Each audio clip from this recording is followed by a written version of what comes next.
It all kicks off with an insane battle where our main character pulls off the incredible feat of defeating the Demon King and his entire army of monsters to save the continent. Standing in the middle of the ruined battlefield, he had finally pushed back the threat in their darkest hour. Exhausted, Yimo confesses that they've finally managed to win the brutal war. Just then, a woman appears with the rest of the group, confirming their victory and announcing they can move on to the next phase. However, in the next moment, he's viciously stabbed in the back. Sinister shadows surround the completely exhausted protagonist. In total shock from the betrayal, all he can do is question why his own allies would do such a thing. With his bloodied hands on the ground, Yimo desperately tries to understand why he was backstabbed like this. Screaming in agony from the blow, he swears revenge, promising to drag every last one of those scumbags down with him. Suddenly, the scene changes, and someone is calling his name over and over. A very worried teacher kneels down, asking how he feels, while our protagonist realizes he didn't bite the dust. Yimo looks at the crowd of students around him, completely lost as to where he ended up. Still seated, he even starts to think this bizarre place might be the underworld itself. But soon, a guy shows up, mocking the supposed young master of the Yi family is so fragile he passed out right during the test. His buddy next to him corrects the joke, saying the kid doesn't even have that title anymore, since he was kicked out of the family like a piece of trash. To make the humiliation worse, the rival tells them to ignore the failure and continue the physical exam because he wants to set a new time record. The smug guy agrees right away and gets ready to show what his strength is capable of. As the teacher resumes the test with the class, a flood of memories hits the protagonist's mind like a lightning bolt to the head. Clutching his hair, he discovers that he's been reincarnated on a different continent in the body of a boy also named Yi Mu. Turns out, the boy's former family was famous, but they left him to fend for himself because his meridians were blocked. Indignant, Yi Mu thinks it's crazy to get a second chance in such a peaceful world. From the recent memories, humanity here hasn't mastered the arts of cultivation and just lives surrounded by some mysterious energy. Focusing this force in his hands, the protagonist recognizes what's known as spiritual flow and realizes it's quite weak in this region. Since he came from an advanced place, he knows the perfect way to effortlessly absorb this energy scattered in the air. Drawing the power into his new body, he begins the natural process to permanently enhance his physical structure. The first wave of energy generated is already enough to unblock all the boy's jammed meridians and reveal the level of a cultivator. Taking a step forward, he notices that even his new body's height has increased thanks to the sudden muscle development. Clenching his fist with conviction, Yimo lays out a plan to recover his maximum strength up to level 11 to force his way back to his own world. His main goal now is to make that pack of traitors pay dearly for setting up that deadly ambush against him. Sighing a bit from the stress on his body, the protagonist laments that his power is back to absolute zero, and he'll have to grind his way up from the start. To test the potential of the changes after his energy awakening, the boy decides he needs to assess the new limits of his physical form. He calmly walks over to the running track while the teacher asks if the student has recovered from that fainting embarrassment. Maintaining a serene posture, Yemo just confirms that today is the 100-meter dash and announces he'll also be participating in the official race. The group of bullies makes fun of his attitude, reminding him that it's Lin Bei's turn now. The prodigy who's already been accepted into the sports academy. Full of himself, the arrogant guy laughs and accepts the challenge, claiming a loser like him has nothing to lose by getting humiliated in front of everyone. Unfazed by the uncalled for insults, the protagonist analyzes the situation, knowing he's only reached the first level of his cultivation arts. However, the basic stamina of a true cultivator already far surpasses any ordinary human athlete in this weak little world. Lin Bei gets into position on the track, accepting the challenge just because no one else in school would have the guts to run against a phenom like him. The teacher takes her position as the referee on the side and tells the two competitors to get ready for the starting gun. Silence falls over the bleachers as she begins the countdown from the number 3.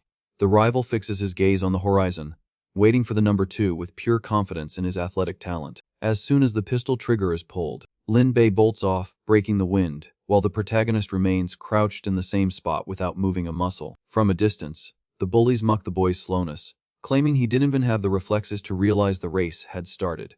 Completely ignoring the noise from the students around him, Yimo keeps his focus on his breathing and starts his own mental count, saying 3. Like a true blue meteor, he finally surges forward, cutting through the wind wrapped in a purple aura. The bullies are left speechless by the absurdity, as the rise of the legend had long since redefined the continent's standards of combat. The teacher also freezes in shock, since the performance she's witnessing defies every law of physics taught in the world. Overtaking his rival, who seems to be in slow motion, Yemo displays a speed and perception that completely shatter natural human limits. He breaks with total control right at the finish line, showing the true essence of someone who has mastered ancestral techniques. Far behind and out of breath, Lin Bei is still trying to finish the course, while the protagonist ends his mental count, reaching the number 1. The entire crowd is rendered speechless watching the end of the race as the clock hits the number 2.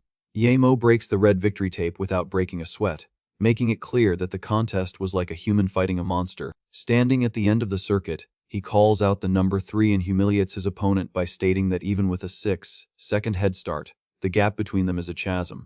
Stuttering in disbelief at the display, the teacher checks the stopwatch and announces that the boy just set a new record with 9 seconds and 98 thousandths. Lying on the ground, completely devastated, Lin Bei tries to swallow the brutal defeat, questioning how that failure made the impossible happen. As the uproar grows, the protagonist acknowledges that this body's talent is fine for the basics, but it's still pathetic compared to his immortal version. However, he knows this small display of speed is just the beginning of his training to force his return to the far reaches of the universe he came from. In his past life, he ruled without mercy as the most revered supreme cultivator in all of the land of the fallen moon. It took only 50 years of bloodbaths for him to crush all the masters of the continent and become a solitary deity. At 65 years old, he had finally broken through the barrier of the 11th level of power, becoming the supreme force of that place. However, the reward for repelling the Demon King was a banquet of betrayal, where his own allies attacked him like a pack of hungry dogs. Back in this peaceful reality, facing the window glass, he concludes that he needs rare healing herbs to quickly force his way to the maximum level. The main obstacle at the moment is that the price of the ingredients on the online market is far beyond his imagination. On his phone screen, the bank account of the body's previous owner shows that the inheritance isn't even enough to afford the simplest weeds. Walking toward the hallways, he thinks he could solve his financial problems by drawing magical talismans to sell to the city's rich. He quickly realizes his app balance is a measly $50, an amount that can't even buy decent toilet paper, let alone divine scrolls. Faced with this financial chaos, the protagonist realizes that finding a source of income has become a fundamental requirement to grow stronger and crush the traitors. As soon as he steps into the student bathroom, he comes face to face with the same troublemakers who were doing the dirty work on the track. Some bruiser steps up, yelling that the brat was a real pain to find, hiding like a rat in the corners of the school. The aggressor introduces himself as Wang Bo, president of the boxing club, and warns that he's in a bad mood and wants to collect the protection money early. More fragments of painful memories awaken in the boy's mind, revealing that the body's previous owner was extorted weekly and had paid recently. The goons block the exit, forming a human barrier while they wait for their boss to beat the defenseless student to a pulp. Finding the victim's calmness strange, Lin Bei's right-hand man comments that their pet coward is acting differently than usual today. Going straight for violence, the bully throws a heavy cross, bragging that he's been fighting since he was a baby, while Yemo just thinks about how the original kid always took these beatings without a word. Effortlessly, Yemo dodges the attacker's punch and warns him that his speed is way too slow. With a swift motion, the protagonist lands an uppercut on the bully's chin. The impact sends the guy flying backward with force. Seizing the opening, he immediately follows up with a direct kick to another goon. The blow sends the guy flying, making him slam violently against the bathroom wall. Startled by the scene, the others are in shock and question if that kid is really Yemu. Walking slowly toward them, the protagonist taunts them, asking if they're scared. Angered by the provocation, the troublemakers tell him to stop with a scornful look and charge him together. Without even breaking a sweat, Yemo blocks the double attack, firmly gripping the fists of both aggressors at the same time. To prove his strength, he squeezes the pair's hands, showing them the absurd difference in power between them. The pain is so intense that the guys start screaming in desperation, begging the boy to let go because it hurts so much. Maintaining control of the situation, the protagonist warns that he's in no hurry at all, and they're going to settle this calmly. Overcome with desperation, one of the goons admits his mistake and begs him to stop squeezing. With that, Yemo just throws the two bullies to the ground like they were sacks of trash. Completely cornered near the sink, the last member of the group begs for mercy, calling the boy, "Young Master." The goon backs away, trembling with fear, as the protagonist slowly approaches, completely dominating the room. The previous coward mutters indignantly, unable to accept how that loser managed to do all this. In a surprise attack, he tries to strike the boy, declaring that he won't let things end like this. But Yemu easily sees the move coming and lands a powerful straight punch to the aggressor's face. The brutal impact sends the guy flying through the air, causing him to crash down, completely defeated. Bleeding and powerless, the bully leans against the wall, realizing the huge mistake he just made. Stepping on the defeated guy's chest, the protagonist coldly warns that if there's a next time, it won't be this easy. Terrified, he calls the boy a monster, his eyes wide with terror. On the floor, the remaining goons take the blame and beg him not to come any closer. Staring at the scum with disgust, Yahello demands they immediately return everything that belongs to him. Completely confused by the sudden demand, the guys ask what things he's talking about. Out of patience, he makes it clear that he wants back the money they stole from this body's previous owner. Realizing what he means, one of the boys panics and agrees to hand it all over right away. The guy quickly gathers the bills and hands them to the protagonist, assuring him the full amount is there. Leaving the bathroom, Yahello concludes that he might have overdone it a bit, but knows they won't have the guts to tell anyone. Away from the chaos, the boy reflects that he can't stay at the school anymore with so many people watching him and decides to move out. Counting the recovered cash, he's relieved to have finally secured his first investment fund. The amount is small, but he knows it's enough to buy basic materials and take the first step in his revenge. Imagining the process, the protagonist knows that creating magical scrolls is the fastest way to make a profit right now.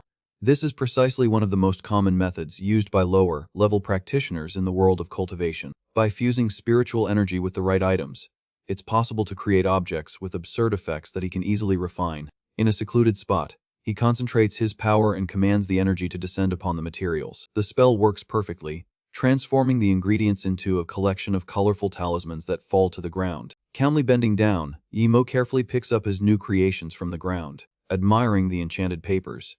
The boy is certain he'll be able to make some good money as soon as he sells them all.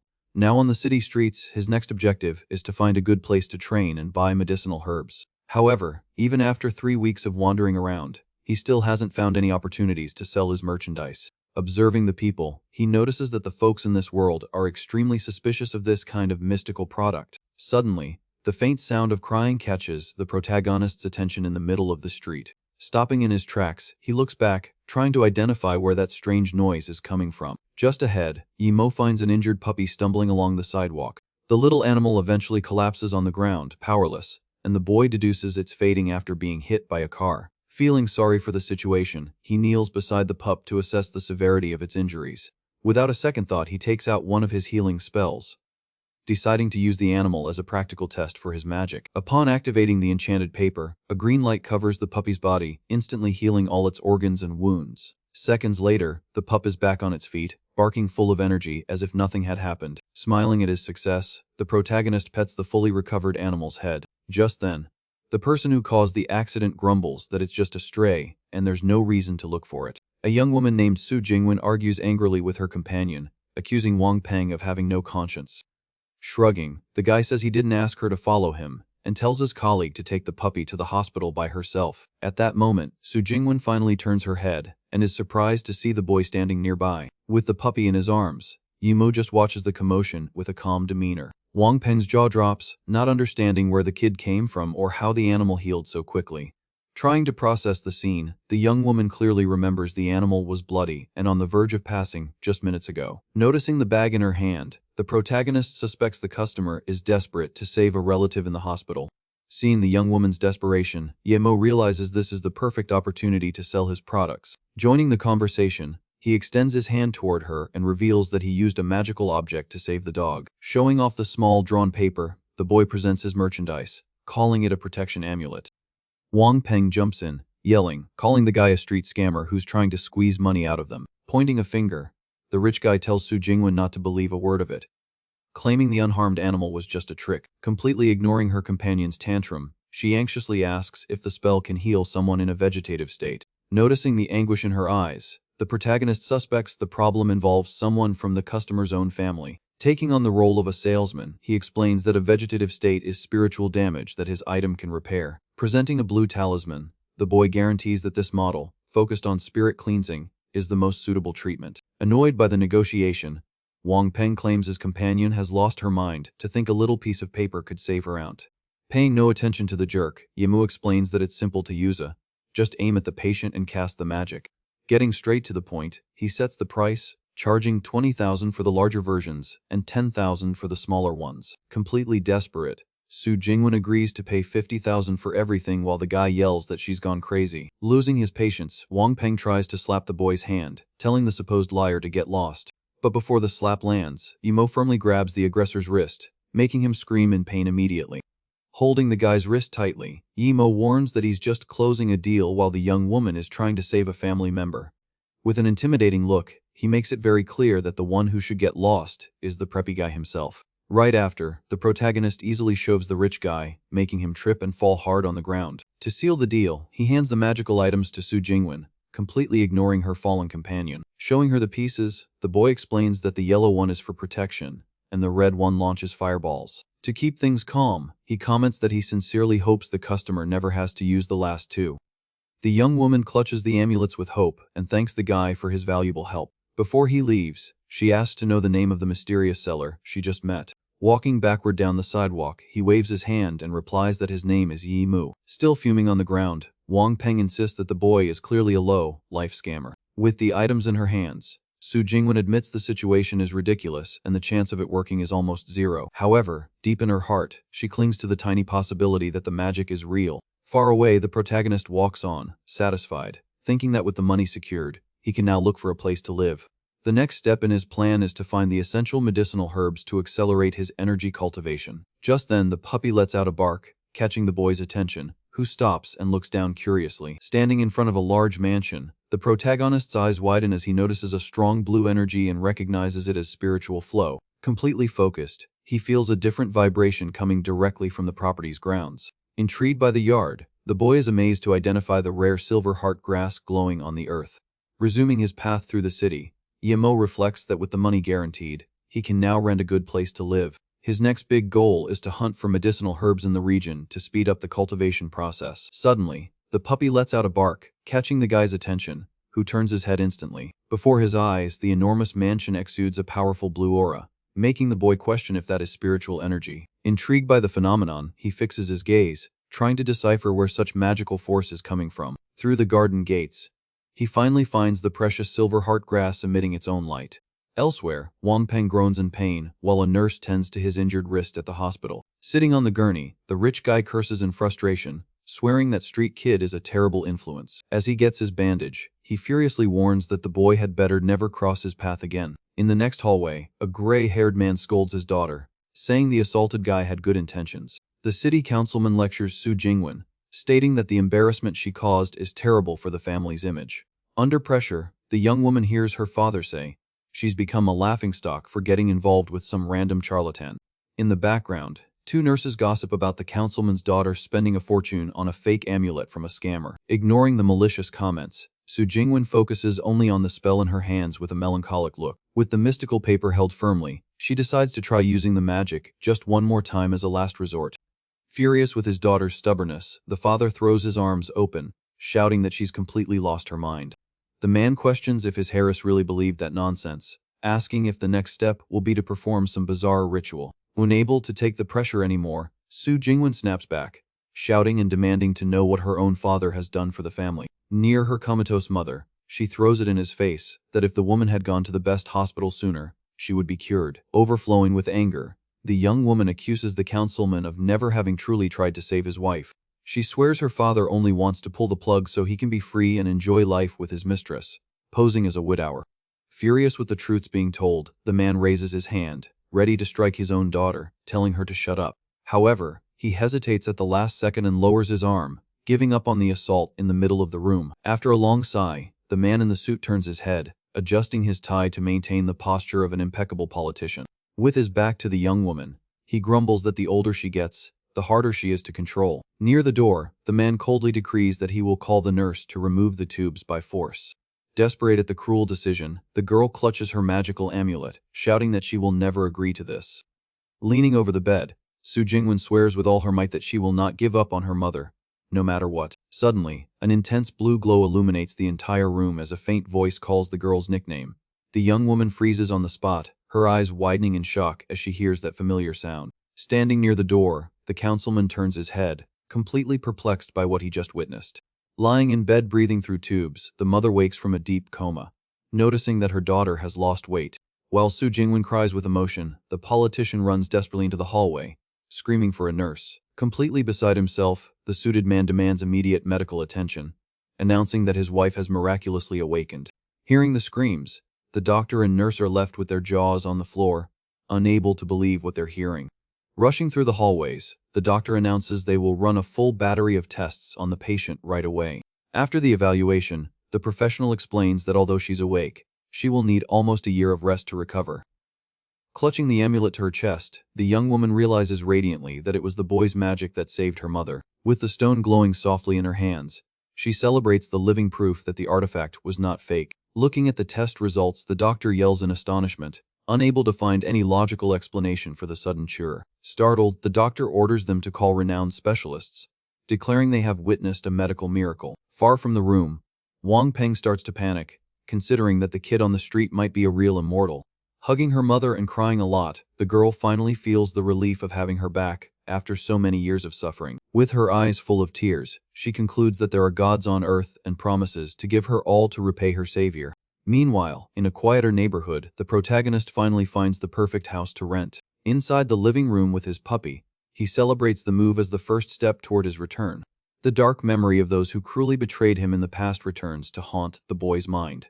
With a look filled with pure hatred, he swears that none of those scumbags will get away with this. To be able to return to his world, the young man understands he will need to seek out spiritual sources and redo his cultivation from scratch. Determined, he promises that the day he returns from the depths of the underworld is not far off. Lying in bed, he laments that the natural energy of this planet is running out, making his progress difficult. As a perfect solution, the guy knows he needs to hunt for places or relics that preserve concentrated magic. He analyzes that the only elements capable of filling this gap are hidden natural sources and pure minerals. Suddenly, he looks amazed at the small pot on the table, surprised to have found the silver heart grass right in the yard. Detailing the plant's power, the guy states that it can be transformed into potent magic pills. Focused on the sprout, he plans to wait for the right moment to harvest it to advance toward the second stage of cultivation. But soon a concern arises, as the noise of making the pills would attract a lot of unwanted attention in the neighborhood. To avoid unpleasant surprises, the protagonist decides it's better to start his cultivation as soon as possible. Walking through the bustling streets, he looks for a good place to sell his things and make some cash.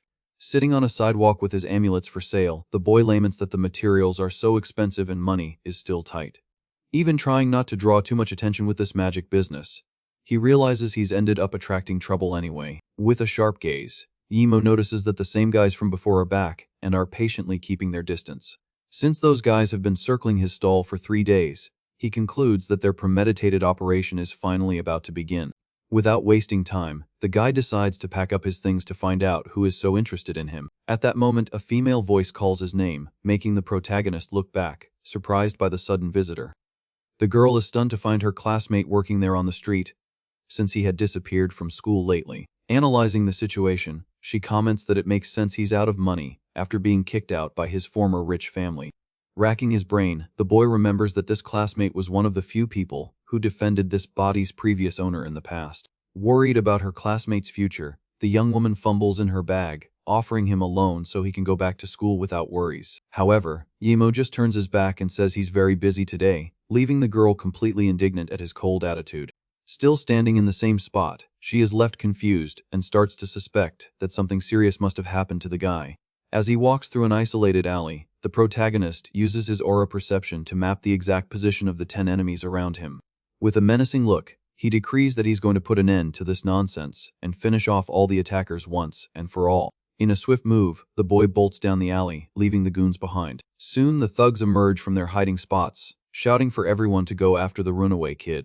The chase begins through the narrow streets, with the whole gang running desperately on the protagonist's tail. But the escape doesn't last long, as the young man suddenly stops and turns to face the entire crew.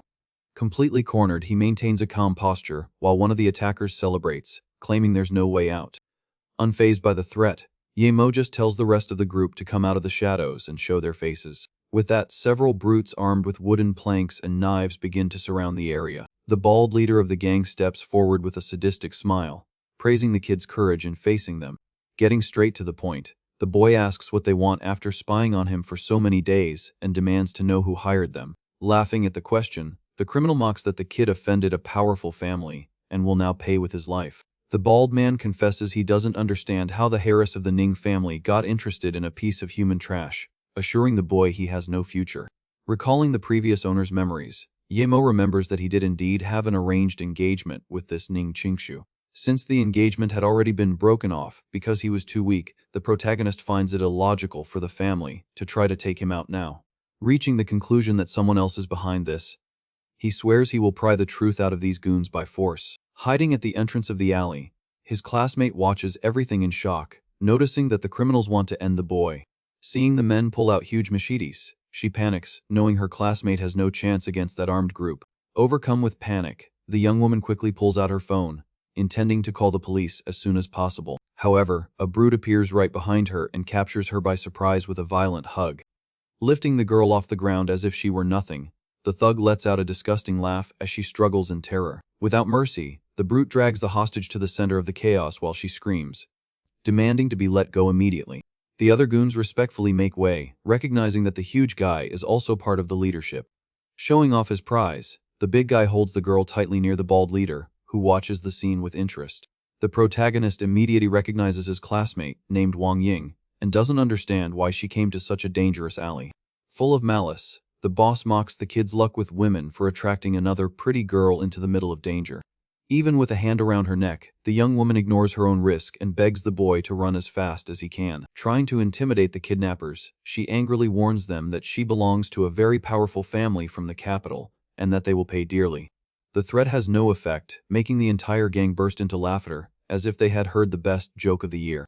With an insane and murderous look, the leader states that if they take them both out right there, absolutely no one will ever know. To prove he's not joking, the criminal points the sharp blade very close to the girl's face, who cries in terror. Raising the machete with pure malice, the bald man warns that she should choose her company better in her next life. Before the blade comes down, Imo rushes forward at an incredible speed, covered in a brutal magical energy. With a precise and devastating punch, the boy shatters the criminal's weapon into several pieces in the air.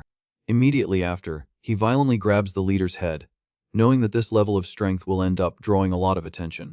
Shock is plastered all over the aggressor's face, unable to process how a kid could have such overwhelming strength. As he's thrown with full force, the boss collides hard while the protagonist reinforces that taking a beating quietly was never his style. The impact of the blow is so absurd that the criminal's body goes through the concrete wall of the alley, raising a cloud of dust. Free from danger, the classmate is frozen in place, trying to process if that monster is really the fragile boy she knew. On the other side, the brutes start to sweat and back away, frightened by the extraordinary display of power. Without giving a minute's rest, Imo coldly and lethally warns that he will only ask one more time who was behind that attack. Far away, police cars tear through the city streets as an officer reports over the radio that Scar's gang is on the move. Still in the driver's seat, the officer is confused by the sudden action and wonders what the criminal's big plan is for today. On the other end of the line, his colleague reports a confrontation in an east side alley involving dozens of armed men and an innocent hostage. With the urgency of the situation, the patrol car speeds up, and the officer demands they request immediate backup from headquarters. Worried about his partner, the inspector shouts into the radio for him not to try to play the hero alone against professional assassins and traffickers. Desperately trying to maintain contact, the officer continues to yell into the communicator, demanding a response from his colleague. His partner's trembling voice finally comes through the device, stuttering that backup is no longer necessary at that moment. Completely speechless at the crime scene, the agent tries to describe what he's seeing but can barely form a sentence about the young man. In front of him, the scene is one of total devastation, with dozens of goons lying on the ground groaning in pain in a pile of bodies.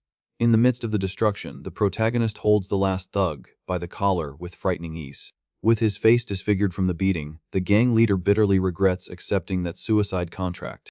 Pressing on the enemy's wound, Yemo demands to know if the information about his whereabouts came from the Ning family or his former household.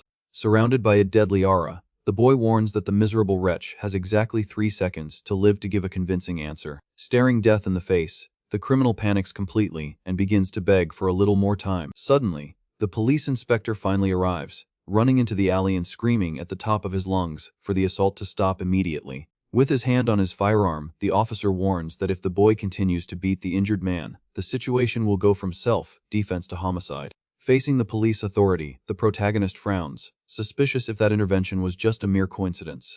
Still holding the gang leader in his hands, he coldly considers the option of using all his strength to erase the law enforcement officers as well. However, he concludes that his brutal display of power was already enough to strike terror into that entire scum. Showing cooperation, the young man just drops the brood on the ground and agrees with the officer's order in a very calm tone. Lying on the ground all beaten up, the gang leader sighs in relief, thinking he's finally been saved by the police. But Yimo analyzes the situation, knowing that his current strength isn't enough to go head-to-head with the government. With the gun in his hand, the inspector takes a deep breath, thankful that he arrived in time to prevent that guy from being finished off. The protagonist just turns his back and starts to walk away down the alley, accompanied by his classmate. However, the police officer gets his attention, introducing himself as Yang Chunkyu and praising the feat of taking down so many thugs alone. Standing right behind him, Wang Ying waves shyly, greeting the inspector politely. Yang tells them not to worry, saying his partner witnessed everything, while Luo Wen quickly introduces himself. With a suspicious look, the boy realizes that the government's surveillance network is really spread throughout the entire city. The inspector explains that Luo will only take them to give a basic statement, without asking questions outside the context of the case. But suddenly, another group appears on the scene, announcing that a certain Inspector Wang has just arrived. A man in a suit approaches with a cynical smile, stating that the boy would have gotten away scot-free if he hadn't shown up. This guy introduces himself as Wang Lei and warns that the student will be taken into custody on suspicion of intentional assault. To leave no doubt, the inspector waves an arrest warrant right in the protagonist's face. Outraged by the absurdity, the girl steps forward, questioning the decision since it was the thugs who were threatening them there. The man ignores her defense and sarcastically says that the only thing visible is a guy breaking the bones of ordinary citizens on the street. Losing his patience, Yang grabs the suited man by the collar, cussing him out and asking if he knows who he's dealing with. Maintaining a cold stare, Wang Lai retorts, guaranteeing that he is fully aware of his actions. In a threatening tone, he questions since when a level 3 subordinate can confront him and swears he will take his badge. The provocation leaves the officer completely furious, ready to lunge at his superior. But his partner, Luo, acts quickly, pulling his colleague back and begging him to stay calm. Observing the argument, Yimo interrupts, agreeing to go peacefully, leaving Yang in shock at his decision. Silently, the protagonist deduces that the real mastermind behind this attack spent a lot of resources trying to take him down. Clapping sarcastically, the suited man praises the sensible attitude of his new prisoner. But the boy understands that these kinds of traps will keep happening, so he needs to use this to extract information. Approaching with an air of superiority, the inspector comments that he doesn't understand why they're calling the boy a student. In that same instant, the man's eyes widen as he breaks into a cold sweat, realizing he said too much and gave the game away. Yimo lets out a dark smile, confirming that the corrupt inspector is also just one of the mastermind's lapdogs. Trying to cover up his blunder, Wang Lei pretends not to understand to the accusation, and just orders the guards to take the prisoner away. As the officers escort the handcuffed boy, his classmate watches the scene with great apprehension. Far away, the boy holds up a button torn from the officer's uniform and laments the situation with irony. Still in handcuffs, Yimo crushes the button in his hand and swears that in their next meeting, he'll rip something much more valuable from that guy. At the police station, the corrupt inspector curses furiously, promising to show what happens to those who cross him. Now locked up, the protagonist sits on the floor cross-legged, calmly awaiting the enemy's next move. Suddenly, a guard steps forward, striking the cell bars hard with his baton to get his attention. Through the shadow of the bars, the officer reveals that a special visitor is arriving and that the order from outside is non-negotiable. Elsewhere, a terrifying man covered in scars cracks his knuckles, accepting the direct order to take out the boy. As he's escorted through the corridors, Yimo analyzes the structure and notices that it doesn't look like a normal prison. The heavy electronic lock emits a loud sound as it's unlocked for the new inmate to pass. The prisoner slowly enters the dark room as the officers close the heavy metal door behind him. Observing the closed environment, he deduces that the police want to use extrajudicial torture to extract confessions. With a smirk, the guy finds this desperate attempt at intimidation quite interesting. In the back of the isolated cell, he spots a muscular figure and questions if that giant is the mastermind behind the attacks. The mysterious man raises his head, commenting that for many years he has avoided raising his hand against ordinary people. Clenching his bandaged fists, he explains that he always maintained this principle because normal humans break easily. Surrounded by a red aura and a maniacal smile, the brute declares that the boy is extremely fragile. Introducing himself as Zhou Quan, the assassin reveals he was hired to eliminate him and asks him not to resist his end. Frustrated by the discovery, the protagonist sighs, realizing he's only found another mere henchman following orders. However, the boy focuses on the strange burning sensation he's been feeling in his body since he stepped into that closed place. Watching the enemy become enveloped in an intense energy, he finally understands the origin of that sharp perception. Staring at the giant's back glowing a rosy hue, the guy concludes that the man is exuding pure spiritual flow. Without wasting time, the brute charges forward, promising that the kid's end will be quick and completely painless. With a violent leap, the assassin comes down with a crushing kick, but only hits the floor as the boy dodges in the blink of an eye. The missed blow leaves the giant wide-eyed, completely shocked to have hit empty air. Taking advantage of the opening, Yahello gets inside his opponent's guard, blocking his arm, and warns that the guy made a big mistake. Staring at the big guy with an empty, freezing gaze, the protagonist finishes his thought, getting straight to the point. Landing a devastating blow, he throws the brute to the ground, stating that the real weak one here is the enemy. The impact throws the assassin off balance as the boy firmly grips the big guy's bandaged wrist. The immense force of the grip drags the criminal forward, completely breaking his combat stance. In a continuous motion, the guy throws his opponent's heavy body through the air as if he were a rag doll. The giant flies across the interrogation room and slides violently across the floor, struggling not to fall flat on his face. Regaining his posture, the assassin admits he underestimated the boy, but swears that from now on, the pain will be unbearable. The protagonist is unfazed by the threat and remains in the same spot, exuding unshakable confidence in the face of danger. Consumed by fury, Jokwon concentrates all his purple energy and charges like an out-of-control bull, cutting through the wind. The big guy throws a heavy punch charged with magical force while the guy prepares to receive the impact. However, Yahello counters with frightening precision, breaking the assassin's charge in an instant. The direct clash against the defense shatters the brute's attack, making him suffer the consequences of his own blow. Spitting a lot of blood, the criminal is terrified, trying to comprehend where such overwhelming power comes from. The impact is so absurd that the giant is thrown backward, completely defenseless, falling awkwardly. About to hit the concrete, he realizes the imminent danger as the boy continues his relentless pursuit in the air. The force of the throw makes the assassin's body collide violently with the wall, destroying everything in its path. Amidst the dust of destruction, the protagonist lands calmly on the ground, keeping his cold gaze on the target. Even injured and bleeding, the big guy tries to get up, cursing in frustration at the humiliation he's suffering. In a final desperate effort, he leaps with his fist raised, screaming at the boy to stop underestimating him. Even with the shadow of the fist covering his face, Yahello doesn't move a muscle and faces the attack with complete boredom. Before the punch gets close, the protagonist lands a devastating kick directly to the assassin's stomach, making him spit blood. Coughing up a lot of blood, the big guy tries to recover from the brutal blow he just took to the stomach. The force of the impact is so monstrous that it sends the assassin's heavy body flying into the air as if it weighed absolutely nothing. Completely shocked in midair, the brute wonders how it's possible for a boy to have so much physical strength. Just then, the protagonist closes the distance in the blink of an eye, appearing right behind the enemy with a threatening magical aura. Without giving him time to breathe, the boy unleashes a devastating downward punch with all his rage. The attack lands squarely, smashing the opponent directly into the concrete floor, kicking up a lot of dust and destruction.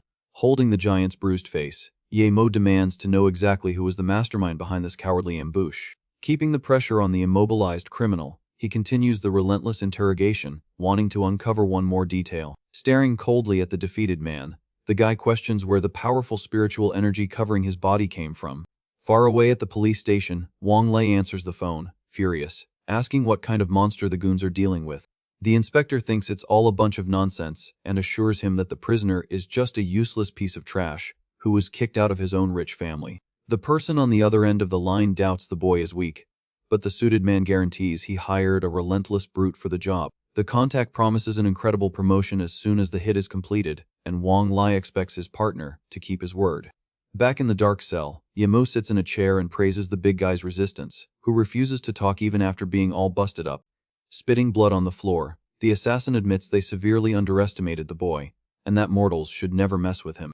Intrigued by the statement, the protagonist wonders if there are other cultivation masters hiding in this peaceful world. The assassin decides to tell the truth once and for all and reveals that he met a very old monk a few years ago. Recalling the past, he explains that the man could knock down an entire tree just by waving his hand in the air. That absurd display of mystical power left the brute completely mesmerized at the time. Since the two ended up crossing paths, the monk gifted the giant a bottle of shining, divine water. Following the master's teachings, he spent the last few years drinking the diluted magic liquid to get stronger and stronger. The result of this continuous process transformed his body into a fighting machine far beyond natural human limits. With this information, Yahello deduces that this water is a spiritual liquid and plans to investigate its origin as soon as he can. The boy knows very well that pure springs only form where mystical energy accumulates over long periods of time. Cutting off his thoughts, he questions why such a formidable warrior would accept orders from such pathetic people. Overcome by the sadness of his own reality, the assassin reveals he has a sick son in the hospital, and the treatment costs are absurd. Clenching his fist in frustration, he laments that the magic water can't heal the boy, leaving him with no choice but to work like crazy to pay the bills. Desperate for his child's life, the big guy confesses that he needed the quick cash to try to find a real cure. Hearing the tragic story, the protagonist reacts calmly, stating that this illness is very simple to solve. The miraculous promise leaves the assassin completely in shock upon hearing that the boy can save his defenseless little one's life. The boy explains that raw energy is harmful to ordinary people if consumed directly without proper mystical refinement. Holding his own green amulet, he teaches that specific rituals can isolate and amplify only the healing properties of the magic. Suspicious of the simple piece of paper, the giant questions if it really has the absolute power to cure such a fatal disease. To prove his point on the spot, Emo casts the spell, covering the assassin in a very intense green, healing light. Feeling his own wounds close in the blink of an eye, the brute is amazed by the absurd effectiveness of that technique. Showing another powerful amulet, the protagonist puts the deal on the table, demanding the mastermind's name in exchange for the sick child's life. In a completely lethal and dark tone, he makes it clear that the other option is for the big guy to meet his end right there, without ever seeing his son again. Cornered by the unfavorable situation, the criminal lets out a faint laugh, accepting his crushing defeat in the face of such an absolute being. He praises the boy's ruthless genius, admitting he has never met anyone so dangerous in his entire life of crime. Spilling the beans once and for all, the giant reveals he was hired by a rich and arrogant guy known as Young Master Jung. In a luxurious club in the city center, the so-called rich kid finds it amusing that Inspector Wang is afraid of a failed brat. Relaxing comfortably in his private office chair, Jung Wenkyo savors a glass of wine without a care in the world. Showing a disturbing side, the rich guy morbidly asks which piece of flesh his new companion wishes to eat now. Kneeling on the rug and bound by heavy chains, a gagged woman murmurs desperately, trying to escape that endless nightmare. Walking slowly toward the frightened hostage, the psychopath mocks that the girl still hasn't learned the house's good manners. Acting like a certified lunatic, Jung pretends to think seriously about what the next appropriate punishment for the defenseless young woman will be. In an extremely cowardly and cruel manner, he forces the hostage's mouth open with metal pliers, drawing muffled screams of pure agony.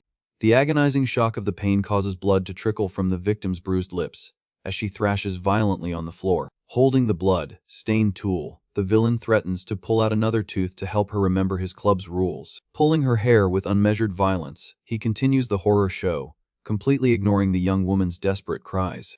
At that moment, a goon interrupts the torture session, reporting that Boss Song wants to know the status of the mission against the boy. Wiping the fresh blood from his hands, the rich kid tells him to inform them that he himself will go to the police station to retrieve the insolent prisoner's body.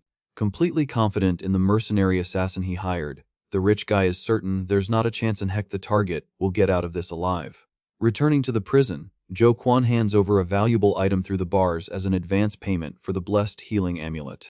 The protagonist receives the small, shining vial and immediately recognizes the magical essence contained within. Analyzing the liquid up close, he confirms that the purity of that concentrated energy is exactly what he needs to progress. The boy realizes that moistening the rare grass in his yard with this drop will make the plant yield magic seeds at an absurd speed. Very satisfied with the equivalent exchange of favors, Yi Mo puts the vial away, thanking the brute for the unexpected contribution. Sitting calmly in his previous chair, the guy warns that the rich villain won't forgive the failure of the assassination mission. Sweating from tension, the big guy agrees that the rich kid's fury is so cruel that a quick end would be considered a merciful way out. The protagonist stands up with complete tranquility, only demanding that the healing agreement be kept without fail by his frightened ally. With his eyes gleaming with pure hatred, the boy declares that he will pay a personal visit to the mastermind if the cowardly suit decides to hide. Meanwhile, the weather remains serene and sunny on the sidewalk in front of the enormous entrance gates of the renowned Ninghai University. An elegant young woman in expensive clothes gets out of a luxury taxi, catching the attention of all the students passing by. Su Jingwen adjusts her sunglasses, focused exclusively on her urgent mission to find the skilled young man who saved her mother from the brink. Holding a recent photo of Yimu, the young woman confesses she found it surreal that the magic seller was the famous boy abandoned by his own family. Walking confidently through the student-filled courtyard, she decides to visit the principal's office to find out which class the prodigy is hiding in. In the principal's office, the head of the school slams his fist on the desk, refusing the teacher's plea for help for fear of sinking his own career along with it. Desperate in the faculty room, the teacher begs for support, stating that she can't let the poor boy perish unjustly in jail. Suddenly, the rich woman appears at the office door, catching the teacher off guard, who immediately recognizes the old acquaintance. Hearing the commotion about the familiar name, Su Jingwen reacts with alarm and asks if the whole mess has to do with the boy she's looking for. Far from the civilized school environment, things really heat up when a heavy hand slams on the desk of an isolated police station. Outraged by an unacceptable order, Inspector Yang confronts his superior for wanting to release the cruel traffickers he worked so hard to arrest. Without backing down, the righteous officer points his finger in the chief's face, accusing the suited man of heavy corruption and abuse of authority. Leaning comfortably in his chair, Wang Lei scoffs at the accusation and warns that his subordinate will pay dearly if he doesn't have concrete proof.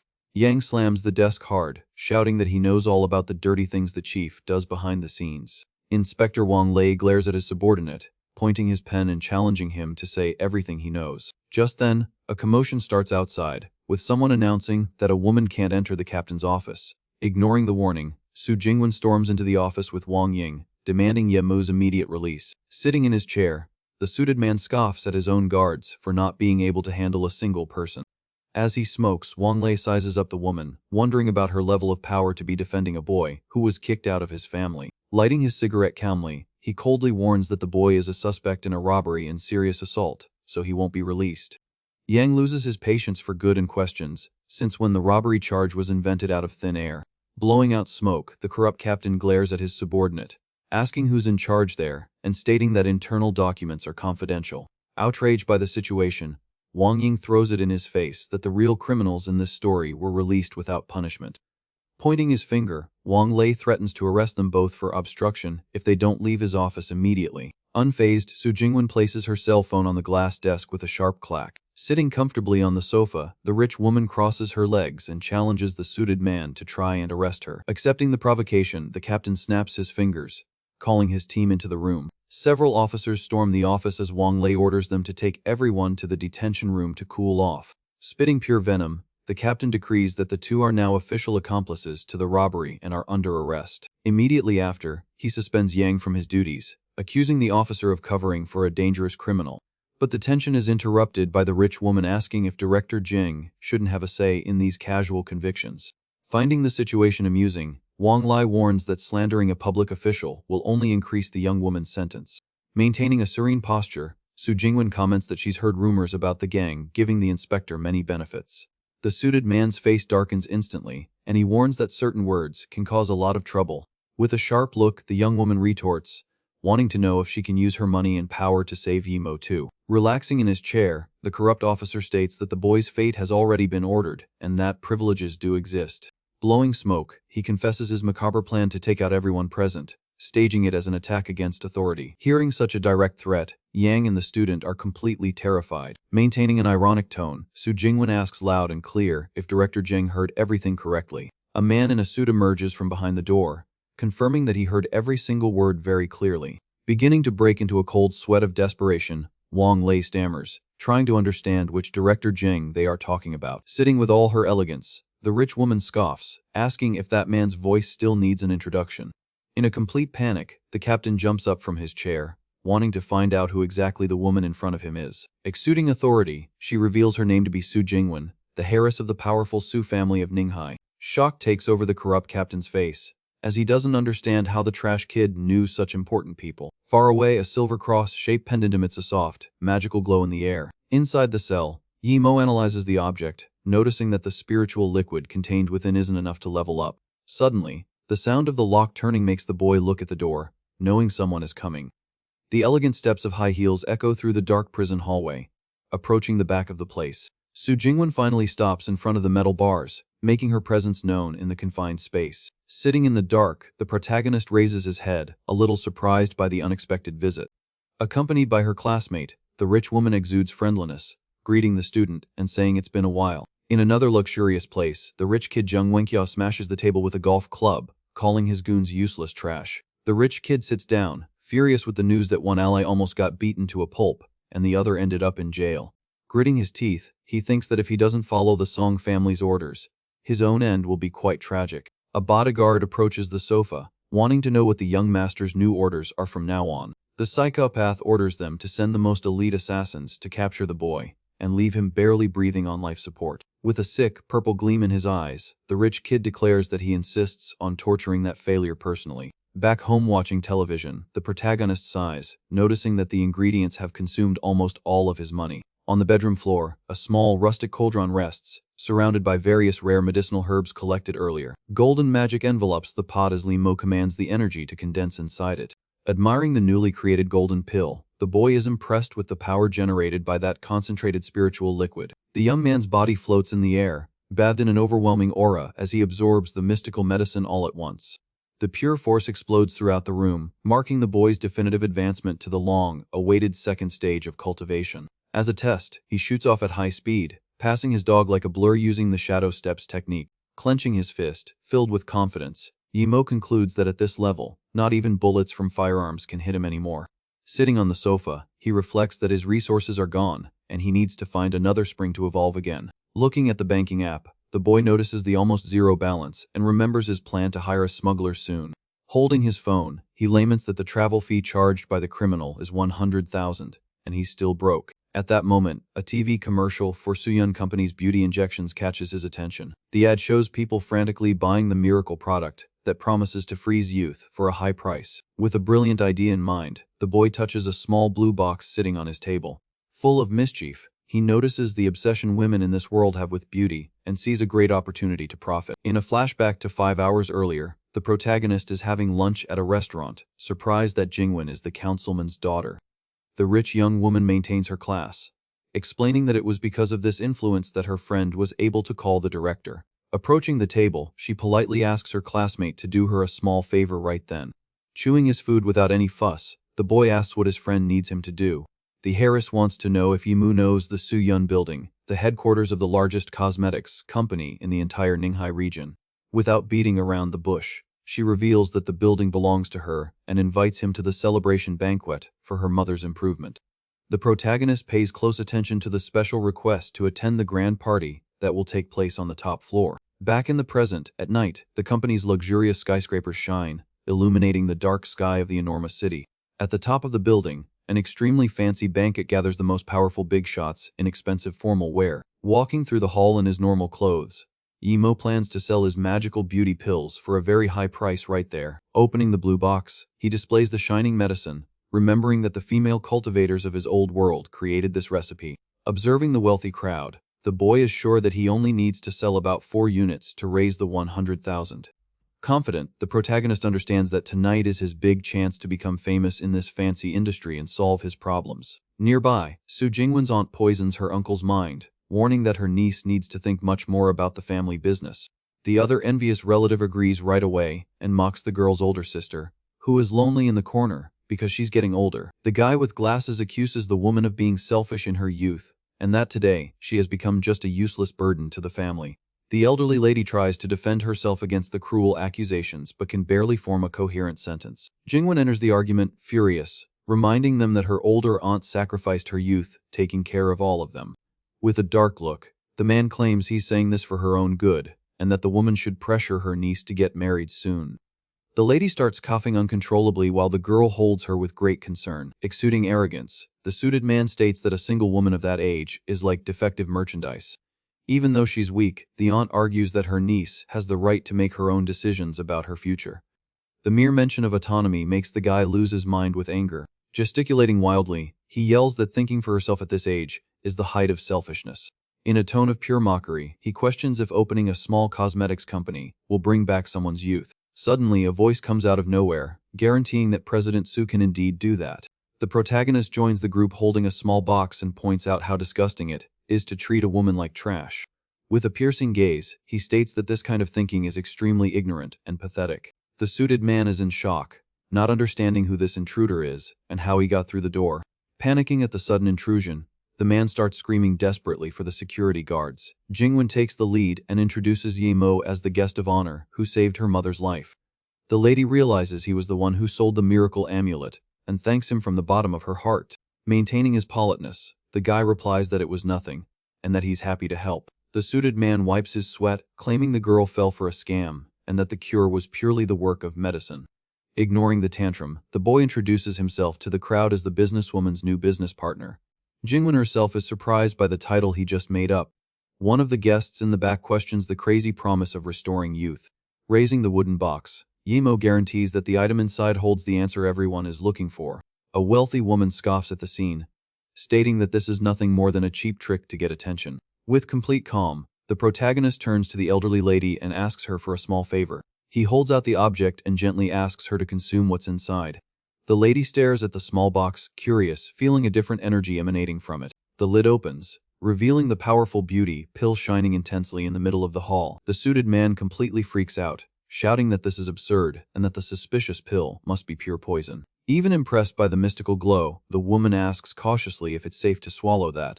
To give a vote of confidence, Jingwon assures her that she fully trusts her new partner's abilities. She convinces her mother to accept the gift, reminding her that it was the boy who saved her life before. An uproar takes over the guests, who doubt the existence of such a miraculous remedy. The boy leans close to the lady's ear, teasingly asking if she doesn't want to taste youth one more time. Remembering all the humiliation and insults she suffered because of her age, she finally makes a decision.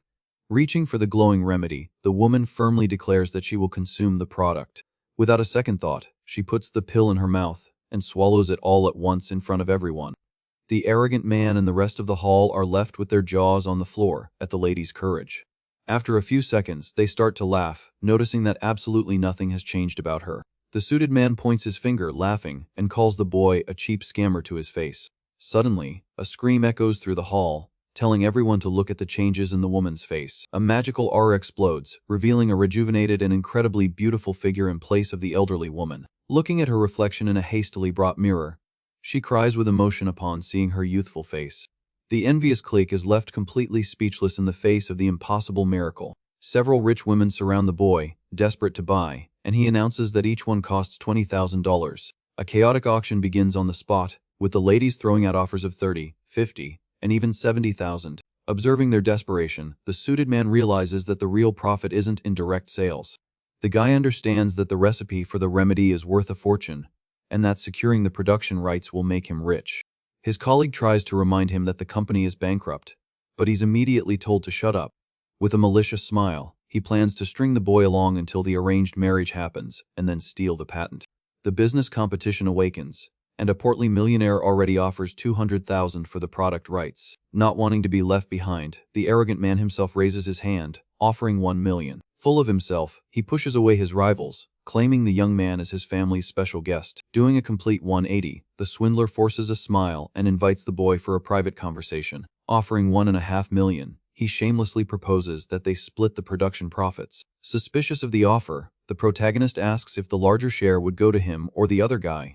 Laughing, the crook says the bigger slice is his since his family has all the connections. Jingwon steps in front, crashing the party and asking if his family still has any credibility in the market. The man starts to sweat, accusing his own niece of betraying their blood. With a piercing look, the rich woman exposes that her uncle lost $80 million, betting the grandmother's company. Completely cornered, the suited man shouts that these accusations are a bunch of nonsense.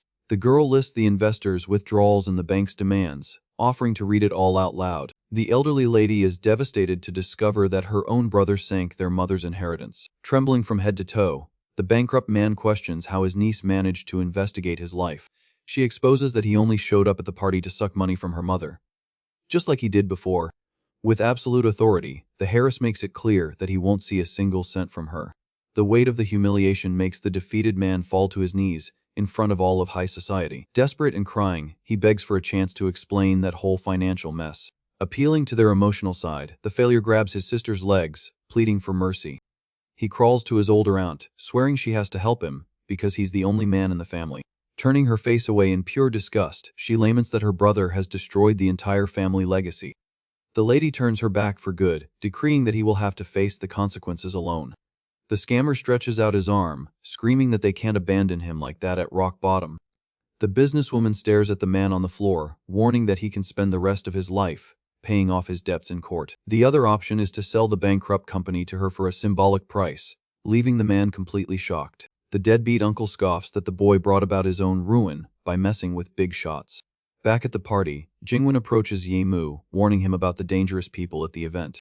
Wanting to help, The businesswoman suggests she can make great recommendations to patent agencies. The protagonist assesses that these agencies charge million-dollar fees and take almost all the profit, preferring to be cautious. Since they are now business partners, the rich woman agrees and states that she fully trusts his decisions. The banquet comes to an end, and the two pull up the luxury car in front of the student's rented house. The young woman compliments the place while Yahello gets out of the vehicle, commenting that he rented the property through a realtor.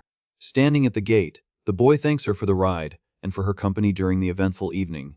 With a gentle smile, Jingwon replies that there's no need for such formality between friends. The declaration catches the guy by surprise, but the businesswoman reinforces their friendship with all sincerity. Yahello stands on the sidewalk, watching the sports car drive away down the dark neighborhood street. Admiring the full moon, the protagonist reflects on how pleasant this quiet and friendly life is. He calmly walks to his front door, looking forward to resting after the long day. Suspecting nothing, the boy grabs the doorknob, ready to enter the comfort of his home. However, the door opens to reveal complete darkness inside the totally silent residence. As soon as he turns on the light, Yahello comes face to face with his puppy lying in a pool of blood, pierced by a sword. Completely consumed by hatred, the boy exudes a dark aura, wanting to know what the heck happened there. A little earlier, a goon was watching the house and reported over the phone that the target had returned with a woman. Hiding in the shadows of the yard, the thug passed the information directly to young Master Zheng. Over the phone, the rich kid ordered the girl to be captured as well, wanting to prepare a sadistic gift to plunge Yahello into despair. Back in the present, the protagonist runs desperately toward his severely injured pet. Without wasting time, he pulls the blade embedded in the dog's body out as carefully as possible. Noticing that the pup is still breathing, the guy quickly activates a magical healing amulet, and green energy envelopes the wound. Taking advantage of the distraction, two armed assassins leap from the shadows, prepared to finish the job. The intruder raises his knife violently and charges the boy, yelling that this is the perfect moment for the kill. In a swift move, Yahello dodges the deadly attack without even needing to look directly at the enemy. Frustrated by the miss, the goon insists and launches another heavy blow aimed at the guy's head. But the protagonist blocks the charge in the blink of an eye, smashing the thug with a devastating punch. Still holding the dog in one arm, he smashes the criminal's face into the floor, shattering all the concrete in the living room. The other goons who were watching the house invade the place, and are terrified to see their partner completely defeated. With the pup fully healed and full of energy, Yahello puts the animal on the floor and tells it to wait outside. The guy slowly stands up and faces the invading gang, surprised by the amount of trash that got into his house. Emanating a terrifying purple spiritual pressure, the boy asks if they all want to go at once. Ignoring the danger, the troublemakers charge, remembering Master Zheng's order to break the boy's limbs. With no patience for games, the protagonist swings his arm, firing a blast of pure energy that sweeps away the attackers. He grabs one of the thugs by the head with immense force, while the guy panics and tries to break free. With extreme violence, Yahello slams the intruder's body directly into the floor, shattering the room's foundation. The brutal display of power leaves the rest of the gang sweating, unable to believe the monster they're facing. Walking slowly among the fallen intruders, the boy starts to count and coldly states that the first one is down. Angered by the target's arrogance, another goon pulls out a huge knife and charges, wanting to slice the guy up. However, Yahello just extends his arm and stops the brute's heavy attack as if it were absolutely nothing. The protagonist twists the thug's arm at a bizarre angle, making the guy scream in pain immediately. Agony takes over the criminal's face as he hears his own bones crack under the boy's absurd strength. Next, Yahello lifts the aggressor by the neck, leaving him completely dangling and breathless in the middle of the room. To finish it off, the guy throws the unconscious body away and updates the count, announcing that the second one is down too. Seeing the situation spiral out of control, the gang leader changes strategy, pulls out a firearm, and orders them to shoot to kill. Before anyone can pull the trigger, Yahello becomes a blur of speed, mercilessly plowing through the shooters.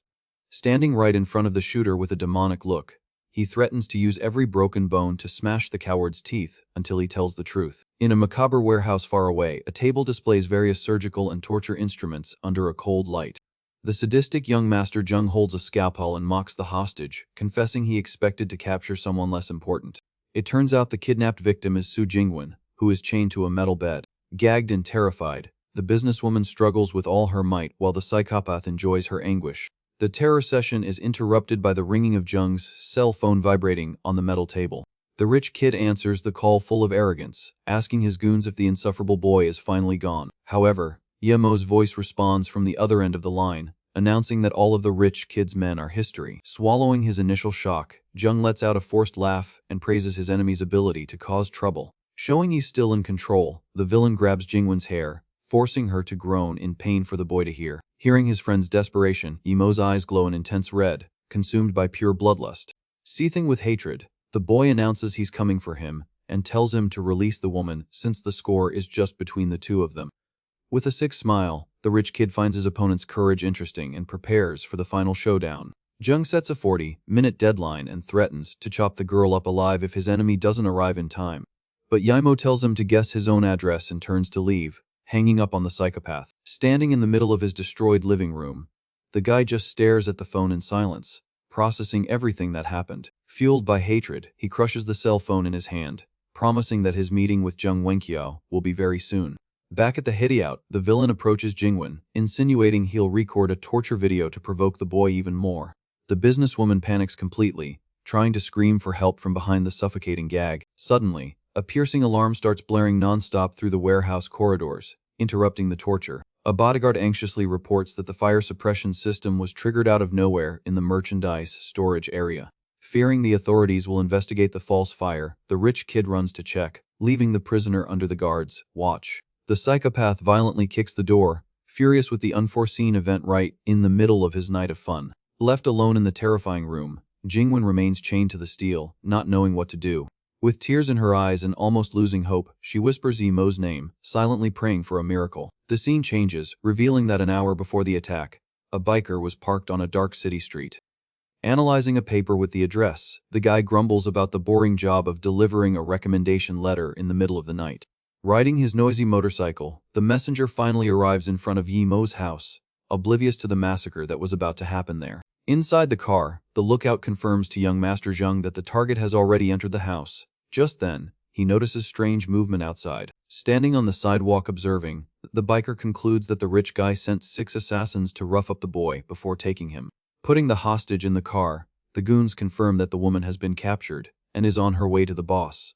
Hiding by the wall, the biker discovers that Jung Wenqiao set up an ambush at the house and kidnapped Yemo's woman. The luxurious UV speeds down the street, taking Su Jingwen far away. Determined to help, the messenger gets on his bike, planning to follow the car first and send the location later. He tears off at high speed, racing down the street after the kidnapper's vehicle. The tracking ends in front of a huge mansion where the phone suddenly starts ringing. Yemo finally answers the call and hears from his ally that his friend was taken to that enormous property. Jo Kwon quickly asks if the hideout's address is 32 Pinghai Street. Confused by the precision, the protagonist questions how the giant found the location so quickly. Finishing up at the house, the big guy asks for a favor for the boy to rescue his friend safely and leave the rich kid to him. With his eyes red with pure hatred, Yemo warns that he himself will send that rich kid straight to the underworld. Far away, the fancy mansion hall is protected by guards in suits. Jung Wenqiao yells furiously, questioning why the warehouse alarm went off when he had ordered everything to be turned off. The big guy dismisses the house goons and orders everyone to stand guard at the corridor door.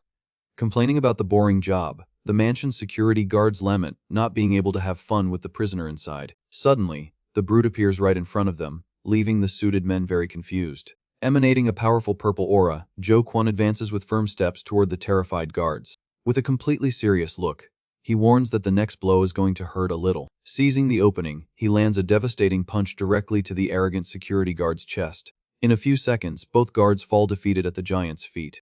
Reaching the gurney, he frees the businesswoman, grumbling that the boy owes him a huge favor for this rescue. With the unconscious woman on his shoulder, the assassin understands he needs to get out of that place immediately. Running through the fancy corridors, he plans to leave through the back door before the gang reacts. The big guy approaches the exit, calculating that the car is right there in the yard, and that the enemies are busy with the alarm. Without hesitation, he pushes the heavy double doors, wanting to escape for good. But a bright flash suddenly shoots out, hitting the brute head on. The violent impact knocks Jo Kwon backward while the girl plummets to the floor. With the gun still smoking, Jung Wenqiao lets out a sadistic laugh, bragging about his simply perfect aim. Bleeding on the floor, the giant is perplexed, not understanding how the rich kid got back from the warehouse so quickly. Pointing the revolver, Jung loses his patience, questioning the traitor's audacity to show up right in front of him. Slowly getting up to protect the girl, the brute tries to hide his pain, greeting his ex-boss with irony. Completely insane, the rich kid finds it all wonderful, imagining the cruel methods he'll use to torture them both. With wide eyes, he confesses he's getting way too excited about this totally sadistic situation. Consumed by mystical energy, Jo Kwon faces the danger and challenges the shooter to try and take his life by force.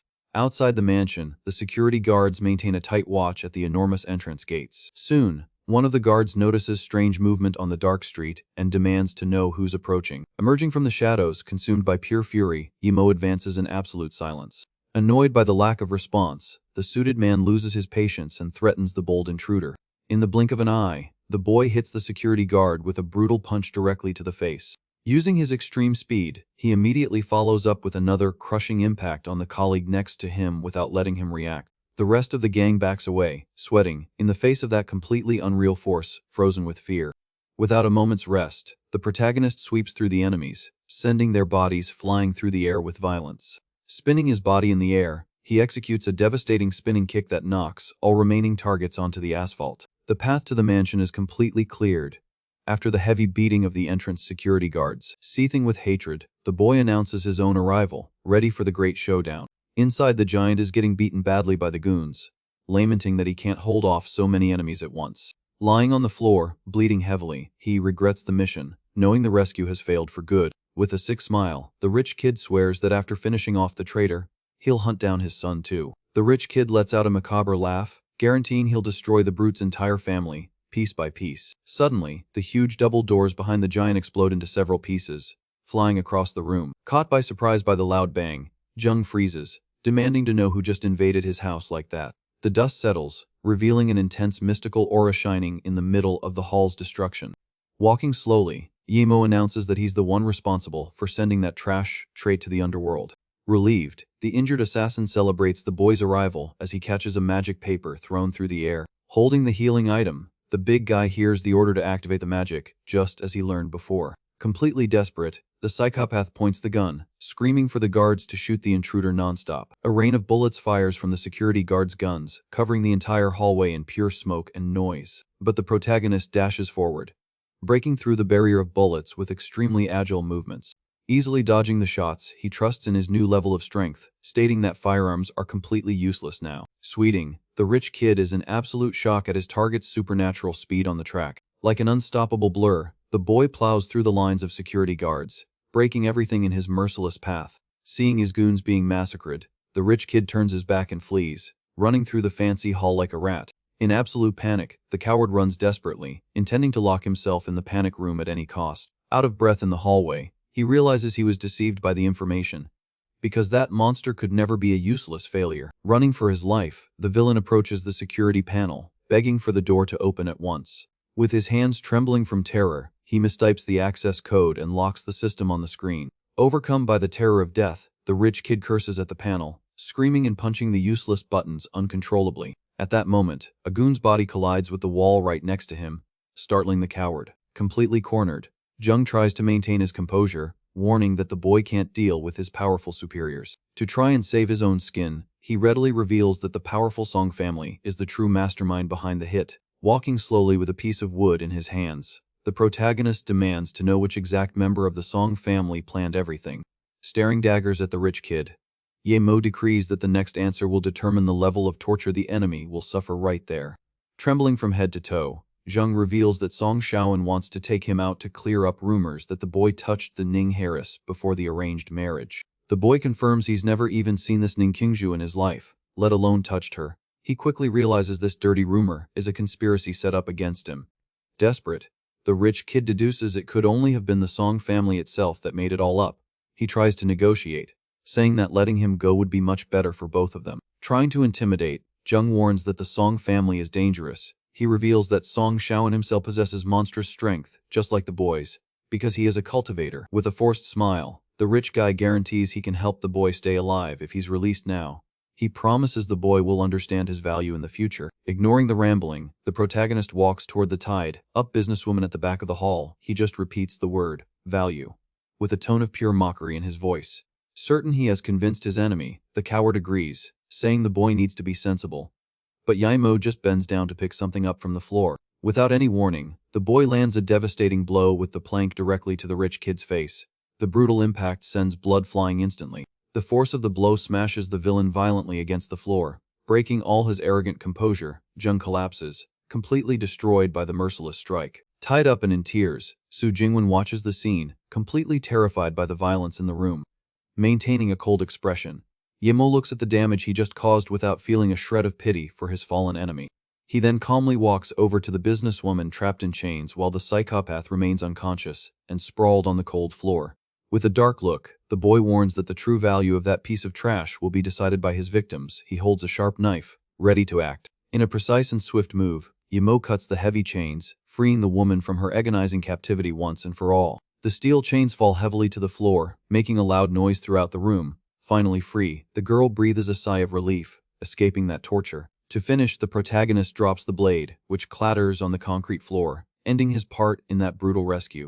Turning his back on the situation, the protagonist coldly announces that the life of that trash now belongs to her. All beaten up, Jung tries to beg for his life, offering his entire fortune in exchange for forgiveness. Traumatized, Su Jingwen grabs the knife on the floor firmly and warns that she wants absolutely nothing he has to offer. With a maniacal look of pure vengeance, the businesswoman decrees that her only wish is to send the psychopath to the underworld by cutting him up piece by piece. As the screams of torture echo from the back of the room, Yemo calmly walks past the injured giant near the door. He advises his ally to flee quickly as he has already called the police to clean up the mess. Surprised, the giant asks if the boy isn't going with him. Standing in the hallway, the guy explains that he'll be watching from the shadows until the authorities rescue his friend safely. Curious about his next steps, Jo Kwon asks what the boy's grand plan is now that he's extracted the truth from the enemy. Certain of his objective, Yemo swears he will wait for the perfect moment to investigate this Song Shaoan and wipe him out once and for all. The next day, peace returns to the protagonist's house, illuminated by the morning sun, as his puppy sleeps peacefully in its basket. Wiping the sweat after his workout, he reflects that even though he erased the rich kid from existence, the real mastermind remains a constant threat. Just then, the sound of the doorbell breaks the silence of the place, making the pup raise its ears in confusion at the visitor. Walking to the entrance, the young man finds the noise strange and wonders who could be bothering him at such an hour. As soon as he opens the door, the guy comes face to face with a security guard in a suit who greets him formally with great respect. The man shows a fancy envelope and says the car is ready to leave whenever the boy wants. Reading the note in the envelope, the boy is completely confused, asking where exactly the businesswoman is planning to take him today. With the garment bag in hand, he calls his friend, questioning the reason for such a formal invitation and suit. On the other end of the line, Jingwen laughs, confirming the delivery, and explains that it's the VIP pass to the luxurious Zhou family banquet. Analyzing the golden seal on the letter, Yemo doesn't see much point in the invitation and asks if his presence at that rich people's event is really necessary. The businesswoman explains that the hosts control the pharmaceutical market, which will help with the sale of their pills. To tease him, she lets it slip that his ex-fiancée will also be there. The shock hits him hard, and the guy repeats the information, incredulous at the bizarre coincidence of running into his arranged ex-fiancée today of all days. Recalling memories from his old body, he quickly realizes who his business partner is talking about. The heiress confirms she's talking about none other than the prodigy daughter of the Ning family, the famous and mysterious Ning Qingsu. Later, the grand banquet hall is already packed with Ninghai's high society, flaunting luxury and chatting in corners. Pointing to the side, one of the guests gossips about the presence of major business figures who have the power to shake the entire city. With no interest in the clique of suits, Yemo questions if such important people really care about a local family like the Jus. With a glass in hand, Jingwen nudges the boy, reminding him that he himself came from a golden cradle and should know the weight of connections. She teaches him that just the title of a Ning family relative is enough to make all those magnates crawl, begging for a lucrative alliance. With a smirk, the rich woman adds that the event drew so much attention precisely because the main Ning heiress herself decided to show up. At that moment, the huge double doors of the hall swing open, catching the attention of all the suits present. The crowd erupts as they see the leader of the Zhou family enter, accompanied by the much-talked-about Ning Qingsu. Focusing his vision on the blue-haired girl, the protagonist notices a magical aura around her and recognizes the presence of pure spiritual flow. With his gaze fixed on the young woman, Yemo tries to process that this cultivator was the promised fiancée of his body's previous owner. The two women walk down the red carpet, exuding elegance and drawing all the admiring glances of the luxurious banquet. With his eyes glowing red, he deduces that the young woman has mastered the mystical arts and questions if the elite of this world hides secret cultivation techniques. Intrigued by her posture, the guy realizes that the cultivator doesn't even try to hide her own magical aura, overflowing with pure confidence in her own power. Since the heiress is part of this powerful underworld, the boy plans to find an opening to extract crucial information about the assassin Song Shaoan. Without wasting time, Su Jingwen takes the lead and approaches the hostesses, wishing them good health to politely break the ice.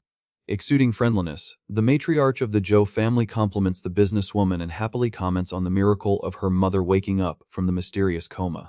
Without losing her class, Jingwen thanks the older woman for her concern, confirming that her mother's recovery is progressing at a great pace. Seizing the perfect opportunity, she opens a fancy box, displaying her company's beauty pill as a special gift to maintain the hostess's youth. Completely surprised by the shining item, Jonah recognizes the famous miracle pill that has become the most talked about topic among the city's elite lately.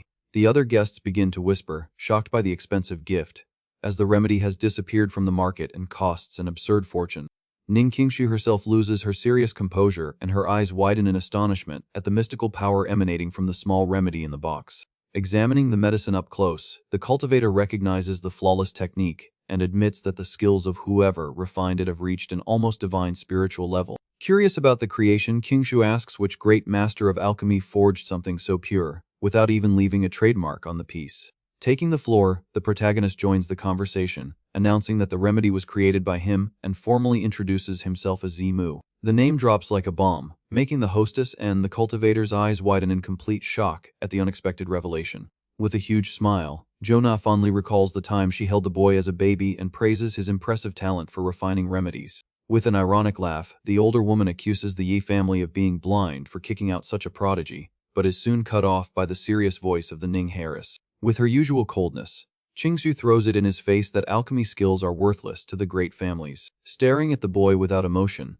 the ex-fiancé guarantees that if things were different, his talent would have made him a sage in her family. With this, the protagonist confirms his suspicion that the elite does master the arts of cultivation, but concludes that these techniques must be trash compared to the magic of his home world. The cultivator continues her speech of superiority, stating that wasting time learning manual techniques is a great waste of energy. Suspicious of the origin of his power, the cultivator praises the boy's absurd level of knowledge and demands to know who really trained him. Yemo holds her sharp gaze, evaluating the girl and preparing the best lie to hide the techniques of his old world. Impatient with the silence, Qingshu turns her back, annoyed, demanding the name of the master who passed on that divine recipe. With a relaxed smile, the protagonist ends the matter, stating that he has no master and made the remedy just for fun in his free time. Before the boy can extract information about the Song family, a loud rich kid barges into the group, shouting birthday congratulations very loudly. The boisterous interruption completely breaks the tense mood of the conversation, drawing the curious glances of several guests around the grand, fancy hall. The loud interruption comes from a white-haired man in a suit who catches everyone's attention. The guests whisper, recognizing the man as the young master of the Song family. Jonai is surprised by the unexpected presence and greets the rich kid, calling him by the name Shaoan. The protagonist casts a sharp glance, finally coming face to face with the target he's been hunting this whole time. Exuding friendliness, the rich kid explains that he would never miss Aunt Zhou's birthday, lest he get a scolding from Qingshu later. He soon notices Su Jingwen's presence nearby and curiously asks who she might be. The matriarch does the honors and formally introduces the girl as the heiress of the powerful Su family. The rich kid focuses his gaze on Yemu, showing great interest in the mysterious figure standing beside the businesswoman. Approaching with confidence, the man extends his hand and introduces himself directly to Jingwen. The young woman shakes his hand, commenting that she's heard a lot about his reputation. Just then, the newcomer turns his attention to the boy, asking for his name.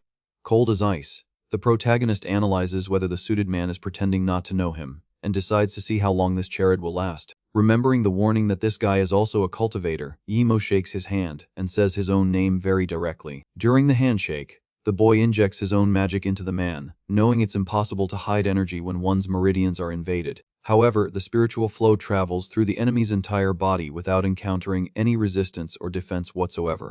It becomes clear in that instant that the suited man is completely hollow and doesn't have a single drop of magic running through his veins.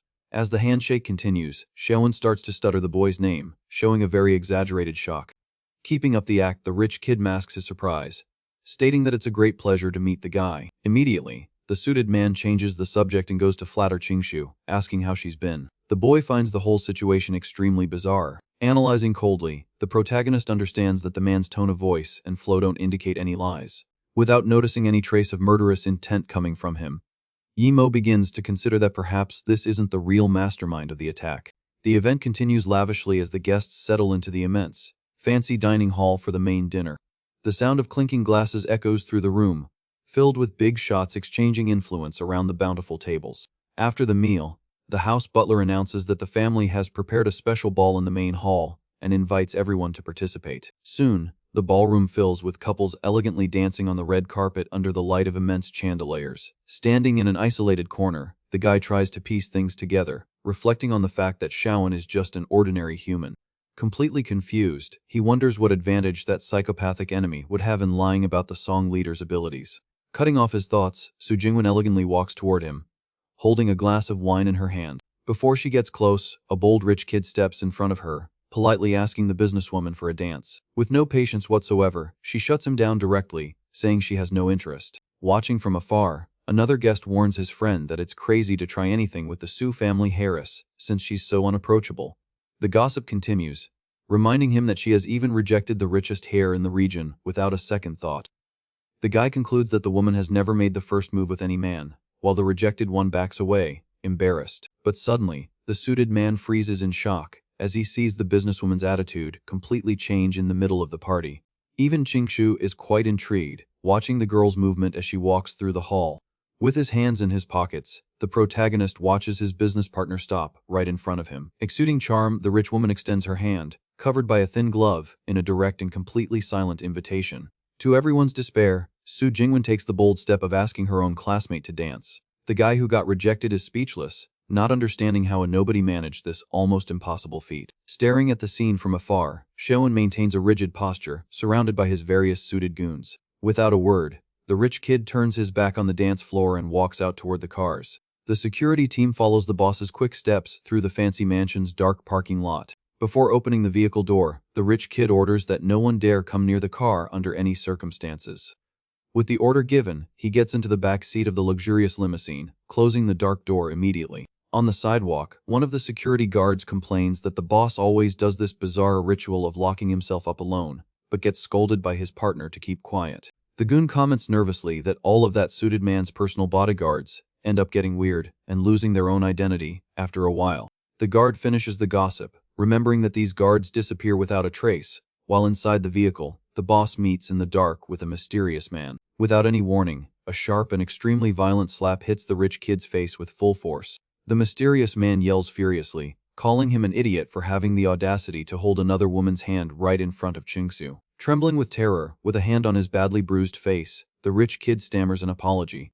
The man raises his hand, exuding a terrifying magical aura that illuminates the inside of the vehicle. Revealing a demonic face, he warns that the useless oaf is only still alive because he serves as a convenient puppet for his plan. Consumed by pure malice, the villain states that failing such simple tasks is an unforgivable and lethal mistake. It turns out this dark figure is the real cultivator, Song Shawan, who has been pulling all the strings, and he tells the fake one to pray his end isn't too agonizing. Immediately after, the real villain exits the vehicle, perfectly assuming the identity and posture of the cowardly rich kid. Walking with great authority, he orders the security guards to accompany him back to the grand ballroom. Outside, the goons gossip again that the bizarre ritual has repeated itself since the boss left the back seat alone. Meanwhile, the fake Shawan struggles desperately, tied up on the car floor in absolute darkness. Gagged and crying nonstop, the imposter tries to scream for help, knowing his days are numbered.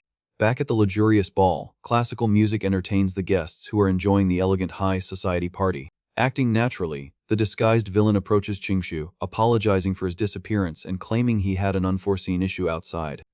The villain is intrigued, noticing that the cultivator is paying full attention to something else in the middle of the hall. Following his fiancée's focused gaze, he reacts with surprise upon witnessing the couple dancing in the center of the floor. The suited man can't believe that the untouchable businesswoman is dancing with a nobody he's never seen before. Far from the phoniness of the rich, the protagonist leads his partner flawlessly as the soft music plays.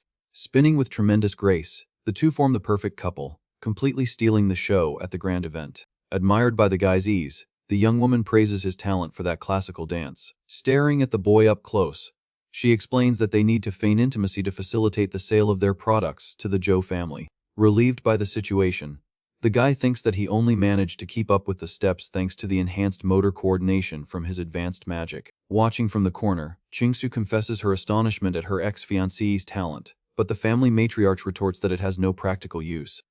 With a mischievous look, the older woman teases the real Shawan, noticing that he was checking out the couple on the dance floor. Trying to maintain his good guy persona, the disguised villain just compliments the mysterious guy's flair. Testing the dangerous waters, the rich kid questions if the hostess really doesn't know the boy, since they've never met. The matriarch doesn't buy the story, finding it impossible that the song's unbeatable espionage network doesn't know everything about an exile. Acting with great phoniness, the manipulator deflects, claiming he would never dare investigate guests within the Zhou family's territory. Exuding pure authority, the woman makes it clear she doesn't care about their tactics, but points out that the boy has a valuable gift for divine alchemy. Drinking his wine in peace, the protagonist thinks that his only wish on earth is to preserve some seeds for the advancement of alchemy. Observing the scene from afar, the matriarch of the Zhou family decides she will no longer stand idly by regarding the boy's affairs in the future. Completely irritated, Shawan glares at the woman and mentally wonders if that meddling old hag is daring to threaten him right there. With pure hatred for his rival, the disguised villain completes the thought, calling the boy a useless piece of trash while staring daggers at him. Just then, some rich folk start gossiping in the hall, trying to remember where they know the name of Su Jingwen's mysterious companion. One of the guests finally connects the dots and deduces, completely perplexed, that the boy is Qingshu's exiled former fiancé. The gossips assume that the abandoned guy is holding a huge grudge for losing the chance to marry such a perfect woman. Clinking their glasses on the table, they conclude that the failure only showed up there to try and take advantage of his former fiancé's absolute status. Having lost her patience with all this disgusting phoniness, Qingshu tells Aunt Zhou that she's very tired and is going home to rest. The manipulative rich kid watches the girl leave, maintaining his impeccable posture in front of all the guests like a good boy. With a glass in hand, the protagonist finds the sudden movement strange and is very curious about his ex-fiancé's abrupt departure from the banquet. Before disappearing, the cultivator stops near the boy and coldly advises him to abandon any vengeful plans he might have in mind. She states that the power web of the great families is absolute, and trying to use her name as a shield will be completely useless. Yemo raises an eyebrow at the random warning, not understanding where she got all this paranoia about imaginary conspiracies. Maintaining her untouchable superior pose, the heiress recommends that he focus only on alchemy to survive as an ordinary mortal.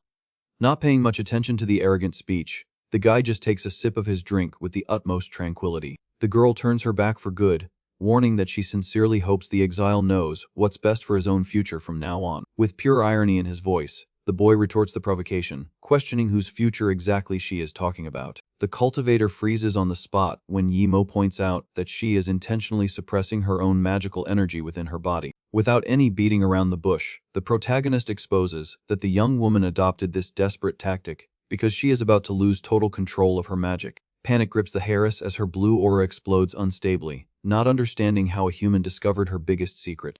Surrounded by a dark pressure, he warns that her brutal training method grants quick strength but works as a guaranteed death sentence. He states very coldly that the promised fiance's weakened body is already collapsing completely with no chance of recovery. Shaken, she questions how a loser would know something so complex, while Yimo guarantees he has the definitive cure for her torment. Breaking into a cold sweat at the bombshell revelation, the young cultivator keeps her guard up, asking why she should put her life in his hands. Exuding total tranquility, the protagonist shrugs, stating that he's not the one whose days are numbered in this dangerous story. Yemo continues to be merciless, reminding her that her lifespan is slipping through her fingers at an extremely frightening speed. Taking advantage of her vulnerability, he proposes a direct deal where he will save the heiress's life in exchange for a small special favor. The guy approaches the young woman with a lethal tone and orders her to simply deliver a certain object into the hands of the villain, Song Shawan. This bizarre request leaves the girl completely speechless in the middle of the luxurious hall as the rich party continues bustling around them. Far away in the dark parking lot, the real Shawan glares at the target from a distance, exuding a purple aura completely dominated by evil. Outside the mansion, the night remains serene, with guests scattered throughout the beautiful, luxurious gardens of the host family. Walking through the flowery surroundings, Yemu and the businesswoman try to find a quieter place to chat, away from the suffocating crowd. Suddenly, a very familiar voice calls out to the protagonist, making him turn his head and interrupt his evening stroll with his friend. Matriarch Jonu appears on the path, displaying a friendly smile, wanting to close a deal on their miraculous beauty pills. The businesswoman gets excited about the golden opportunity and immediately starts presenting all the profit details to the wealthy hostess. Perceiving the malice behind it, Yimu is direct and questions if the old friend sought him out just for simple cosmetics. She asks to be called aunt, like in the old days, but the boy refuses, stating that he was kicked out of his own clan and doesn't dare to have such intimacy. In a rather melancholic tone, the mature woman compares the boy to Qingshu, guaranteeing that they both belong to the same breed of stubborn people. She confides that the girl became a mere tool for her own uncle after her parents' passing, having her life and marriage cruelly controlled. Luckily, the young woman was chosen to learn powerful magic, but the matriarch swears that freedom only comes if she reaches the supreme peak of strength. The businesswoman is in total shock upon hearing that bizarre talk about cultivators, ancient sex, and completely transcendental power. With a heavy expression, the protagonist understands that in this backward world, power levels function in a very precarious and limiting way. The hostess laments that the young woman chose a suicidal training that burns her own life force in exchange for instant raw power to escape. Yemo finds so much dramatic sincerity strange and soon discovers that the woman has tried to heal the girl's magical damage numerous times without success. Jingwen agrees with the tragic account, remembering that her mother also suffered from a deadly spiritual problem that no doctor could solve. Focusing all her attention on the guy, the hostess points out that he was the only living being capable of performing the absolute miracle at the hospital. With pure admiration in her voice, Aunt Jo confesses that the boy has surpassed the greatest mages and sees in him the only light at the end of the tunnel for her niece. Shaken by the sincerity of the compliment, the businesswoman can hardly believe that the president of the medical association admits to being inferior to her business partner. Looking at her colleague's profile, she deduces that his talent breaks boundaries, as talisman making requires a magic that is out of this world. The puzzle finally starts to make sense in the young rich woman's mind, and she begins to seriously consider if the boy is a living legend of cultivation. Unconcerned with the admiration of others, the protagonist can only think about how backward and pathetic the magical system of this useless planet is. Leaving the somber conversation behind, the hostess guarantees her full interest in the product and officially forms a monstrous alliance in the name of her billionaire family. The businesswoman celebrates exultantly, knowing that this masterstroke will multiply her small factory's money to stratospheric levels. Adopting a motherly tone, the matriarch begs the boy to try and break the young woman's curse, as she has a hidden heart of gold. To erase the bad impression from the past, the woman confesses that the promised Fancy put up a big fight with the family to try and prevent his expulsion. The weight of the truth hits Imo by surprise, leaving him completely silent as he tries to process the noble act of the girl he hated most in the world. The sincere conversation is soon interrupted by the fake Song Shaoan, who appears in the flower garden with a cynical smile splitting his face. Using all his rehearsed politeness, the lying rich kid says he made a point of looking for the hostess just to say goodbye personally. The aunt falls for the act, praising the guy's kindness while he pretends to be surprised to find the two lovebirds relaxing in the outdoor area. Oozing cynicism with every word, Shaoan claims to have felt an immediate spiritual connection with Yi Mu, as if they were old partners. The suited man extends his hand, forcing a gentlemanly air, and says in a challenging tone that he can't wait for the day they meet again. Without backing down an inch, the protagonist firmly shakes the fake rich kid's hand, promising that this bloody reunion will happen very soon. During this threat-filled handshake, a light spark of magic explodes between their palms, marking a clash of energy ignored by everyone. The boy pulls back his arm, startled, feeling that something frighteningly familiar has just sprouted within the rich kid's body structure. Staring at his rival's back, covered in purple magical smoke, Imo notices that a raw spiritual power has appeared out of nowhere in that empty human's body. A heavy atmosphere dominates the night outside as the rich kid gets into his gigantic limousine, guarded by several security men in black. Now in the comfort of the armored car, Agun obeys the promised fiancé, informing him that she sent a mysterious gift to be delivered inside. Seated on the soft bench, the villain is amused by the glass box, questioning why the cold girl would want to impress him today of all days. As soon as he analyzes the object, he finds only a simple green origami butterfly, left wondering about the enemy's unfunny joke. Ignoring the childish art, Shaoan tells a security guard to take the box, demanding that absolutely no one touches it without his order. His face contorting with a diabolical fury, he curses his useless goons for failing and forcing him to come out of hiding to deal with a mere piece of trash. Consumed by corrosive hatred, the true leader of the songs breaks his own power ring with blue lightning, muttering his target's names. With a completely manic and disturbed expression, he swears to break everyone's legs and plunge those cursed individuals into the worst possible agony. Still among the flowers back at the party, the protagonist smiles sadistically, planning to use the butterfly spell to make the girl take out the villain.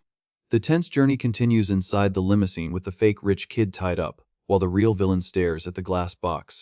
The container completely isolates the magical paper butterfly, which glows intensely with a greenish hue in the dark. Far away, the enormous city skyscraper stands out, illuminating the serene and starry night. The protagonist observes the view from the top of the building, reflecting on the next steps of his plan. With his own spiritual butterfly glowing on his fingertip, he swears that the warning has already been given. The promise that they will meet again very soon carries a lethal tone in the boy's voice. Elsewhere, the matriarch of the Zhou family admires the pill, calculating that there are only a few days left until her resources are harvested. She plans to use the items at the Great Assembly of Cultivators, but suddenly gets startled, asking who is there. Two sinister figures emerge from the shadows, mocking that the genius of her old sect is still sharp. A bald monk covered in a red aura praises the woman's spiritual perception, even though she is gravely injured. The hostess is immediately shocked upon recognizing that the intruders are real cultivators. Maintaining a defensive posture, she demands to know what they want, invading her house like that. Spinning his prayer beads, the monk calls her benefactor, and teases that she's already calculating an escape route. Soon, a huge monk emerges from the shadows, justifying that the two have teamed up to ensure their prey doesn't escape. Pressured by their oppressive presence, the woman concludes that her enemies value her highly to send two masters at once. Forcing a confident smile, the matriarch directly questions what the grand objective of this unexpected visit is. The chubby monk warns that they've come to take her on a little trip and hopes she won't resist. The bald monk, however, loses his patience and suggests breaking all her limbs to make transportation easier. Seething with anger, the woman concentrates a purple energy in her hands and asks if they've forgotten where they're standing. Spreading the lethal magic through the garden, she decrees that since the two of them came here, they will be buried here forever. A thick fog immediately surrounds the intruders, leaving the brute completely confused by the surprise attack. The bald monk covers his mouth in desperation upon noticing that the purple gas is extremely poisonous. The matriarch trusts the immunity of the herb she's chewing, calculating that the corpse flower has enough toxin to take down an elephant. Knowing she doesn't stand a chance in a direct fight against two, she takes advantage of the gas distraction to try and sneak away. However, an absurd magical pressure appears right in front of her, completely blocking any escape route. Cornered and breaking into a cold sweat, the woman freezes before the bizarre energy blocking her path. A menacing shadow rises right behind her, revealing the dark power of the legendary shadow magic. Observing the mysterious silhouette emerging from the fog, the matriarch deduces that the man belongs to the terrible hidden sect. The newcomer walks calmly, confirming he's from the same faction that annihilated her old sect in the past. Desperation grips the woman as she questions the intruder's identity, since their attack date had not yet arrived. The revelation of the face under the shadows leaves the hostess completely stunned, unable to understand how it could be him there. The villain disguised as Emo burns a purple spell in his hands and cynically asks if she's surprised by this visit. Far from that chaos, a security guard yawns, bored, asking his colleague what they're going to eat at the end of their shift. His partner in a suit agrees to the break and suggests they buy something hot to endure the cold of the early morning. As they guard the hallway, one of them imagines what kind of fancy banquet young Master Song must be eating in his room. Without the guards noticing, the real protagonist becomes a blur, using the shadow steps technique. Standing in front of a luxurious door, Yimo wonders if that heady out is really the song leader's room. The small magical paper butterfly floats down the hallway, guiding the boy exactly to the target marked by the spell. Following the tracking magic, the guy stands before the large sliding door, prepared for the showdown. However, he sharpens his senses and realizes that the enemy's spiritual energy isn't coming from inside. Inside a dirty little room, someone is desperately devouring a cup of instant noodles. The fake Song Shaoan dines alone, lamenting that he would never have chosen this miserable life if he had any other option. Chewing the cheap food, he grumbles in frustration that he'd love to be living in a mansion and eating the best banquets. Fury takes over the imposter as he crushes his own cup with hatred, wishing all the suits would rot in the underworld. With his eyes wide with envy, he can't accept suffering so much just because he was born with a face identical to the rich villains. The painful memory invades the double's mind, remembering the humiliating moment he was tied and gagged on the floor. In the memory, the real Shaoan adjusts his glasses and lethally threatens him, reminding him of the consequences if his disguise is discovered. Exuding arrogance, the leader throws it in his face that the imposter will never be more than a useless and disposable copy. Without mercy, the cultivator orders his puppet to completely forget any pathetic little plans of trying to take control. Back in the present, the double grabs the glass box, announcing he's going to break the rules since his only use is to be a shadow. As soon as the lid is opened, the magical butterfly flies freely around the room, leaving the fake-suited man completely perplexed. A mysterious voice echoes in the dark, coldly asking if the imposter doesn't know who he's talking to. In a devastating attack, Yimu emerges from the shadows and lands a violent blow, making the double scream in agony. The impact throws the fake rich kid directly against the table, destroying the remains of his miserable dinner. Walking slowly, the protagonist is surprised by the lack of killing intent in the target and questions if he doesn't recognize him. Sweeting, the imposter points a finger in shock and tries to maintain the lie, shouting that he is the powerful leader of the Song family. But Yaimo advances relentlessly, exposing the farce on the spot with a sharp and intimidating gaze. With his eyes glowing with pure red hatred, the boy demands to know exactly where the real assassin is hiding. In a dark alley far away, a goon speaks on the phone, guaranteeing that dealing with a university student will be very easy. Surrounded by armed brutes, the man confirms that he has already tracked the boy's route and prepared the perfect ambush. Maintaining his tough guy persona, the leader promises to break the target's limbs and deliver him like a package. Walking calmly down the deserted street, the protagonist approaches the alley, oblivious to the gang's conversation. Focused on his thoughts, the guy assesses that the existence of spiritual artifacts proves there are advanced cultivators there. Racking his memory, he remembers that these objects gain powers when pure energy is sealed within them during mystical creation. However, this forging technique requires an impeccable control of magic that only powerful masters can command. He concludes with wonder that the only way to forge items in such a weak world would be by using a legendary pure spiritual spring. With his objective set, Yimo plans to hunt for this source of magic as soon as he sends the villain Song Shaoan straight to his grave. The gang of goons suddenly blocks the path, shouting that the night's hunt is finally over. Full of himself, the leader demands the student's legs and scoffs, asking if he'll break his own bones or prefer some help. Shrouded in the darkness of the alley, the boy just lifts his head, displaying a freezing, deadly gaze. The brute's survival instinct kicks in, making him break into a cold sweat in the face of that oppressive aura. Trying to hide his own terror, the leader screams desperately, ordering his men to attack the target without mercy. The group advances with metal pipes, laughing sadistically, while the protagonist waits patiently with his dark magic. Very convinced, the mastermind thinks his best warriors will crush the kid in an instant. Before the gang can even react, Imo explodes forward with speed and lands a brutal, bloody blow, tearing apart the first attacker. The tense journey continues inside the limousine with the fake rich kid tied up while the real villain stares at the glass box. The fancy container completely isolates the magical paper butterfly, which glows intensely with a greenish hue in the dark. Far away, the enormous city skyscraper stands out, illuminating the serene and starry night. The protagonist observes the view from the top of the building, reflecting on the next steps of his hunt. With his own spiritual butterfly glowing on his fingertip, he swears that the death warning has already been given. The promise that they will meet again very soon carries a completely lethal tone in the boy's voice. Elsewhere, the matriarch of the Zhou family admires the pill, calculating that there are only a few days left until her resources are harvested. She plans to use the items at the Great Assembly of Cultivators, but suddenly gets startled, asking who is there in the shadows. Two sinister figures emerge from nowhere, mocking that the brilliant perception of her old sect is still very sharp. A bald monk covered in a red aura praises the woman's intuition, even though she is gravely injured and weakened. The hostess is immediately shocked upon recognizing that the nightly intruders are real cultivators. Maintaining a defensive posture, she demands to know what that dangerous duo wants, invading her house like that. Spinning his prayer beads, the monk calls her benefactor and teases that her mind is already calculating an escape route. Soon, a huge monk emerges, justifying that the two have teamed up only to ensure their prey cannot escape by any means. Pressured by their oppressive presence, the woman concludes that her enemies value her highly to send two strong masters together. Forcing a confident smile, the matriarch directly questions what the grand objective of such an unexpected visit is. The chubby monk warns that they've come to take her on a little trip and hopes she won't try to resist uselessly. The bald monk, however, loses his patience and suggests breaking all her limbs to make transportation easier without any fuss. Seething with anger, the woman concentrates a purple energy in her hands and asks if the duo has forgotten exactly where they're standing. Spreading the lethal magic through the garden, she decrees that since the two of them came there, they will be buried in that place forever. A thick fog immediately surrounds the intruders, leaving the brute completely confused by the sudden surprise attack. The bald monk covers his mouth in desperation upon noticing that the dark purple gas is an extremely poisonous toxin.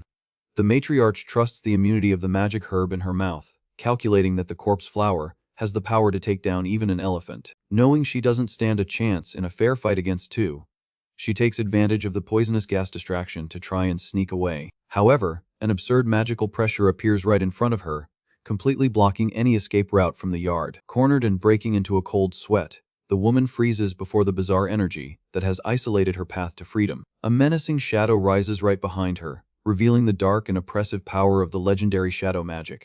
Observing the mysterious silhouette emerging from the fog, the matriarch deduces in terror that the man belongs to the terrible hidden sect. The newcomer walks calmly, confirming he's from the same bloody faction that annihilated her old sect years ago. Desperation grips the woman as she questions the intruder's identity, since their agreed-upon attack date had not yet arrived. The revelation of the face under the purple flames leaves the hostess completely stunned, unable to understand how it could be him there. The villain disguised as Yimu burns a spell in his hands and cynically asks if she's very shocked by this special visit. Far from that chaos, a security guard yawns, bored, asking his suited colleague what they're going to eat at the end of their shift. His partner in the suit agrees to the well-deserved break and suggests they buy something hot to endure the cold of the early morning. As they guard the hallway, the guard imagines what kind of luxurious banquet young Master Song must be eating in his room. Without the guards noticing anything, the real protagonist becomes a magical blur, using the invisible steps technique in the shadows. Standing in front of a fancy door, Yimo wonders if that protected hideout is really the song leader's room. The small paper butterfly floats down the hallway, guiding the boy exactly to the target tracked by the enchantment. Following the luminous magic, the guy stands right in front of the large sliding door, fully prepared for the showdown. However, he sharpens his perception and notices with surprise that the dangerous enemy's spiritual energy isn't coming from inside the room. Inside a dark and dirty little room, someone is desperately devouring a cup of instant noodles. The fake Song Shaoan dines alone, lamenting his own life and swearing he would never have chosen this path if he had any other option. Chewing the cheap food, he grumbles in frustration that he'd love to be living in a giant mansion and eating the most expensive banquets. A blind rage takes over the imposter as he crushes his own cup with hatred, wishing all the suits would rot in the underworld. With his eyes wide with pure envy, he can't accept suffering so much misfortune just because he was born with a face identical to the villain's. The painful memory invades the double's mind, remembering the humiliating moment he was tied and gagged on the floor.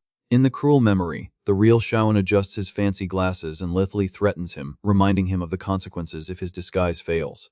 Exuding absolute arrogance, the leader throws it in the weakling's face that the imposter will never be more than a useless and completely disposable copy. Without a shred of mercy, the cultivator orders his puppet to completely forget any pathetic little plans of trying to take his place. Back in the depressing present, the double grabs the glass box, announcing he's going to break the rules since his only use is to be a shadow. As soon as the protective lid is opened, the magical butterfly flies freely around the room, leaving the fake-suited man completely perplexed. A mysterious voice echoes in the dark, coldly asking if the third-rate imposter doesn't know who he's talking to. In a surprising and devastating attack, Yimo emerges from the shadows and lands a violent blow, making the double scream in instant agony. The absurd impact throws the fake rich kid directly against the wooden table, destroying the remains of his miserable dinner on the floor. Walking slowly through the room, the protagonist finds the lack of killing intent in the weak target strange and questions if he doesn't recognize him. Sweating on the floor, the imposter points a finger in shock and tries to maintain the lie, shouting that he is the powerful leader of the Song family. But Yimo advances relentlessly, exposing the ridiculous farce on the spot with a sharp and completely intimidating gaze. With his eyes glowing with pure red hatred, the boy demands to know exactly which hole the real manipulative leader is hiding in. In a dark alley far away, a goon speaks on the phone, assuring his boss that dealing with a university student will be very easy. Surrounded by dozens of armed brutes, the man confirms that he has already tracked the boy's route and prepared the perfect ambush. Maintaining his tough guy persona, the leader promises to break all 4 of the target's limbs at once and deliver him package. Walking calmly down the deserted street, the protagonist approaches the dark alley, completely oblivious to the armed gang's conversation. Focused on his thoughts about magic, the guy assesses that the existence of spiritual artifacts proves the world harbors real cultivators. Racking his memory for the rules, he remembers that these objects gain powers when divine energy is infused and sealed during creation. However, this brutal forging technique requires an impeccable control of pure magic that only masters of very high levels can command. He concludes with wonder that the only way to forge strong items in such a weak world would be by controlling a legendary spiritual spring. With a new objective set in his mind, Yemo plans to hunt for this hidden source of magic as soon as he sends the cowardly villain straight to his grave. The gang of goons suddenly blocks the alley exit, shouting that the midnight hunt is finally over for the target. Full of cheap bravado, the leader demands the student's 2 legs and scoffs, asking if he'll break his own bones or prefer a beating. Shrouded in the heavy darkness of the alley, the boy just lifts his head, displaying a freezing, deadly gaze at the scum in front of him. The brute survival instinct kicks in at that very moment, making the big guy break into a cold sweat in the face of that oppressive, murderous aura. Trying to hide his own paralyzing terror, the leader screams desperately, ordering his men to attack the lone target without mercy. The group advances, holding pieces of wood and laughing sadistically, while the protagonist waits patiently with his dark smoke. Very convinced of his numerical superiority, the mastermind thinks his best warriors will be able to crush the kid in an instant. Before the useless gang can even react, Yimu explodes in an absurd advance and lands a devastating kick, tearing apart the first attacker in line. Staring at the target, Song Shaoan scoffs, asking where all that brave attitude the boy showed during the banquet went. Completely furious, the suited man calls the guy an insect for having the audacity to speak to Ning Qingshu right in front of him. Pointing a finger, the villain admits that his biggest mistake was letting a loser handle this situation, and allowing the target to live a few more days. Yemo understands that the rich kid was also involved and questions what the real reason for being hunted with such obsession would be. With a sadistic and dark smile on his face, the leader of the Song family just repeats the question in a purely ironic way. He loses his mind, screaming that a failure being engaged to that perfect girl is the biggest stain on his life, because she was born to be his alone. Seething with anger for his own reasons, the protagonist can't believe the guy sent someone to take him out just because of a sick jealousy. Exuding a terrifying purple aura, the suited man calmly warns that it would be a great waste to finish off the boy so quickly now. A gigantic spiritual entity appears behind the villain as he mocks that a mere mortal has never witnessed such a miracle in their life. The boy looks at the magical creature with some curiosity and wonders if it might be some kind of bizarre summon. The rich guy reveals that matriarch Jo Ne possesses a very rare body of vital energy that will serve as perfect food to strengthen his shadow. Completely consumed by greed, he swears that after this macabre sacrifice, he will achieve absolute power and become a true god. Unfazed, Yimo displays an energy in his hands and questions why the villain wants him alive, since finishing him off directly would be much easier. Very sure of himself, the cultivator explains that he purposely left clues in the kidnapping to make the Ning Harris hunt the boy to his end. Covering his own body with even more spiritual power, the villain completes his lethal reasoning in a completely cold and calculated manner. The suited man states that the perfect plan will make everyone believe that the student is the real kidnapper and murderer of the matriarch. With a mocking laugh, the protagonist comments that the chatterbox ended up confessing to all his crimes without any effort. The rich guy freezes on the spot and doesn't understand the reason for so much confidence coming from that theoretically cornered kid. Turning his head back with the utmost tranquility, Yimo asks a mysterious hooded figure if she managed to hear everything correctly. The mysterious person removes their cap, revealing their identity while confirming that she heard every word of the dirty plan very clearly. Taking off the hood for good, Ning Qingshu reveals herself on the scene, exuding a blue aura as she glares at her ex-ally with pure disappointment and anger. Overcome with absolute panic, the leader of the Songs begins to stutter, trying to claim that kidnapping her out was just a bad joke. Ignoring the pathetic lies, the young cultivator advances furiously, ordering him to return her relative immediately. With a menacing look, the girl warns that if anything happens to the hostage, she will annihilate the villain's entire family without a second thought. Seething with hatred over the trap, the suited man points his finger, accusing the boy of playing dirty against him in this ambush. The guy just shrugs, reminding him that the rich kid himself opened his mouth to brag about everything of his own free will, and without any pressure. Closing his eyes with a completely relaxed posture, the protagonist prepares the final verbal blow to destroy the enemy's inflated ego. With a sharp and shining gaze, he mercilessly states that the great criminal and manipulative leader is actually a very dumb guy. The impact of the insult makes the rich guy freak out completely, screaming the target's name at the top of his lungs while releasing a lot of uncontrollable purple energy. Maintaining her coldness, the Harris takes the lead, warning that the boy can leave now because the Joe family has been notified and is on their way. The girl throws it in his face that an ordinary human doesn't stand a chance in a battle involving real mages, trying to get her colleague away from the danger. On the other side, the villain loses the rest of his sanity seeing their intimacy and freaks out with jealousy, surrounded by his bald goons. Without thinking about the consequences, the suited man points his finger, screaming the lethal order for the assassin monks to destroy the target right now. In the same instant, the young cultivator leaps forward, creating a barrier with her own body to protect the protagonist from the deadly attack. The hulking monk ignores the woman's warning and fires an extremely powerful magical blow, cutting through the air swiftly in their direction. Displaying his cell phone, the leader of the songs threatens to execute the hostage with just one call if the girl doesn't get out of the way of that failure. The pressure of the cruel choice falls on the Harris's shoulders as she freezes in place, torn between saving her own aunt or her former fiancé. But the boy simply walks past her with complete tranquility, saying there's no reason for all this exaggerated concern. Surprised by the guy's attitude, the young woman turns her head, completely speechless in the face of that bizarre calmness, in the middle of a lethal confrontation. Pulling out his own device, the protagonist shows a photo, proving that he has already taken care of the rescue and ensured the old lady's safety. The villain falls into pure despair as he looks at his own screen, unable to understand how his impenetrable security system failed so badly. On the surveillance camera, the rich kid only finds his fallen goons and the hideout completely ruined by an unknown intruder. 15 minutes earlier, the band of assassins was hidden in the middle of the forest, awaiting orders from their boss to begin the night's hunt. Maintaining control of the operation from a distance, the white-haired suited man ordered his entire troop to just stand by and wait for the right moment. Soon after, the manipulative leader moved away from the group, claiming he needed to make a very important call in a more private place. Away in the dark woods, the villain looked back with great caution, just to make sure none of his men had followed him.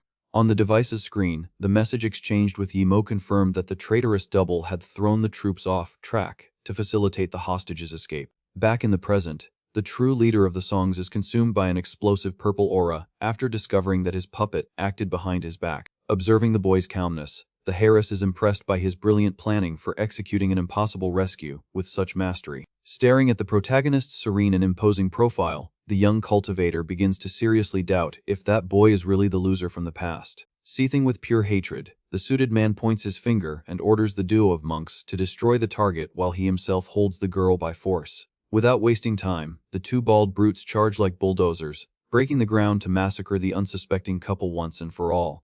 Taking advantage of the chaos, the rich kid fires purple energy restraints that speed across the battlefield, aiming directly for the enemy Harris. The dark magic envelops the young woman's body, binding her arms and legs so tightly that she can no longer move a single muscle. With a cruel smile, the villain tells her to watch her beloved get crushed, while the girl despairs, screaming for the guy to run. Like true combat monsters, the giant monks leap into the air with their fists, ready to smash the student into the ground.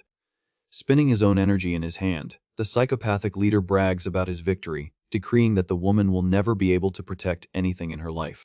Completely paralyzed, the young cultivator sinks into guilt, thinking it was her own overconfidence that condemned the boy to his end. The dust rises heavily on the battlefield as the deadly attacks from the assassin duo plummet right toward the protagonist's head. However, the massive blows only hit the concrete, shattering the ground, without finding the slightest sign of the student's body in the middle of that smoke. The two bald brutes' eyes widen in complete shock, totally confused as to how the target simply vanished in front of them. Appearing out of nowhere with an extremely agile movement, Yimo lands a devastating kick directly to the monk's face, abusing his advanced technique. Watching the feat while tied up, the Harris's jaw drops, dumbfounded, trying to process where that monstrous and abnormal strength came from. The boy's brutal impact works like a truck, sending the assassin's heavy body flying through the air and making him slide hard across the asphalt. But instead of falling injured, the defeated enemy's body melts into the ground like sand, revealing the use of a very rare substitution spell.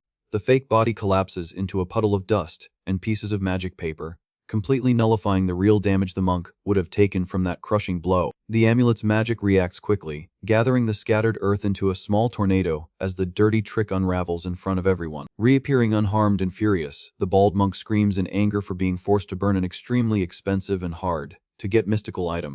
Before the big guy finishes whining about the lost spell, the protagonist becomes a blur and already appears, covering the opponent's back. Without giving time for a reaction, the guy follows up with another devastating kick, driving the second assassin with full force directly into the stone floor of the place. The suited leader breaks into a cold sweat in the face of the massacre, recognizing that this dark speed is absolutely not human or natural. Walking calmly, Yimo lets his own blue aura overflow to a frightening level as the villain begins to understand the sad reality. Staring daggers at the scum with his magical gaze, he hears the enemy confirm in total panic that the failed exile is a true master of cultivation. The revelation drops like a bomb on the Harris's head, leaving her completely floored upon discovering she tried to protect a super powerful warrior. In slow, imposing steps, the protagonist advances, leaving a trail of blue flames on the ground, announcing that he has waited a long time for this showdown. Taking a step forward, the protagonist displays an intense blue aura enveloping his own feet. Cornered, the leader of the songs remembers sending the target to jail and hiring goons. The villain mentally replays the moment he kidnapped the boy's friend and hurt the dog. Trembling with rage, the suited man grumbles that the student has been acting like an annoying fly from the beginning. Advancing with firm steps, Yemo continues to exude a completely overwhelming spiritual power. With his eyes glowing with hatred, the guy coldly warns that he has wanted to crush this insect for a long time. In the middle of the destroyed courtyard, the atmosphere grows heavy as the fake monk's body remains stretched out on the ground. Shaoan tries to maintain his arrogant posture, downplaying the fact that his great rival is also a cultivator. Summoning his colossal purple magic, the rich kid confesses that he avoided using it because of the high price it demanded. The gigantic shadow attacks with full force, while Qingshu watches the scene completely horrified. Lying nearby, the real bodies of the defeated monks begin to melt into a purple puddle. Yemo notices that the enemy's spell has a teleportation component and wonders about the techniques of this world. Sadistically, the villain declares that the useless goons will now become part of his own power. Celebrating the feat, the rich kid brags about having absorbed the energy of 2 warriors at once. The fallen monk's face sinks completely into the dark magic, sealing the duo's Maber sacrifice. Seething with arrogance, Shaoan swears that his strength has just reached the legendary first level of cultivation. The protagonist stares at the scene, perplexed to realize that the enemy really devoured their entire souls. The dark purple magic begins to condense in the air, forming an extremely dense and bizarre mass. Consumed by madness, the villain points his finger, decreeing that the university student will be next. Qingshu falls into despair, blaming herself for being arrogant and underestimating the suited man's secrets. The young woman takes responsibility, feeling that the guy is only cornered there because of her. Determined, she steps forward, demanding that the psychopath let the target go, since the issue is with her. The protective attitude makes the Song family leader freak out with envy, seeing his beloved defending a piece of trash. Screaming at the top of his lungs, the rich kid swears that now the protagonist deserves to meet his end no matter what. The impact of his fury launches the shadow monster, tearing up the ground directly toward the boy. Seeing his end approaching, the heiress screams at the top of her lungs, telling her former fiancé to get out of the way. A brutal explosion of purple energy covers the entire area, completely sweeping the scene. In an absurd reflex, Yemo advances, enveloped in a blue aura, and grabs the girl by the waist at the last second. With his feet firm, the protagonist lands calmly outside the enemy's blast radius.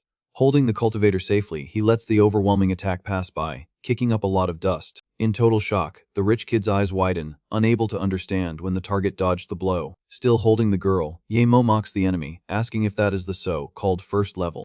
Leaping high, the protagonist flaunts his confidence, questioning if that power is really supposed to be strong. Feeling her ex-fiancé's magic, Qingshu is impressed to realize that his strength easily surpasses the villain's. Without letting up, the guy initiates a lethal dive directly toward the suited man in the midst of the destruction. The crushing impact hits the ground, making the rich kid spit a lot of blood, unable to believe it. Taking advantage of the distraction, the dark beast attacks by surprise and grabs the protagonist back with force. With his face contorted with hatred, the leader of the song screams desperately that he wants to see the student gone. The purple shadow fires a magical explosion at point-blank range, trying to disintegrate the boy for good. However, Yemu destroys the dark charge in an instant, breaking through the magic with his shining blue aura. Lying on the ground, Shoen insists on his arrogance, swearing that this trash will be swallowed by his shadows. The protagonist lands calmly, completely ignoring the pathetic delusion of the bloodied villain. Concentrating all his power, the boy pushes away the dark mist, emanating a monstrous spiritual pressure. Enveloped in an intense blue, he coldly states that in the face of true absolute power, this cheap magic, isn't even worthy of being mentioned. A brutal wave of force shatters all the concrete around them. With a sharp look, the university student coldly states that he has finally figured out the darn trick. The protagonist's hand pierces the purple illusion, grabbing the true core that controlled all that magic. Displaying a disgusting spiritual worm, he deduces that the supposed supreme technique is just a parasitic insect. Without the slightest mercy, the guy crushes the creature in his own hand, making the energy splatter far away. The broken connection causes devastating internal damage, making the villain vomit a lot of blood at that very moment. Crawling defeated, the psychopath cries, unable to accept how a piece of trash kicked out of his home did that absurd thing. Screaming in panic, the rich kid warns that his great-grandfather belongs to an extremely dangerous hidden faction. Yemo stops in his tracks, completely intrigued, wondering if this planet really harbors cultivation sects. In a hysterical fit, the suited man laughs, saying the guy's influence is nothing compared to his. Ignoring the tantrum, the boy starts walking toward the defeated man again, exuding pure lethal fury. The rich kid backs away, sweating, and threatens that his enemy won't be able to handle the consequences of a hit. The protagonist's feet continue to advance relentlessly as blue flames crack the stone ground. Terrified, the leader of the songs drags himself desperately, screaming at the monster to stop right there. The boy's bluish hand approaches as the loser tries to bargain for a forgiveness that doesn't exist. Completely broken, the suited man cries pathetically, admitting his mistake and begging for his life. Determined to end the little show, the protagonist prepares the final blow, saying goodbye to the leader of the song family. A monstrous pillar of blue energy mercilessly crashes down on the rich kid, completely crushing him. The gust of wind generated by the brutal impact forces the young cultivator to cover her own face to protect herself. Dominating the scene, Yimo remains standing with his eyes glowing red over his rival's inert body. The dust settles in the immense, destroyed courtyard, revealing the silent distance between the heiress and the student. Turning his head, the boy announces that it's all over and that he has already received confirmation of her aunt's rescue. A little embarrassed by everything that happened, the girl lowers her eyes, thanking him for the crucial help. Swallowing her pride, Kingsu laments having been ignorant for judging the guy as a loser the whole time.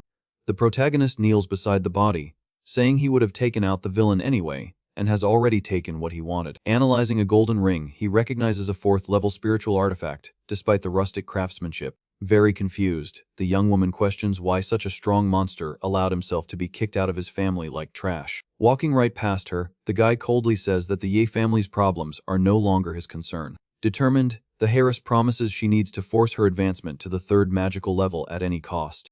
Haunted by her own family's control, the young woman understands that only absolute power will guarantee her freedom. Standing further ahead, the protagonist just looks back in silence, noticing the girl's conviction there. Yemo displays the spiritual dispersion pill, explaining their agreement. This pill is meant to disperse all the violent energy accumulated in her body. The cultivator is shocked, fearing she'll lose her entire magic base if she does this. Being very direct, he warns that her old method will be her end if she continues practicing it. But the young woman hesitates, lamenting that she would become an ordinary person for the rest of her life. Just then, she is left completely confused about where the next part of the agreement comes in. With a deep look, the boy asks if she wants to learn the true method of cultivation. The scene changes to the huge house where the protagonist is currently living. The guy soon opens the door to one of the rooms to show her the place. Carrying her suitcase, Chingsu enters the house, looking a little shy about the situation. With her face slightly red, she announces that she'll be staying at his residence for now. Noticing the girl's nervousness, Yemu naively asks if her injuries are hurting. Dying of embarrassment, she just pushes the guy inside, telling him to be quiet. Out in the yard, the heiress realizes that her colleague is getting ready to leave again. The boy confirms that the matter with Song Shaoan is over and now he needs to look for the spiritual spring. Before leaving, Yemo recommends that she cultivate near the rare silver heart grass to heal. At that moment, his puppy appears, running excitedly through the yard. Petting the animal, the protagonist promises to teach the girl the cultivation method before he goes. He also leaves the young woman in charge of taking care of the magic plant and the puppy. Chingsu is impressed, commenting that it's quite rare to see the guy with such a gentle expression. Holding the little animal, she is curious to know what its name is. The boy confesses that the dog doesn't have a name, but the rich girl insists that giving it a nickname is important. Cool with the idea, the guy decides to name the puppy Shiliu. The pup lets out an excited bark, showing that it really liked the choice. Observing the animal's joy, the protagonist thinks the name is perfect. The scene brings back an old memory where someone was calling a certain little Shilia to eat. Another voice in the memory was praising the older brother's incredible moves in a fight. The past echoes in Yimo's mind with the name being repeated very nostalgically. Back in reality inside the house, Kyungshu takes off her jacket and asks where she'll be sleeping. Sitting calmly, Yimo says he has already cleaned the guest room for her to use. Still in the room, the cultivator is apprehensive about how the guy will deal with the Song family. Exuding a blue aura, Yimo guarantees that everything is already taken care of and that the villain will disappear. Far away, a huge stone gate isolates the mountain at the back of the Song family mansion. Dozens of suits gather in a clearing, waiting for something very important to happen. In the middle of the crowd, a man anxiously asks about Shaoan's whereabouts. The family leader, Songjia, is asked if their great-grandfather will really end his seclusion today. A suited man with glasses confirms that he received direct information about the end of the isolation. Suddenly, a loud bang echoes as the heavy stone doors begin to open by themselves. Tension grips the audience as the family leader announces the elder's return. A monstrous, furry paw steps hard on the ground, startling those present. The white-haired old man appears in the shadows, murmuring that 5 years have passed in the blink of an eye. Mounted on a giant dark beast, Song Zaha emerges from the cave, exuding pure mystical power. The family leader bows to the old man, celebrating his advancement to the 3rd level of cultivation. With a powerful laugh on the beast, the old man praises his nephew's sharp tongue. Imposing, the elder master immediately demands the presence of his beloved great-grandson, Shawan. The elder remembers that his great-grandson was dealing with a kid from the Ye family and wants to know the result of the mission. Sweating, the suited man reports that they gave up because the boy was just an ordinary person. The master's eyes widen, glowing with magic, and he questions the word, gave up, with great fury. Seething with anger, he doesn't accept that a member of the powerful Song family said something so pathetic. With a murderous look, the elder swears he himself will solve the problem if the boy wasn't capable. Without wasting time, the old man summons 2 professional assassins from his elite hidden sect. The suited man with glasses panics upon hearing the lethal order given to the experienced mercenaries. Completely insane, the master orders the duo to travel and bring him the enemy boy's head. The next morning, Qingsu stretches sleepily, unable to believe she had to wake up at 5 in the morning. Sitting calmly, Yimu explains that spiritual energy reaches its peak at this early hour. Before starting the intense training, he hands her a mug, telling the girl to drink the contents quickly. Without questioning, the rich girl takes large gulps of the mysterious drink prepared by her classmate. Surprised by the strange taste, she wants to know exactly what's in that green liquid. The protagonist reveals that he made a mild mixture because her body wouldn't handle a pure pill. Silently, he laments how weak the body structures of the people in this peaceful world are. Turning his back, Yimo tells the girl to go change clothes so they can get to work. With a serious expression, he decrees that the time has come to teach the true method of cultivation. At the bustling park, the young woman is full of embarrassment, asking if they are really going to train there. Yemu explains that energy flows better near nature, so that open place is simply perfect. Around them, the elderly gossip, thinking the young couple is doing some bizarre spiritual therapy. Ignoring the gossips, Qingsu asks how he knew her old method was so destructive. Relaxed on the rock, Yimo just tells his partner to empty her mind and focus on the magic around them. He explains that the old technique pulled in all the raw energy, slowly damaging her body in the process. The secret to true cultivation, according to the master, is to extract only the purest part to nourish the body. With his eyes glowing intensely, the boy brags that his method utilizes everything. Following the instructions, the cultivator focuses her mental strength on her forehead to guide the divine absorption. Completely focused, the girl closes her eyes, trying to find the magical flow in the natural environment. The protagonist's voice echoes, telling her to empty her mind completely and just feel the invisible flow. Diving into her own empty subconscious, she feels an absolute darkness taking over her being. Frustrated, the young woman opens her eyes, cussing for not being able to feel a single drop of spiritual energy. Observing the training from afar, an old lady comments with concern that the girl is sweating too much and suspects something is very wrong. Completely frustrated with the exercise, Kyungsu confesses that she really can't feel any of that energy at all. To solve the situation, Yimo touches his partner's forehead with a glowing finger, causing her to jump slightly. He instructs the girl to close her eyes again and try to focus on the sensation one more time. The protagonist lends his own mental strength to help his partner perceive the mystical flow hidden in the environment. Calmer with the help she received, the heiress agrees with the instruction and concentrates on the task.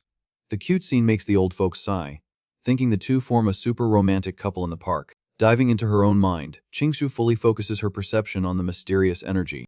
She finally sees the magic shining in the air and is amazed by the beauty of that pure power. The guy's projection explains that this is the true invisible essence of the world, but laments that it's very weak there. Suddenly cutting off physical contact, the boy announces that their practical training is done for the day. Getting up from the rock, he tells his partner to focus on guiding this force alone to reach the first level. With the day's lessons over, Yimo calls his colleague to leave, and she just agrees. Later at the rented house, Qingxu takes a hot bath to relax her body after so much effort. However, the cultivator's mind can't stop replaying the guy's gentle touch on her forehead, leaving the young woman super embarrassed. Annoyed with her own confused thoughts, she slaps the water, yelling that this whole situation is so annoying. Focusing on what really matters, the young woman vows to continue her training, knowing she needs to reach the first level of power soon. A week later, the protagonist waits on the street at night, finding the delay of the clandestine transport strange.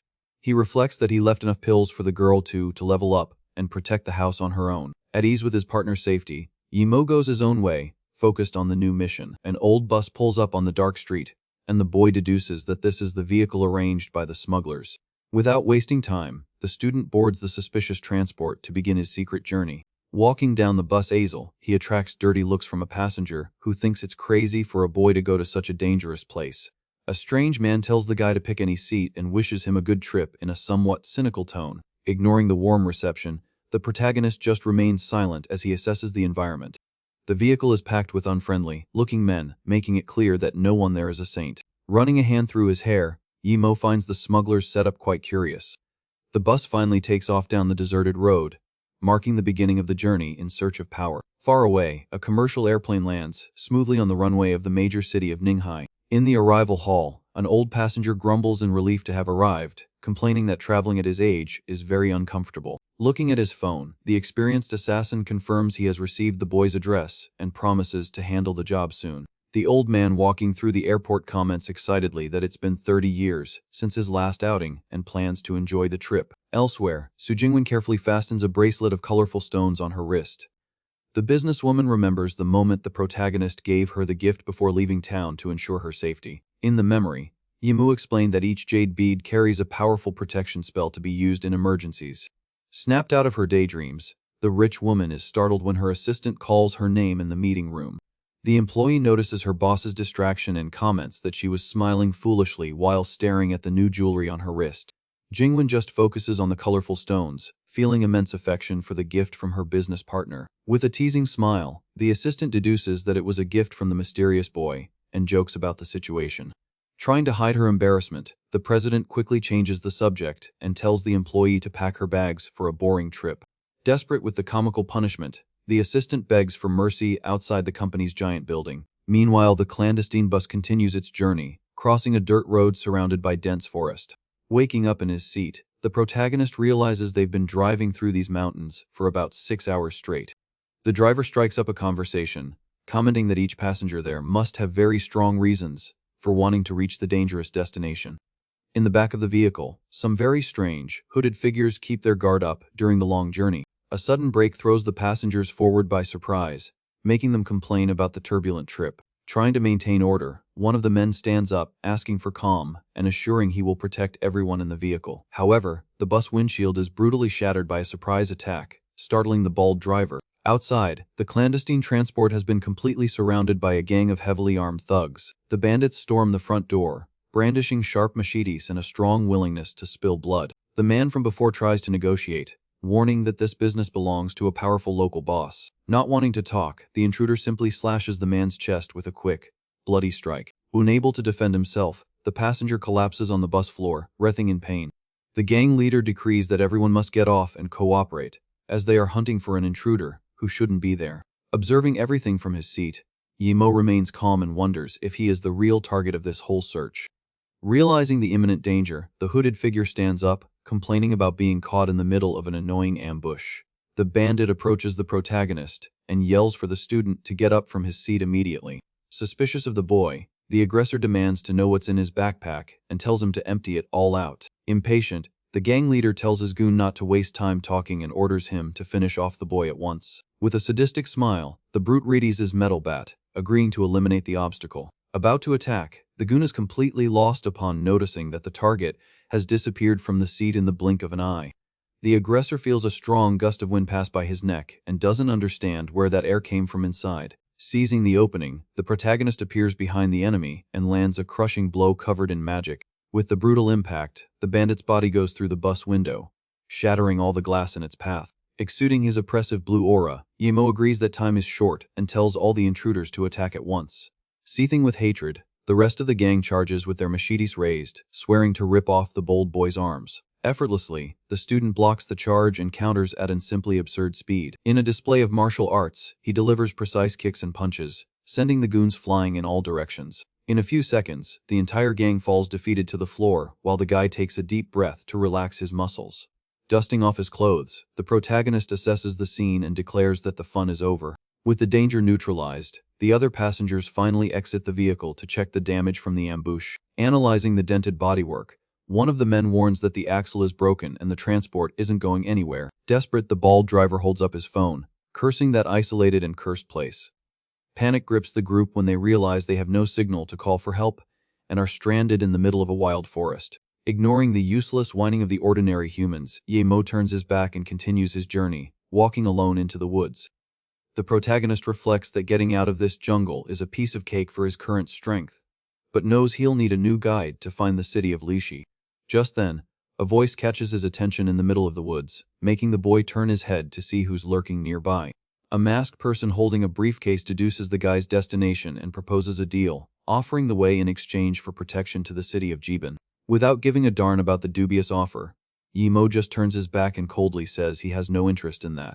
The figure points a finger, demanding he think it over, guaranteeing the boy will never find his final destination without this valuable help. With a sharp gaze, the student concludes that the bandits were hunting the girl precisely, and that the main target is that mysterious briefcase. Exuding a lethal and dark aura, he intimidatingly questions what makes the figure think they have any standing to try and negotiate there. The spiritual pressure works instantly, and the person backs away, sweating, admitting defeat, and accepting their disadvantaged position in the deal. However, right after, the traveler runs desperately after the protagonist, begging him to wait just one more minute. Taking off her disguise, the girl finally reveals herself and introduces herself as Wendong, confirming she's a resident of that tough region. Sizing up her travel partner, she deduces with great certainty that the guy isn't going to that dangerous place just for money. To prove her reasoning, the young woman shows a small magic vial and questions if that is exactly what the student is hunting for. Far away, a convoy of heavy jeeps tears down the dirt road at high speed, kicking up a lot of dust through the dense jungle. One of the goons in the vehicles spots strange movement on the side of the road and quickly alerts the rest of the armed gang. As soon as the cars stop in front of the passengers of the broken-down bus, the bald driver celebrates, thinking they've finally been saved. Running toward the jeep, the driver asks with great relief if that armed group was sent by Master Hong to rescue them. But the answer comes in the form of a brutal kick directly to his face, sending the useless man flying backward with full force. Stepping onto the dirt ground with a fancy dress shoe, the convoy leader repeats the so-called master's name with pure venom in his voice. Smoking a cigar imposingly, the suited man throws it in their faces that the weak old man isn't going to show up to save anyone there. As the group surrounds the frightened passengers, one of the goons informs the leader that they've finally found the target they were looking for. The goons who got beaten badly on the bus appear all bruised and beg their boss for forgiveness for failing the mission so miserably. Sitting in a chair in the middle of nowhere, the suited man with sunglasses ignores the apologies and demands to know where the woman fled. Kneeling and terrified, the goon confesses he has no idea of her whereabouts, revealing that the gang was massacred by a boy. The leader takes off his glasses in complete disbelief, threatening the subordinate with his life if he's making up absurd stories about a kid. Desperate to live, the bald driver steps forward and promises to give away the couple's escape route in exchange for a safe ride out of there. The other passengers confirm the story on the spot, detailing that the mysterious figure wore a mask, but clearly smelled like a woman. Finding the information quite useful for the hunt, the boss puts his sunglasses back on and tells the witness to keep talking. Pointing into the dense woods, the bald man gives the exact direction of their escape and even bets the two have already become food for wild animals. The suited man deduces that the targets are heading for a protection convoy and mocks the false sense of security the two must be feeling. Determined to finish the job, the villain orders his men to march toward the objective, while the bald man begs not to be left behind. Staring at the desperate driver with a completely empty gaze, the gang boss shows not a shred of empathy for him. The leader simply turns his back, and his goons point their guns at the informant, who panics at the cowardly betrayal. Sweating in the face of imminent demise, the man begs for his life, reminding them that he fulfilled his part of the deal and gave them everything. The negotiation fails miserably, and a scream of pure agony echoes through the dark forest, sealing the tragic fate of those travelers. The next morning, the landscape opens up to reveal the bustling streets of the famous city of Jiban, the meeting point for the region's mercenaries. Walking down the sidewalk, the girl asks Yahello to hide his monstrous strength as much as possible, leaving the guy completely confused. She explains that showing off too much power would only attract greedy big shots after the secret of the divine water, since the bandits must be on their tail. The protagonist just mutters in agreement, understanding that keeping a low profile now is the smartest move to avoid delays. Just ahead, his partner points to a man on the street and says that he is the exact experienced contact they came to find.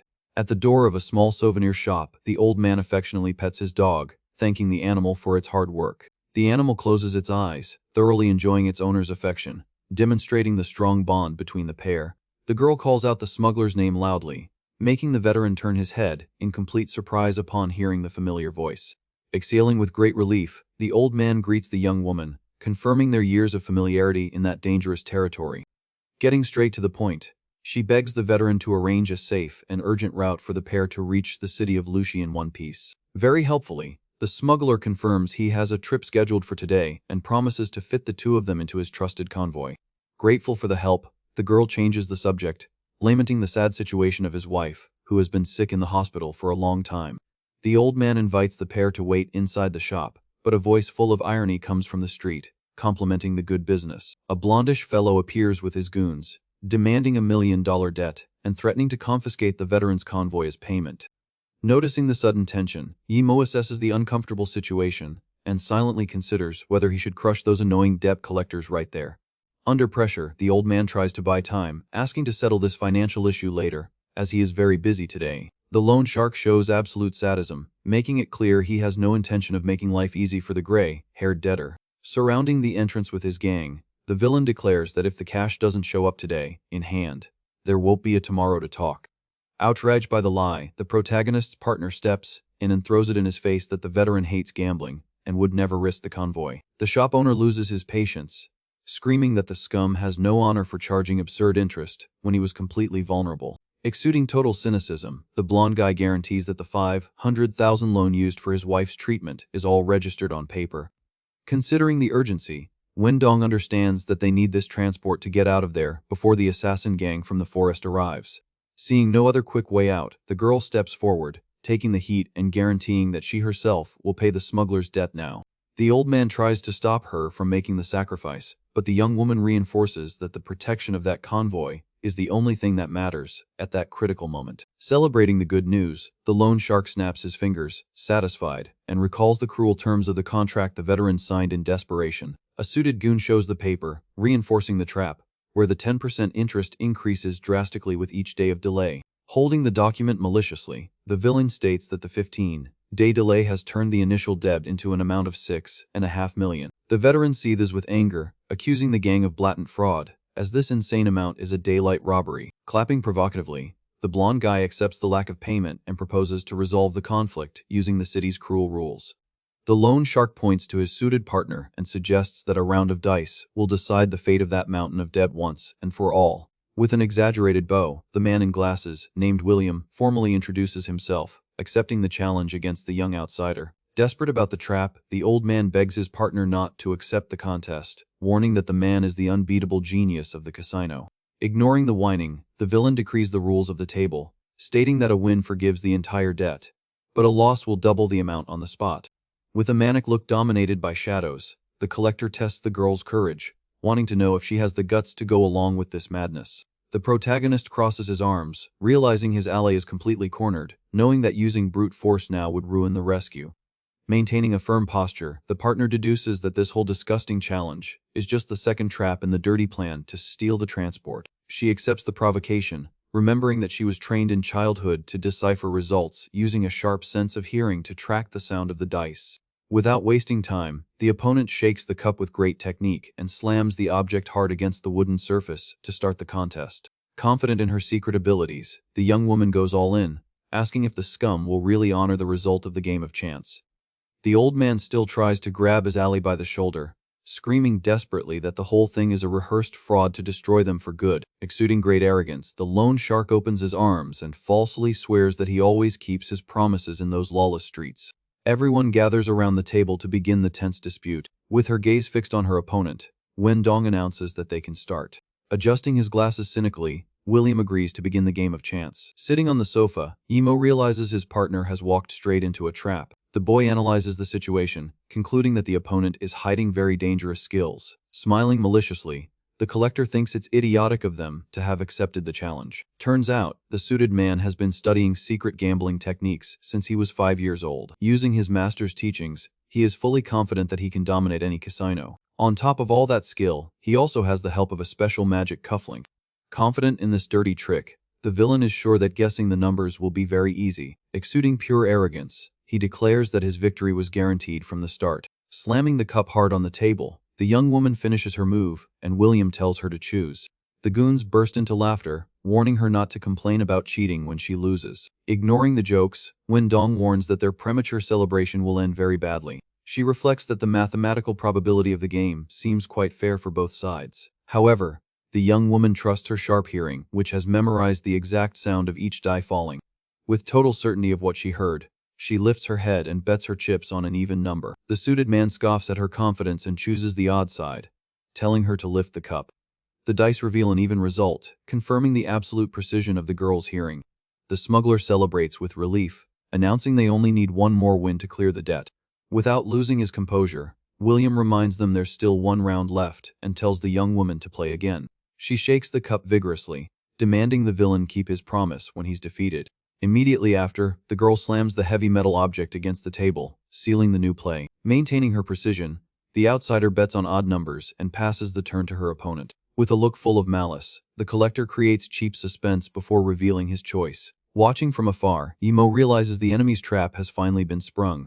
Displaying a sinister look, the villain shocks everyone by betting that all 3 dice will show the same number. The old man is stunned by his audacity in choosing the most difficult probability in the entire game. Realizing the danger of that risky bet, Wendong swallows hard, feeling the pressure mount. Believing in her own hearing, she lifts the cup, declaring that this dirty game ends here. Smiling cynically, the suited man just watches as despair takes over his opponent. To the girl's horror, the pieces on the table show 3 identical 6s. Completely in disbelief, she doesn't understand how her infallible hearing could have made such an absurd mistake. Perceiving the setup, Yimo notices the use of hidden magic to manipulate the weight of the objects in the game. With victory in hand, the collector demands one last round to decide the fate of the money. Consumed by frustration, the young woman restarts the game, swearing she won't fail again. Shaking the container, she closes her eyes, ordering herself to maintain absolute focus. The sharp impact of the cup hitting the wood hard ends the girl's tense move. Recalling the sound from memory, the outsider hesitantly deduces that the pieces formed an odd number. Meanwhile, the loan shark's goons await the final decision, snickering mockingly. Swallowing her uncertainty, the young woman raises her head and confirms her bet on the odd result. The thugs make fun of her fear, guaranteeing that their boss has never lost a single game. Shrouded in magic, the villain ignores his own goons, knowing they don't understand his power. Exuding arrogance, William declares that the table is his absolute domain and bets on an even number. The enemy's sudden choice startles the young woman, making her doubt her own ears again. With no way to back down, the outsider announces she will reveal the result once and for all. Just then, a firm hand grabs the girl's wrist, stopping the action immediately. The suited man loses his patience, demanding to know who the meddling kid stopping the game is. Taking the lead, the protagonist announces that he will be the new opponent for this round. William looks the student up and down, finding this change of players completely pathetic. Still nervous, Wendong tries to warn her partner that the collector in front of them plays very dirty. The boy calms his ally, assuring her that the arrogant man uses the exact same tricks as him. The revelation leaves the girl perplexed upon discovering that the blonde guy also masters the arts of cultivation. Seething with hatred at the intrusion, the villain exudes a threatening energy, glaring at the student. Banging on the wood, the lone shark questions the right of that brat to take on others' debts. Pointing a finger, the gang leader makes it clear that the original challenge was only against the woman. Ignoring the tantrum, Imo slides a credit card, revealing a balance of over 1 million. The protagonist throws the perfect bait, reminding them that the criminals only came there for money. Greed speaks louder, and the thug's eyes shine with the possibility of $1 million profit. Unable to resist the temptation, the gang boss crosses his arms, accepting the new conditions of the bet. The loan shark declares that if the boy loses, he will double the debt and also take the $1 million card. Confident in his own trick, William maintains his bet on the even result and asks for his rival's choice. With his eyes glowing red, the protagonist returns the mockery, betting on a triple number. To make the humiliation worse, he coldly specifies that all 3 numbers will be odd. The goons burst into laughter, thinking the kid is pathetically trying to imitate the boss's tactic. His allies panic, warning that the chance of hitting such a specific guess is almost nil. Adjusting his posture, the suited man falsely suggests that the boy change his choice before the embarrassment. Unfazed by the theatrics, Yemo sticks with his initial decision, demanding the cup be lifted. Surrounded by purple flames, William accepts the end of the round as he prepares his spiritual manipulation. The villain focuses his magic on the mystical cufflink, capable of moving any small object from a distance. Displaying a sick smile, the cheater casts his spell on the dice and orders the grand winner to be revealed. To the absolute terror of the gang, the cup is lifted, displaying 3 threes facing up. The gang is in collective shock, wondering if it was pure luck or an impossible move. Losing his chick composure, William slams the table, screaming and accusing the boy of cheating. The outsider doesn't swallow the hypocrisy and yells back, demanding to know why only they are allowed to win the game. Furious, William jumps up from the table, screaming that it's impossible for the boy to get identical numbers with him there. The collector almost gives away that he had already altered the pieces. Maintaining his calm, the protagonist smiles provocatively, confirming that his opponent did indeed change the results. Exuding unshakable confidence, Yahello blatantly exposes the dirty trick, revealing that the suited man used his own magic cufflink to cheat. Enveloping the cup with dark magic, the university student scoffs that the collector's technique is far too weak. The entire gang is in total shock, not understanding how the farce was discovered, while a goon demands the boss deliver on his promise of victory. Outraged by the disgusting cheating, Wendong slams the table, demanding an explanation for that fraudulent game. With no way out, William admits to the setup, covered in purple magic, and declares that none of them will leave that place alive. Exuding aggression, the villain sends the entire table flying, guaranteeing that his power goes far beyond manipulating little games of chance. With a psychopathic smile, the lone shark creates a spiritual blade in his hands, swearing the meddlers will pay dearly for annoying him. Taking advantage of the distraction, Yahello throws an object at a frightening speed directly toward the enemy. The surprise attack tears through the air, grazing by, leaving the suited man with wide eyes, completely paralyzed with shock. Immediately after, the improvised projectile hits the wall with force, embedding itself deep in the concrete. Maintaining his completely relaxed posture on the sofa, the boy stares at the collector, who freezes with the magic blade still in his hands. The shock of the blow is immediate, causing the purple magic to disappear as the gang leader collapses to his knees, completely weakened. Seeing their boss fall like that, the goons swallow hard and ask in terror if he's okay. Imposing and consumed by his flaming blue aura, the protagonist demands the promise be kept and the debt note be handed over immediately. One of the goons doesn't accept the order and starts cussing out the student, showing he still wants a fight. In a complete panic, the gang boss himself yells at his subordinate to hand over the document right away. Sweating and with a look of pure terror, William repeats the order, desperate not to further irritate that monster disguised as a boy. The thug freezes, holding the papers, not understanding why their merciless leader backed down with such fear. Snatching the note from the brute's hand, Yahello lethally warns that he won't stop anyone's end if they want to keep fighting. Threatened, the goon finally yields, stuttering that he will obey the boss's order as he releases the contract. With the paper secured, the protagonist just turns his back, ending the commotion, while the thug falls to the floor, trembling. Staring daggers at the scum with his magical gaze, the boy advises the lone shark to gather his useless gang and disappear from that place. Completely traumatized by the invisible force he felt, the suited man accepts the humiliation, confirming he got the message. Now outside, walking through the city, Wendong is curious, wanting to know what exactly her partner did to scare the collector like that. Keeping a firm pace, Yahello shrugs and blatantly lies, saying he didn't do anything special. Back at the shop, the goons still don't understand the boss's reaction, calculating they could have easily stabbed the kid with the numerical advantage. Holding his injured wrist, William curses in frustration, unable to accept how the old smuggler got the protection of a demon. The villain replays the quick clash, and is haunted by being completely neutralized in a fraction of a second. The lone shark analyzes the wreckage of his magic cufflink, remembering his master swore that not even a bomb could destroy that artifact. Traumatized by the target's absurd strength, the villain turns his back along with his gang, declaring he will flee that city forever. Far away, night falls, and a camp is set up near the city of Lushi, awaiting the arrival of the criminal group's third boss. Relaxing in the tent, the gang boss dines on a nice piece of meat while awaiting news of the operation.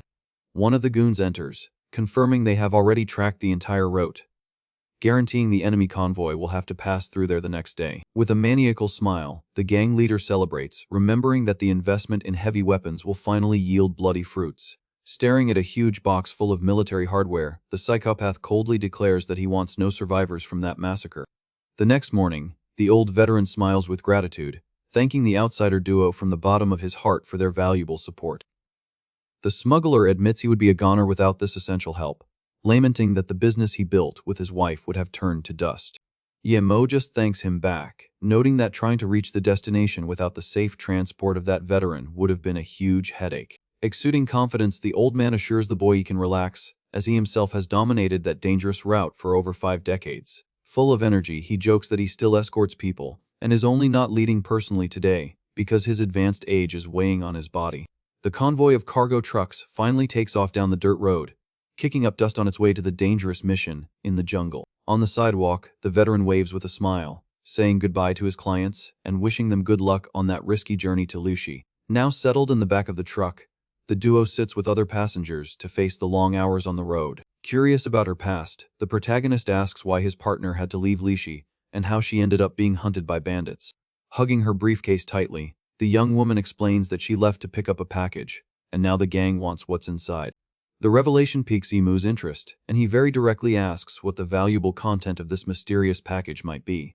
Clutching the briefcase to her chest, the outsider honestly confesses that she has no idea what she's carrying either. With a look full of tension, Wendong finishes her answer, stating that the item belongs to a real cultivator. The journey continues through the mountains as the heavy trucks cut through the dense forest on the dirt path. In the same vehicle, a hooded man lets out a cynical smile, advising a rich girl to be very careful with the passengers there. Spitting prejudice, the guy analyzes the people around them, guaranteeing that absolutely no one in that place seems to have good intentions. The pink-haired girl is very surprised by the accusation and asks how he can be so sure of something like that just by looking. Full of himself, the man introduces himself as the heir to a powerful fighting style and brags that he can read the secrets in people's hearts. Pointing to a big guy, the conceited man swears that the man's innocent face is just a mask to hide horrible sins. Immediately after, he attacks a smiling elderly woman, labeling her a typical roadside scam artist. To make matters worse, he turns to Wendong, calling her a classless troublemaker who only serves to attract chaos. The young woman listens, fuming with anger. Embarrassed by her ally's talk, the rich girl confesses that she can only see a bunch of ordinary, hardworking people trying to travel in peace. With malice in his voice, the fighter warns that the girl will have to trust him completely if she wants to find the legendary cultivator of that region. In his thoughts, the sly fighter eyes the girl's money, remembering that she is the heiress to a billionaire financial empire. Charmed by the scammer's smooth talk, the rich girl praises his talent while the man focuses on his plan to seduce her and make her his ticket to wealth. Assessing the environment, the suited man focuses his attention on the passengers, trying to identify any real risk to his dirty plans. The scammer's gaze lands on Yemu, who is resting with his eyes closed, considering the boy just some random security guard posing as a tough guy. With a cynical smile, the fighter mentally declares that the kid is lucky not to have crossed his path on this boring trip. Bored with the calmness of the mountain, the con artist laments the lack of danger, wishing for a heroic chance to show off in front of the rich girl. The boredom ends all too quickly when the drivers panic, screaming for everyone to watch out for the road. A monstrous explosion hits the front of the convoy, kicking up dirt and sending the first jeep flying off the path. The impact of the ambush raises a heavy cloud of smoke on the road, forcing the entire convoy to a halt in the middle of the forest. In the back of the truck, the passengers wake up with a start and fall into a total panic, not understanding the reason for the sudden chaos. Emerging from the shadows of the trees, dozens of goons armed with machetes run toward the trucks stuck on the dirt road. An authoritative voice echoes from the crowd, ordering everyone to get out of the vehicles with their hands up right now. The ambush leader complains about the bad smell of the victims, but confirms that he intercepted the correct convoy with total precision. Pinching his nose in disgust, he tells his men to search every corner, swearing to find the target even without knowing their face yet. Holding a huge machete, the villain advances toward the passengers, demanding calm in a completely sadistic and threatening manner. The eye-patched bandit leader approaches the convoy captain, warning that they're just looking for one person and there's nothing of value there to steal. Maintaining his swagger, the villain calmly lights a cigarette in the midst of the chaos. Grabbing the old man by the collar, the criminal blows smoke in his face and questions who the captain thinks he's trying to be friendly with. Sweeting, the elderly man begs for mercy, calling the aggressor Chief. But the answer comes in the form of a brutal gunshot, directly to the poor man's head. The captain's body collapses to the ground as he lets out a scream of agony. Without a shred of pity, the leader warns that the next time one of those filthy rats tries to talk back, the result will be the same. With a sadistic smile and gun in hand, he declares that the next person to speak will lose their head. Panic grips the passengers as the bandits begin to search everyone on the side of the road. Just then, one of the goons violently grabs the pink-haired girl as she screams desperately. The thug finds the situation amusing, complimenting the hostage's beauty and announcing he's going to conduct a very detailed inspection of her. Lying on the ground trying to get away, the rich girl cries and begs for the so-called Monsieur Chen to save her from this disgusting situation. However, the supposed hulking fighter is completely huddled and trembling with terror under his own cloak. Totally cowardly, the scammer thinks that these guys are cruel assassins, and that he doesn't stand a chance of playing the hero now. Observing from afar, Yemo concludes that the gang is not a real threat to his identity and remembers that firearms don't affect cultivators. With a serious look, the protagonist suspects that the previous ambush group was the one who leaked their route to this new gang.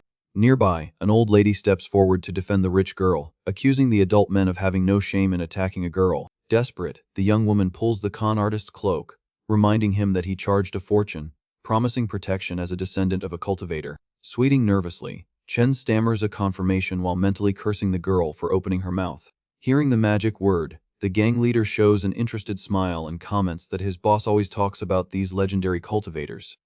Pointing the gun directly at the scammer, the villain scoffs that if he's the real deal, a simple bullet won't be enough to take him out. Terror grips the fake fighter, who immediately collapses to his knees on the ground. Crying and trembling, the coward begs the boss to stop playing with his life. He bows down in the dirt, confessing that there's no cultivator, and that he was just squeezing money from the rich girl. The rich girl's eyes widen in total shock at the blatant betrayal she just heard. In tears, she demands to know about the promise to cure her grandfather's illness, but the con artist tells her to shut up, admitting the lie. The fake master throws it in her face that she was just a walking goldmine perfect for him to profit from. Finding the little show boring, the gang leader clicks his tongue in disappointment, questioning if every cultivator is just a fraud. However, the villain turns his head, noticing there's a very interesting fellow in the middle of that frightened crowd. Surrounded by armed goons, the boss points out that the filthy rat in the back hasn't taken the threat seriously at any moment. Staring back at the enemy, Yemo displays a dark and freezing gaze without showing a shred of fear. The leader aims his revolver, demanding the kid kneel and beg for mercy like the others. Before the boy moves, his outsider partner steps in front, trying to protect her ally. A shout of warning echoes through the chaos as a loud gunshot breaks the mountain's silence. In an act of pure sacrifice, Windong throws herself in front of the boy and takes the bullet directly to the chest. The hostages scream in horror, realizing the bullet hit exactly near the young woman's heart. The protagonist catches the girl's body, completely surprised that she risked her own life to save him without fear of the end. Coughing up a lot of blood, the outsider explains that her gang always pays its debts and confesses she didn't expect to feel so much pain. Accepting her own end, she apologizes to the student, feeling she won't make it out of that forest alive. Suddenly, a strong green magical glow illuminates the young woman's injured body. Using healing magic, Yemo stops the bleeding on the spot, ensuring she won't meet her end there. The boy calmly stands up while his partner lies on the ground, feeling her body completely healed. Walking slowly toward the gang, the protagonist furiously declares that absolutely no one is meeting their end today. He stops in front of the band of assassins, exuding a heavy and oppressive aura. The bandit leader freezes in shock upon seeing the miraculous healing and realizes he has finally found a real cultivator. With a trembling hand, the villain lowers his gun for a brief moment, feeling the weight of that revelation. Regaining his swagger, the suited man points the revolver again and ironically questions what happens if someone takes out a legendary immortal. Yemo continues walking calmly, enveloped in his strong blue aura. Panicking, the thug pulls the trigger, firing a shower of bullets at the target all at once. But the boy becomes a blur and rips off the shooter's arm in a swift and merciless attack. Blood splatters far as the gang leader lets out a deafening scream of pure agony. Standing in front of the defeated man, the protagonist coldly replies that the trash was about to find out the answer to his question. Lying on the grass, holding the bloody stump, the psychopath curses the boy as a scumbag while crying in pain. Hiding in the back, the fake fighter breaks into a cold sweat as he witnesses the monstrous strength of a true cultivation warrior. Like a true coward, the con artist lets go of the rich girl, planning to sneak away in the middle of all the chaos. Furious with the humiliation, the mutilated boss screams for the entire gang to tear the kid to pieces at once. The gang charges forward with fury, swearing to avenge the third leader of their criminal group. Without hesitation, Yemo conjures a blue energy blade and executes a wide slash, cutting through the wind. The brutal shock of the magic hits the enemy front line with a crushing impact. The force of the blow sweeps away dozens of goons at once, sending them all flying through the air like rag dolls. Far from the chaos, an elite sniper pulls out a heavy weapon, daring the boy to withstand the shot. The shower of heavy lead flies toward the protagonist, but he deflects the projectiles, creating sparks in the air. In an absurd leap, Yemo clears the enemy blockade to reach the sniper in the rear. The charge results in a monstrous explosion that instantly destroys the bandits' armored vehicle. The few remaining goons freeze, watching the fire burn away their last hope of winning that fight. Sweating with terror, the guy with the headband realizes that this monster is completely unbeatable for ordinary mortals. With no other alternative, the goon swears he needs to go get some secret thing to try and save the gang. But the shadow of death already covers his back as Yemo appears by surprise right behind him, Birds fly away, startled, across the clear sky as a muffled scream echoes through the forest. Taking advantage of the massacre, the scammer Chen runs desperately through the woods, wanting to save only his own skin. Out of breath, he spots some tents set up in a clearing and deduces he has found the gang's base. Approaching the empty camp, he focuses on the armored jeep, hoping to find the key in the ignition and drive away. Running without looking at the ground, his foot catches on a heavy metal box hidden in the grass. The trip is bad and the coward falls flat on his face, scraping his whole body. With a sore shoulder, the con artist looks back, furious, trying to understand what piece of junk tripped him. Lying on the ground, the scammer Chen notices a large, mysterious metal box left in the middle of the grass. Lifting the heavy lid, the coward's eyes widen in complete shock at what he has just found. He realizes the box doesn't hold normal supplies, but a very heavy military rocket launcher. Trembling with fear, the con artist backs away immediately, muttering that he needs to find the keys and get out of there fast. Turning his back on the weapon, he tries to convince himself that he has nothing to do with that explosive and deadly armament. However, a menacing shadow suddenly appears right behind the fake fighter in the middle of the camp. The gang leader appears exuding pure sadism and blocks the scaredy cat's escape route. With a malicious smile, the villain announces that the game is over and that the coward's fate is already sealed right there. With nowhere to run, Chen collapses to the ground in absolute panic, facing the cruel assassin. Cowering in the dirt, the con artist clutches his clothes, trembling from head to toe, expecting the worst. But Yahello silently appears behind the suited man, completely changing the tense atmosphere of the place. In total shock, the gang boss yells, threatening the boy and throwing the power of the feared flower gang in his face. Tired of this rambling, the protagonist just sighs, questioning why all these lowlifes repeat the same phrases. Without giving time for a reaction, the student advances and grabs the leader's face with a hand covered in pure blue magic. Staring at the villain with glowing red eyes, Yahello coldly declares that the enemy's identity doesn't matter at all. Far from the chaos, the surviving passengers watch the end of the fight and wonder if the nightmare is finally over. The rich girl comments, perplexed, to Wen Dong, trying to understand if that boy is really a legendary cultivator. Relieved, they notice that the guy seems like just a normal student and celebrate that the drivers are still alive. The group prepares to get back in the trucks and disappear from that dangerous road as quickly as possible. Hiding in the bushes, one last goon aims the rocket launcher, laughing and swearing to erase the witnesses. Consumed by madness, the shooter screams at the top of his lungs, sending everyone to the underworld as he pulls the trigger. The impact of the shot creates a deafening flash, launching the explosive warhead tearing through the wind in the forest. The deadly missile quickly crosses the sky, heading directly toward the defenseless group that was ready to leave. Smiling sadistically, the thug is absolutely certain that such heavy weaponry can take out even a cultivator. Noticing the threat approaching at high speed, the protagonist calmly turns his body to face the projectile. Desperate at the scene, the outsider's eyes widen and she screams her partner's name, thinking it's his end. The shooter laughs completely insanely in the middle of the bushes, hoping the boy turns to dust in the explosion. Suddenly, the assassin's expression changes to total shock, unable to believe what his eyes are seeing. The boy activates his shadow steps technique, advancing like a blue lightning bolt directly toward the flying warhead. In an unreal display of strength, Yahello catches the tip of the missile with his bare hands, covered in intense magic. Sparks fly as the student's hands grip the military warhead with immense force, trying to stop its advance. The weight of the thrust drags the boy's body backward with violence, tearing up the dirt ground for several meters. Emanating a gigantic blue aura, he locks the projectile in the air, making everyone question if he is even human. The girls are left with their jaws on the floor, agreeing that this display of physical strength has completely surpassed logical limits. Focused on the block, the protagonist assesses that at the second level of cultivation, the impact of a missile still hits pretty hard. Quickly, he envelopes the rocket's metal structure with his magical energy to nullify its propulsion force. Maintaining perfect focus, Yahello uses the spiritual flow spinning counter clockwise to tame the attack speed. With the situation under control, the guy firmly plants his foot on the destroyed ground, stopping his own body once and for all. Immediately after, he spins his body on its axis, confidently announcing that the show isn't over yet. Using the momentum of the movement, the student hurls the rocket back into the forest with absurd brutality.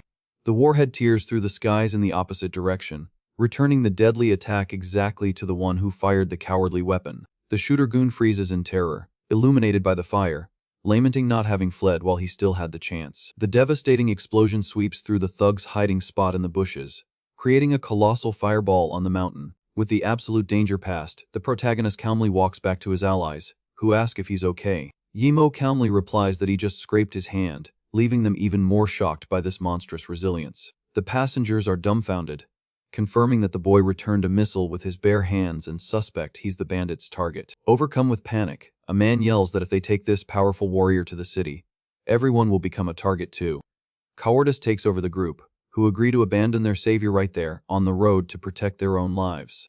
Outraged by the ingratitude, a guard from the convoy tells everyone to shut up, reminding them that the boy just saved their lives. Maintaining his honorable posture, the security guard thanks the protagonist, bowing his body in total respect for the unbeatable protection. Sitting on the ground with his arms crossed, the man declares he will not abandon the hero, no matter what, and dares anyone to try and stop him. The firm attitude makes the cowards rethink the situation, realizing that the protection of such a monster is much more advantageous. However, the fearful man continues to sweat, fearing the reaction of the mafia gang that controls the streets of their destination city. To calm things down, Wendong joins the conversation with a smile, guaranteeing everyone's safety under the banner of the Pudao Association.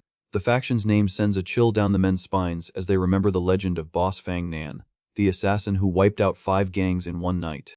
The dark story tells that this relentless warrior spread so much terror that he earned the fame of the region's evil ghost. Taking off his cap with great pride, the girl shocks the group by revealing that this fearsome leader is her own biological brother. After the end of the tense journey on the mountain, the convoy finally arrives on the bustling and dangerous streets of Lushi City. In the local alleys, various charlatan vendors shout at the top of their lungs, offering fake divine artifacts and news about cultivation. The dirty alleys are filled with opportunists selling any mystical junk to easily squeeze money out of innocent outsiders. In one of the city's alleys, several suited men are violently thrown through the air, screaming in pain during a heavy beating. The brutes of the Pudao Association mock their rivals' weakness, complaining that those rats weren't even a good warm-up. Lying beaten and bruised on the ground, the enemies grumble in anger, questioning if only their faction has the right to do business there. The red-haired fighter loses his patience with the defeated man's audacity and readies his fists to continue the massacre without mercy. However, a black, gloved hand touches the stressed goon's shoulder, telling him to stay calm and not get worked up over nothing. The big guy obeys instantly as the mysterious voice confirms that only people approved by them work in the area. Exuding a lethal aura, the feared Fang Nan appears in the alley, coldly warning that no one should be selling stuff in his territory. Absolute terror grips the defeated traffickers, who begin to stutter as they recognize the famous evil ghost of the region. Trying to hold back his panic, the leader of the suits crawls in the filth, admitting he knows the monstrous strength of that man. Using what little courage he has left, the man threatens the warrior, revealing that he works directly for the powerful Master Hong. But the intimidation fails miserably, making leader Fang kneel beside the trafficker to correct him in a very dark way. With his face close to the scared enemies, the evil ghost whispers, reminding him that he's the one who runs these streets. Displaying terrifying, demonic red eyes, the faction boss makes it very clear that he doesn't care one bit about this so-called Hong. The lethal warning is followed by a series of brutal assaults, making the trafficker's screams of agony echo through the narrow alley. As his allies finish the dirty work, Fang Nan listens to his partner's concerns about his sister's disappearance, but just tells him to stop jinxing things. Annoyed with the situation, one of the goons glares at his gang partner and asks if he's trying to start a fight, claiming he just stated the facts. Tired of this useless argument, Fang Nan tells them both to stop this silly bickering all the time so they don't cause even more headaches on the street. The faction leader excitedly announces that the girl sent a message saying she would arrive today, justifying why he's out patrolling the streets. With that, he calls his subordinates to the city entrance and plans to buy the meat pies his sister loves to eat to celebrate. Far away, the heavy military truck continues its journey, kicking up dust on its way to the duo's final destination on their secret mission. In the back of the vehicle, Yimo awakens peacefully as someone announces they have finally arrived in the city of Lushi. Pushing aside the truck's tarp, the boy hears the driver announce that vehicles are not allowed in the city, forcing everyone to continue the rest of the way on foot. The passengers soon begin to get off the transport on the side of the road to finish their long journey by walking down the busy street. Yimo walks calmly, enjoying the local breeze and observing his surroundings with a serene posture. Before him appears the bustling entrance to the place, making it clear that this is the famous and dangerous Lushi. At the security barrier, the guards impatiently shout for people not to block the passage, reinforcing that cars are prohibited there. Nearby, one of the goons flatters a man named Shi, stating that he has become Mr. Hong's big favorite at the moment. Shi Wei lets out a proud laugh and confirms that the boss loved the banquet he organized, bragging that he knows exactly the master's tastes. The flatterer agrees, saying that everyone in the city must respect him now, but the leader cynically tells them to stay humble. To celebrate the good times, Shi Wei promises to pay for everyone's visit to the brothel tonight, making the whole gang shout with joy. Suddenly, the goon interrupts the party, calling the boss's attention to something strange approaching on the street. The gang leader focuses his gaze on the crowd and immediately recognizes the convoy of trucks belonging to the veteran Zhuo Agu. Observing the young outsider walking with Yimu, the criminal thinks with malice that a small, defenseless rabbit has just arrived in his territory. Oblivious to the danger, Wen Dong hands a small vial to her partner and declares that their agreement is officially over. The protagonist holds the shining vial and notices that the spiritual liquid inside is a little different from the one he received from the brute before. Analyzing the magic carefully, he concludes with frustration that the energy generated is very low and seems to be completely mixed with other substances. Noticing the guy's dissatisfaction, the young woman calls his attention, somewhat confused by his unexpected reaction to the agreed upon payment. Just then, one of the convoy managers informs the barrier leader that the protection fee has already been paid and requests free passage for the group. Shi Wei flashes a cynical smile, assuring the convoy gang they have full permission to enter the city, creating a little suspense. Pointing his finger authoritatively, the villain declares that everyone can pass, except for the girl, who must stay behind with them. Using a flimsy excuse, the suited man claims he needs to conduct a very detailed inspection of her to ensure the entire city's safety. The convoy man tries to intervene, begging for mercy, reminding him that she's just a young girl who poses no danger. With no patience, the gang leader lands a brutal slap on the man's face, yelling at him to know his place. Seething with arrogance, Shi Wei demands to know since when he needs a loser's opinion to act and orders his goons to tie everyone up. Furious at the cowardice, Wen Dong steps forward, accusing the man of being a great traitor and telling him to get his goons out of there at once. Laughing at the threat, Shi Wei mockingly calls the girl princess and warns that the old boss doesn't call the shots around there anymore. Pointing a finger in her face, the villain makes it clear that Master Hong is the one who sets the rules in the city now, making her faction useless. The young woman's face darkens with hatred, and she questions if the traitor isn't afraid of suffering the grave consequences at the hands of Fang Nan for saying that. Holding a bat, the thug bursts into laughter, doubting that his rival has the guts to set foot in that territory, and orders his gang to attack. Before the goons can advance, a sharp blade cuts through the air at an impressive speed, right toward the attacking group. The sword embeds itself violently in the ground, inches from the villain's face, making him break into a cold sweat of terror as he feels death so close. Appearing imposingly in the middle of the courtyard, Fang Nan makes his presence known, exuding an aura of pure authority against the traitors. Staring daggers at the enemies, he coldly questions since when his association allows filthy rats to act with such audacity. With firm, heavy steps, the warrior advances, dominating the environment and forcing the thugs to retreat in panic at his arrival. Shi Wei and his goons lose all their previous swagger, their jaws dropping before the fearsome figure of the gang leader. Silence falls over the city entrance as the two rival groups face off in a tense showdown, about to explode into violence. Without showing any hesitation, the hero pulls his sword from the stone ground with a single swift movement. Completely changing his intimidating expression, he flashes a gentle smile at his sister and welcomes her back home. Totally relieved, Wen Dong waves excitedly, celebrating her older brother's saving arrival right on time. The protagonist analyzes the gang, noticing they exude magic from using the spiritual liquid, but focuses all his attention on the newly arrived leader. Staring at the warrior's greenish aura, Yi Mu is impressed to conclude that this man is about to reach the true first level of cultivation. Sweating nervously, the coward stammers, asking how he dares to invade enemy territory, accusing the warrior of looking for a fight. Maintaining his calm, Fang Nan explains that his first objective there is simply to take his own sister home safely. Exuding pure sadism, he completes his thought by asking if the powerful boss would really start a war just over a piece of trash. The suited man seethes with hatred at the direct insult, but the hero just turns his head, calling his sister to leave with him at once. Feeling his own authority crumble, the villain loses what little patience he had and violently shoves a goon to clear the way. Consumed by envy, he whispers venomous insults to his ally, calling the imposing warrior a disgusting piece of trash. Ignoring the tension in the place, the guy with the headband runs toward the girl with open arms, yelling that he missed her a lot. Completely overshadowed and humiliated, the traitorous leader turns his back, covering his own body with a murderous and desperate aura. Firmly gripping a sharp knife, the thug swears to himself that he will no longer allow anyone to look down on him. In a fit of blind rage, he charges the hero, screaming that the idiot just walked right into a deadly trap without realizing it. One of the faction's allies tries to intervene in the madness, shouting that the traitor is breaking the peace agreement between the two regional gangs. The villain lets out a maniacal laugh, agreeing to break the rules, claiming that laws are only for restraining the weak, and he has a great chance right there. Launching a cowardly attack from behind, he declares with pure malice that this useless agreement means absolutely nothing to his plan. Without even needing to turn around, the great leader just touches his own sword, stopping the movement with a perfectly trained reflex.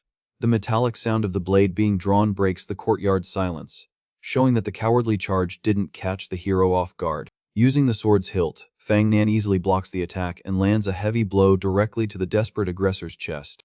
The protagonist observes the fight from afar, displaying a sharp gaze and clearly impressed with the faction warrior's fluidity. In a display of agility, the leader creates afterimages, applying a devastating sequence to massacre the traitor in mid-air. Analyzing the refined technique, the student silently assesses that the human's speed has already reached a small fraction of his shadow arts.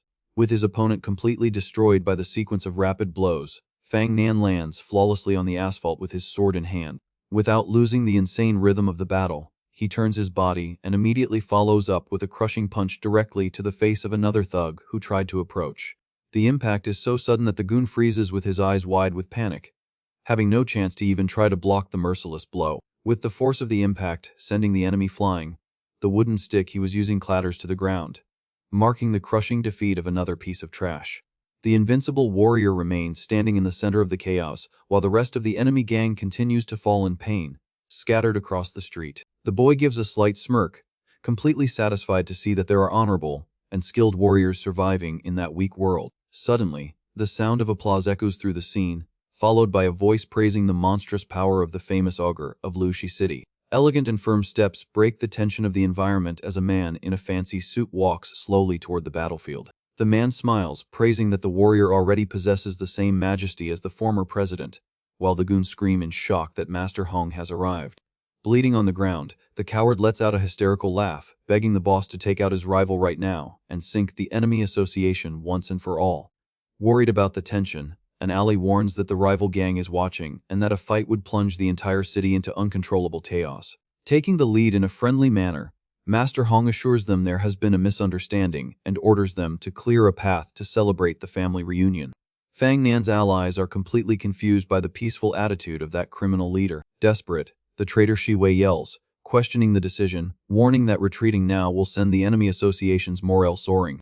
Without warning, a swift and violent impact hits the talkative thug's head. Holding a smoking gun, Hong throws it in his face that the coward is just a discarded dog and has no right to question his orders. Bleeding and sweating, the traitor holds his wound, realizing his own place in the food chain. Sheathing his sword calmly, Leader Fang thanks the local authority for their understanding. He soon turns his back and calls his allies to leave and return home in peace. In the shadows, the Mafia Master watches the group leave, maintaining a mysterious and calculating gaze. All this happened because of an event 2 minutes earlier, when Hong was observing the ambush from inside his armored car. The suited man was calculating with a partner the chances of annihilating their rivals right there, estimating a good margin of victory over the warrior Fang. However, the suited man beside him declares, sweating, that the real chances of success are less than 5%. The partner tensely explains that his own magic makes him extremely sensitive to absurd dangers, going far beyond the fear of normal weapons. Focusing on the real monster, he confesses that every cell in his body screams in terror, just from looking at the young man walking with the hero. The advisor finishes his warning by telling the master to stay as far away as possible from that dangerous boy. Now in the comfort of a luxurious hideout, one of the goons collapses on the sofa, grumbling that he's completely exhausted after the commotion. The faction leader sits in an armchair, asking for a glass of water to relax a bit with his group. Being very welcoming, Fang Nan introduces their current base to the boy, and says he has already prepared a comfortable room upstairs. The protagonist takes a sip of his drink, politely thanking them for their great hospitality. With a sincere smile, the criminal leader thanks the student for saving and protecting his sister in the forest. Maintaining formality, Yimo replies that he only helped the girl because he needs to ask for a small piece of valuable information from the two siblings. The guy reaches into his inner jacket pocket to get the item that motivated the entire long journey. Placing the small vial on the table, he gets straight to the point, asking where exactly they got that magic liquid. The warrior in the overcoat reacts with some surprise upon seeing the clan's personal item in the hands of an outsider. Annoyed, one of the allies questions why the inheritance left by the boss's father is in the possession of that unknown brat. Sitting in the armchair, Wen Dong asks the team to calm down, confessing that she herself passed the artifact to her ally of her own free will. She explains that she doesn't have the necessary talent to absorb that pure energy, using the vial as the perfect payment for his protection. The warrior calmly accepts the deal but regrets to inform him that his father only left the item with them before disappearing without a trace. The student focuses his gaze in silence, frustrated at having lost the clue, while the hero deduces the reason for this sudden interest. Connecting the dots, the warrior asks if the outsider is also a cultivator, receiving a direct and very blunt confirmation from the guy. The goons are in total shock, questioning if the boy carries the same mystical powers as their old master. His travel partner herself widens her eyes in surprise, finally understanding the origin of all that monstrous strength in the forest. Sighing in frustration, she realizes she missed her chance, while her brother humbly asks the young master to accept a small friendly duel. The leader explains that he has been consuming the divine water for years, and feels he has finally awakened his gift, reaching the long-awaited level of the mystical arts. With a respectful bow, Fang Nan begs for the fight just to be able to measure his own level against a real warrior. Observing her brother, the girl mentally laments that he has always been obsessed with this magic and desperate to prove his worth. In her memories, her father always demanded that his children lead common and peaceful lives far from that dangerous underworld of cultivation. Full of expectation and completely focused on the challenge, the criminal leader awaits the mysterious guest's response. Without any ceremony, the protagonist just turns his head to the side and refuses the proposal in a completely cold and direct manner. Walking away from the counter, the student declares with total conviction that the local hero cannot be considered a real cultivator. Stopping in the middle of the hall, Yimo completes his thought, making it clear that beating him won't bring any magical answers. Not accepting the rejection, Fang Nan anxiously questions if the rich outsider simply doesn't want to waste his time helping. The boy faces the group, guaranteeing that the problem isn't a lack of will, but the huge difference in levels that exists between the two of them. Surrounded by a threatening blue aura, Yimo Lethley warns that if they fight for real, the warrior will end up badly hurt. The gang leader freezes in absolute silence, absorbing his guest's dangerous warning. In his mind, his father's cruel words echo, stating that the hero's current strength wouldn't last a single blow against a cultivator. The memory reinforces the order for them to live as ordinary people without stepping into that dark world, but the warrior calls out to the boy, ignoring the past. With a look full of pure determination, the hero refuses to accept that weakness again. Bargaining with his own life, Fang Nan promises to reveal the exact location of the divine water spring if the guy fights him. The entire team panics, accusing their leader of giving away their late father's biggest secret just for a fight. The protagonist listens to the group's outcry in silence, pondering if the exchange is really worth the effort of combat. Realizing the golden opportunity falling into his lap, a slight victorious smile appears on the student's face under the hall's shadows. With his red eyes fixed on his opponent, Yimo accepts the deal on the spot and declares the start of the challenge. The group moves to a large, well-lit room where the leader explains that the place was built with maximum fortification to withstand heavy attacks. Getting into a classic combat stance, the warrior reinforces for his guests to fight using his full maximum strength there. Watching from the corner, the red-haired goon complains that hitting wooden posts is a bore and wants to take the chance to fight too. Worried about the numerical advantage, the leader warns his friend, reminding him that the opponent has limited stamina and shouldn't face everyone at once. With a long sigh, the protagonist exudes a subtle energy, calmly announcing that all this concern is a waste of time. Fang Nan loses his combat stance, completely confused by the boy's tranquility. Enveloped in intense blue magic rays, the boy challenges the three strongest fighters in the room to attack him at the same time. The absurd taunt leaves the leader and his team completely indignant at the outsider's lack of respect. Gritting his teeth, the blue-haired ally loses his patience, warning that he doesn't care about the guy's heroism and asks if this is a joke. Desperate, Wendong runs toward the goons, trying to stop them from taking on the outsider's dangerous fight. Ignoring the girl, the large redhead enters the arena, asking his older brother not to interfere in this personal combat. Full of himself, the brute asks his partner to start the timer to measure the duration of the massacre. With a purely arrogant smile, he brags that he can take down the spoiled kid in just 5 little minutes. The fighter explodes forward with speed, breaking the training room floor as he charges full force at the target. Launching a lethal flying kick, the aggressor sees the protagonist calmly dodge by just leaning his body back. Not giving up, the redhead immediately follows up with a crushing punch aimed at the boy's face, swearing he'll wake him up to harsh reality. Tired of this pathetic scene, the outsider slaps her own forehead, lamenting that her crew is going to get beaten like trash today. The heavy punch lands squarely in the student's palm, who blocks the absurd impact without moving a single muscle. Taking advantage of the opening and the enemy's desperation, Yimo flashes a sadistic smile, preparing his relentless counterattack. With uncanny ease, he uses the aggressor's force to spin him in the air and slam his heavy body directly onto the hard floor. In a monstrous advance, the boy plows through the rest of the team, causing an explosion of energy and destruction that leaves Fang Nan himself terrified. Maintaining his always serene posture, the protagonist exudes a powerful blue aura without showing any concern for the fight. Raising just one finger, he coldly announces that the first attacker has already been totally defeated. Angered by the humiliation, the blue-haired fighter orders the entire team to advance and attack the enemy at the same time. The three goons charge together in a swift assault, intending to corner the student in the middle of the training room. The blue-haired guy leaps and throws his entire body weight into a direct blow against the boy's face. But Yimo just tilts his head, dodging the attack with absurd ease, and without taking his hands out of his pockets. Staring daggers at his opponents with a lethal red gaze, he calculates the exact route of all their attacks. Seizing the opening in the air, the protagonist counters by smashing the intruder against the floor while calmly blocking another blow. Lying there, the blue-haired fighter is in shock upon realizing that the outsider managed to predict all their movements. Without letting up, Imo grabs the fallen enemy by the arm and throws him far away as if he were a light doll. Immediately following up, he lands a surgical kick that sends the next aggressor flying across the scene.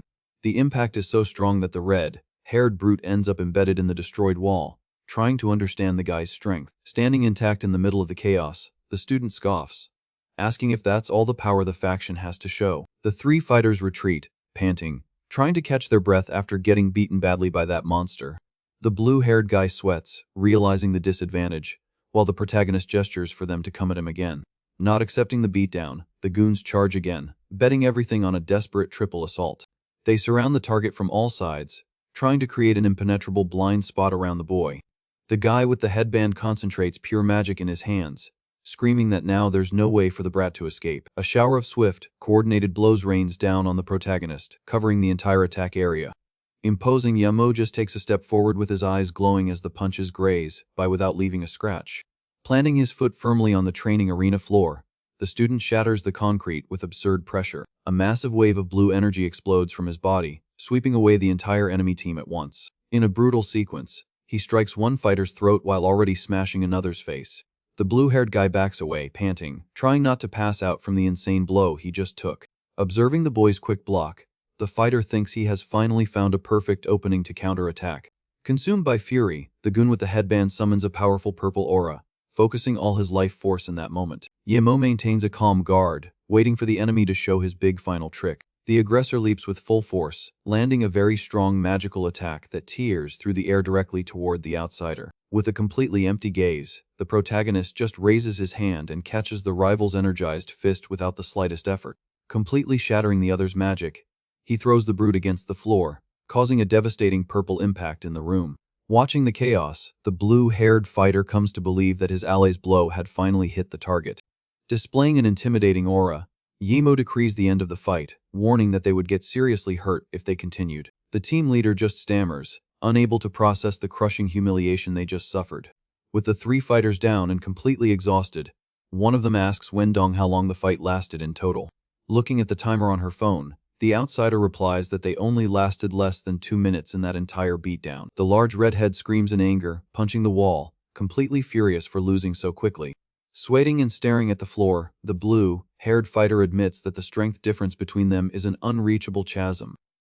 Looking at the boy in the middle of the rubble, he is shocked to realize that his opponent hasn't moved from the same spot since the duel began. Walking to the destroyed arena, Fang Nan approaches, bowing his body to thank the guest for his mercy. Yemu explains that the warrior is already 1 foot into the first level of magic, only lacking the skill to store spiritual energy.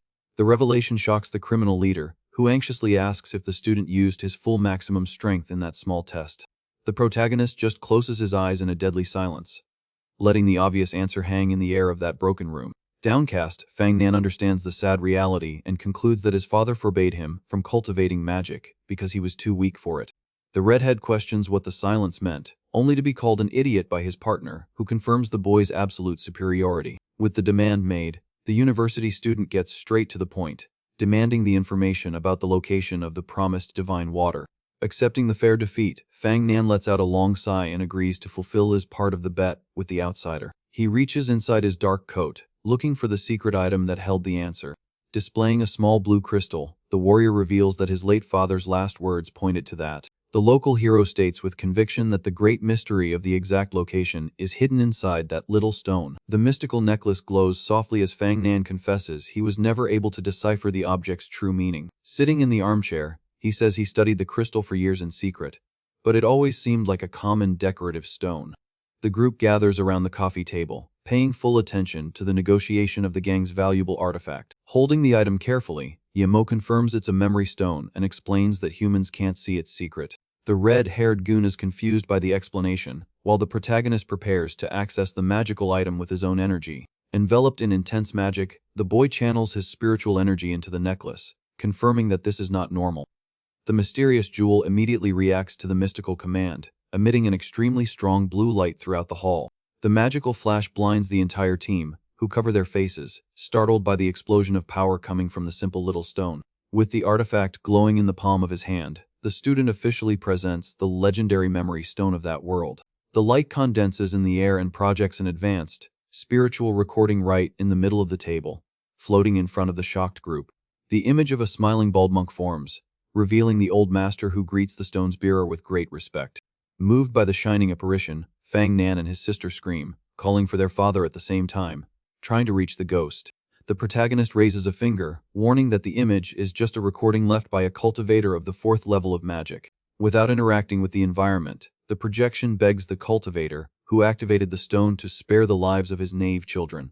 With her eyes welling up with tears, Wen Dong murmurs the word, "Father." Feeling the pain of hearing that protective voice again, the virtual elder states he knows the outsider came for the divine water spring and guarantees that the sacred place still exists there. Yahello pays full attention as the monk asks the intruder not to try and open the spring, because it is already almost completely dry. Consumed by remorse, the master reports that his own selfishness drained the magic from the place and ended up causing the destruction of a country. Carefully evaluating the old account, the boy silently deduces that this old man might know where to find other pure springs. The hologram continues its confession, admitting that he decided to bury the secret with himself to prevent that magic from bringing more chaos.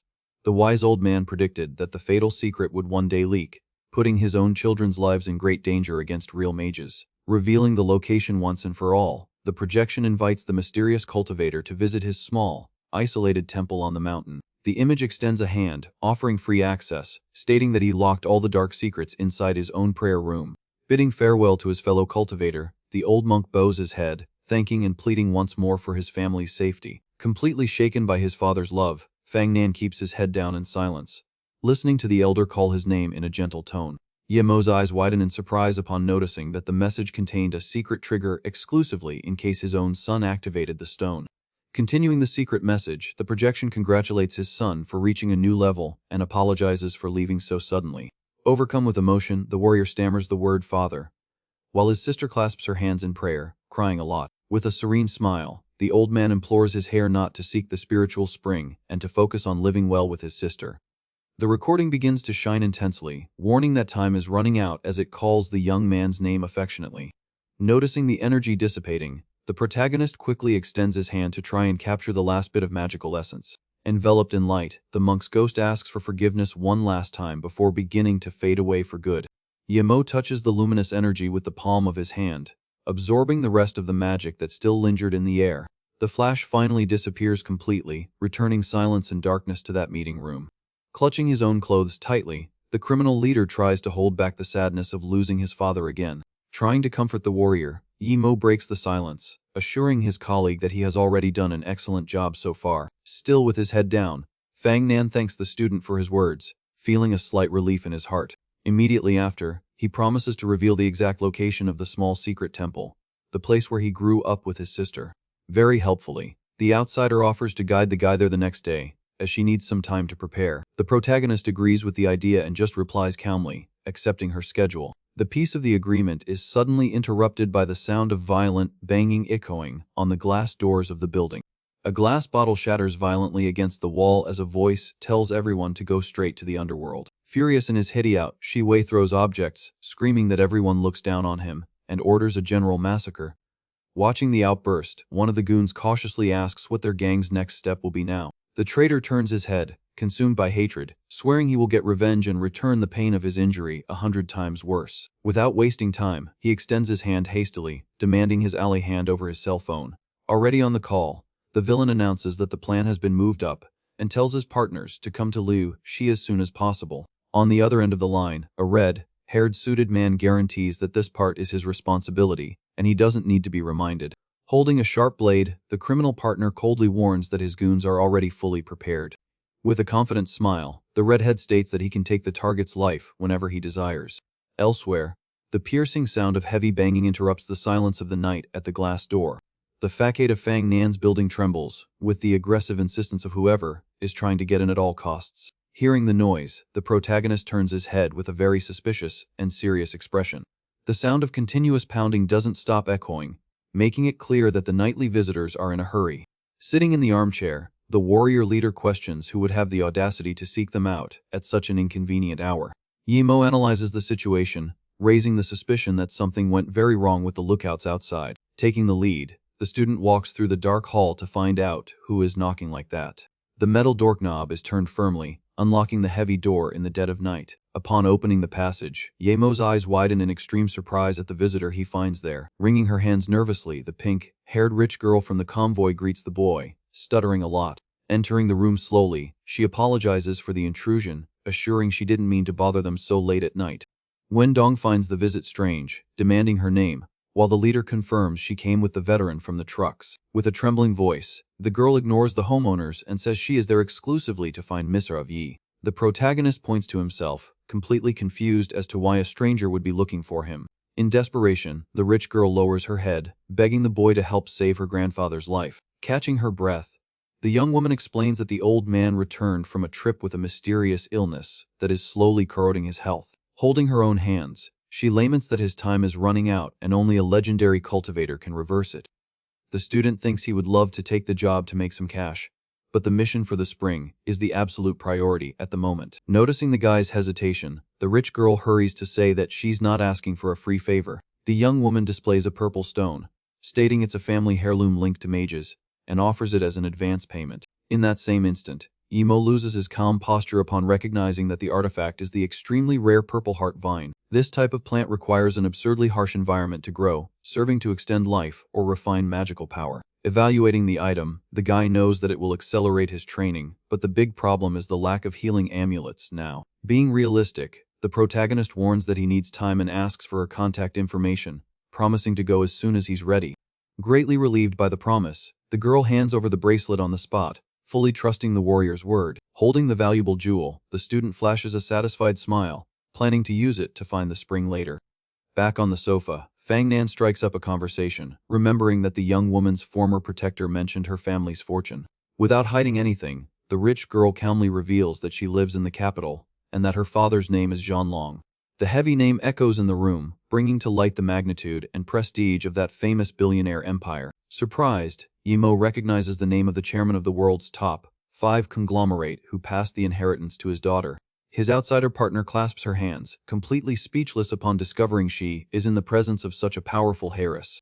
The scene changes to the luxurious facade of a modern mansion under the clear, fresh light of the following morning. Walking through the immense living room, a butler respectfully announces that Master Hong's coffee has just been prepared. Accompanied by a bodyguard, the mafia boss relaxes in the armchair, telling the employee to come in at once. However, the servant hides a shiny machete behind his back as he stealthily approaches the boss. Shi Wei appears out of nowhere, launching a deadly attack, while the master realizes the fake butler's ambush, screaming the traitor's name. Master Hong doesn't lose his boss-like composure, angrily questioning if the rabid dog has decided to bite its own master now. Exuding arrogance, the traitor mocks the old man's confidence, warning that he's too senile to understand the real situation. Shi Wei points to the crowd around them, guaranteeing he brought all his goons and questions where the master's security is. Relaxing on the sofa, the old mobster calls his rival ignorant for trying to measure true strength using only numerical superiority.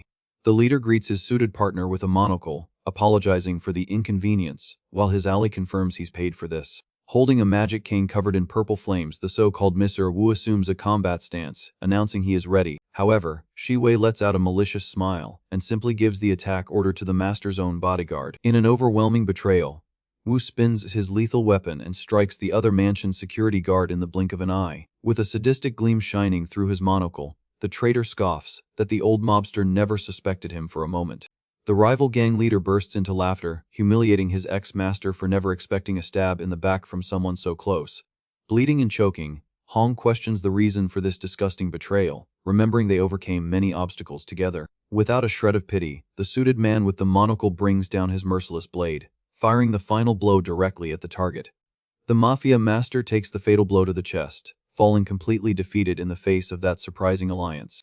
Gripping his weapon, the assassin retorts that he did all the dirty work alone, while the boss kept the biggest profits. Satisfied with the execution, Shi Wei already declares the next target, ordering his troops to invade Fang Nan's territory to dominate the city. The suited assassin adjusts his monocle, assessing that there's only one guy near Fang Nan he can't take out. Shi Wei is shocked by the news, questioning if the mysterious boy is also a magic cultivator. The assassin confirms the suspicion, warning that the target is stronger, but guarantees that his older brother is on his way.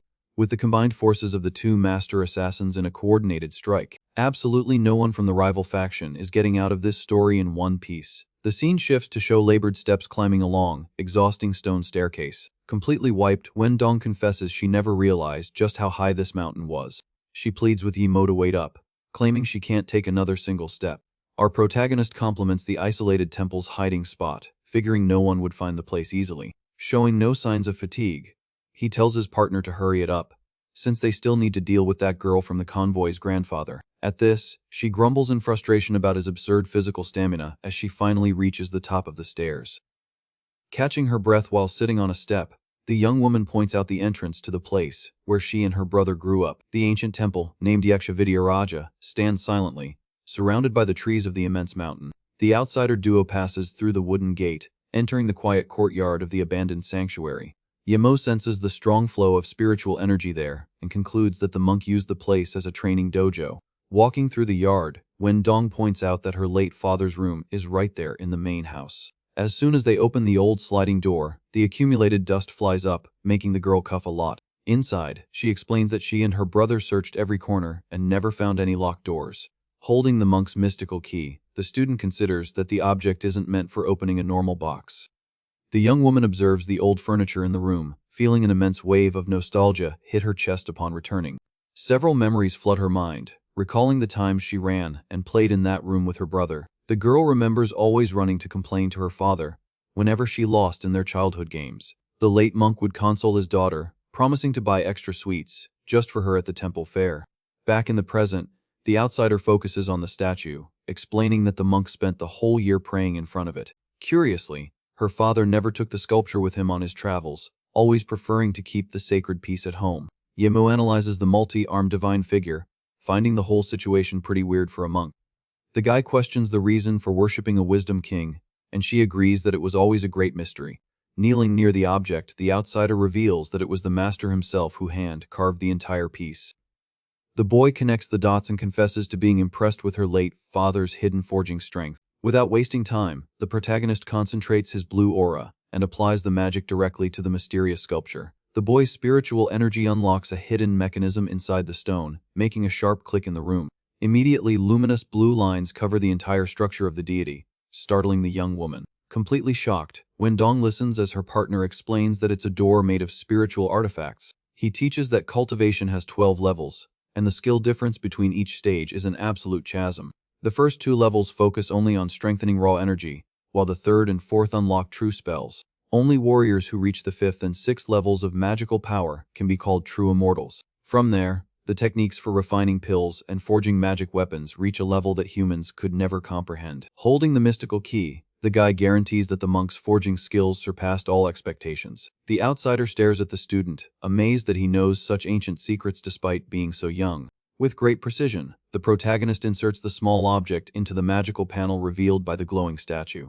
The entire sculpture begins to melt in front of them, as if it were made of pure wax. He grabs a hidden box from the base while she anxiously asks if the secrets of the spiritual spring are inside. Opening the luxurious chest, they find a green jade pendant and a wooden plaque engraved with coordinates. Analyzing the plaque on his phone, Yemo grumbles that he doesn't feel any magical aura coming from these simple objects. Wen Dong confirms the coordinates on the map, warning that the search area is huge, but it's very close by. Walking through the courtyard, the boy decides to camp in the region to search, and his partner says she'll stay to clean the temple. Excited about the place, she suggests the duo go relax at a wild hot spring hidden in the mountains. The peaceful atmosphere vanishes as night falls, revealing cries of a hunt in the middle of the dense, dark forest. Bare, panting feet run desperately, stepping on the wet ground of the thick woods. A boy runs for his life, terrified of the relentless pursuit of the men right behind him. Panic is written all over the boy's face as he breaks into a cold sweat, knowing the hunters are closing in way too fast. Completely exhausted, the little boy hides behind a huge tree, trying not to make a sound. A heavily armed mercenary appears on the trail, grumbling about the kid's skill at hiding in the shadows. The soldier sadistically yells, using the boy's sister as blackmail to make him come out of hiding and surrender. His squad partner tells him to shut up, warning that their captain won't like that shouting at all. The little fugitive lets out a sigh of relief upon hearing the heavy footsteps, moving away from his hiding spot. Huddled by the cold tree root, he starts to cry quietly, calling for the sister who was taken by the gang. Trembling with fear, the kid prays for divine protection to make it back alive and warn the village chief. Far from the chase, Emo holds the green jade pendant inherited from the old monk, illuminating the darkness. A campfire crackles peacefully at the makeshift camp set up by the protagonist in the isolated forest. Sitting near the fire, the student assesses that he's been searching for 3 days and hasn't found any trace of the spiritual spring there. He considers the terrible possibility that the spring is already dry, which would make it impossible for him to level up his power. Absorbing the weak aura of the environment would take a century, forcing the warrior to urgently think of an alternative plan.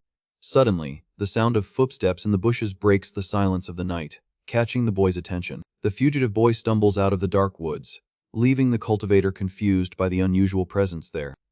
Yemo wonders what a kid would be doing lost on the dangerous mountain so late at night. The boy stops on the spot and screams desperately, telling the stranger to flee the imminent danger.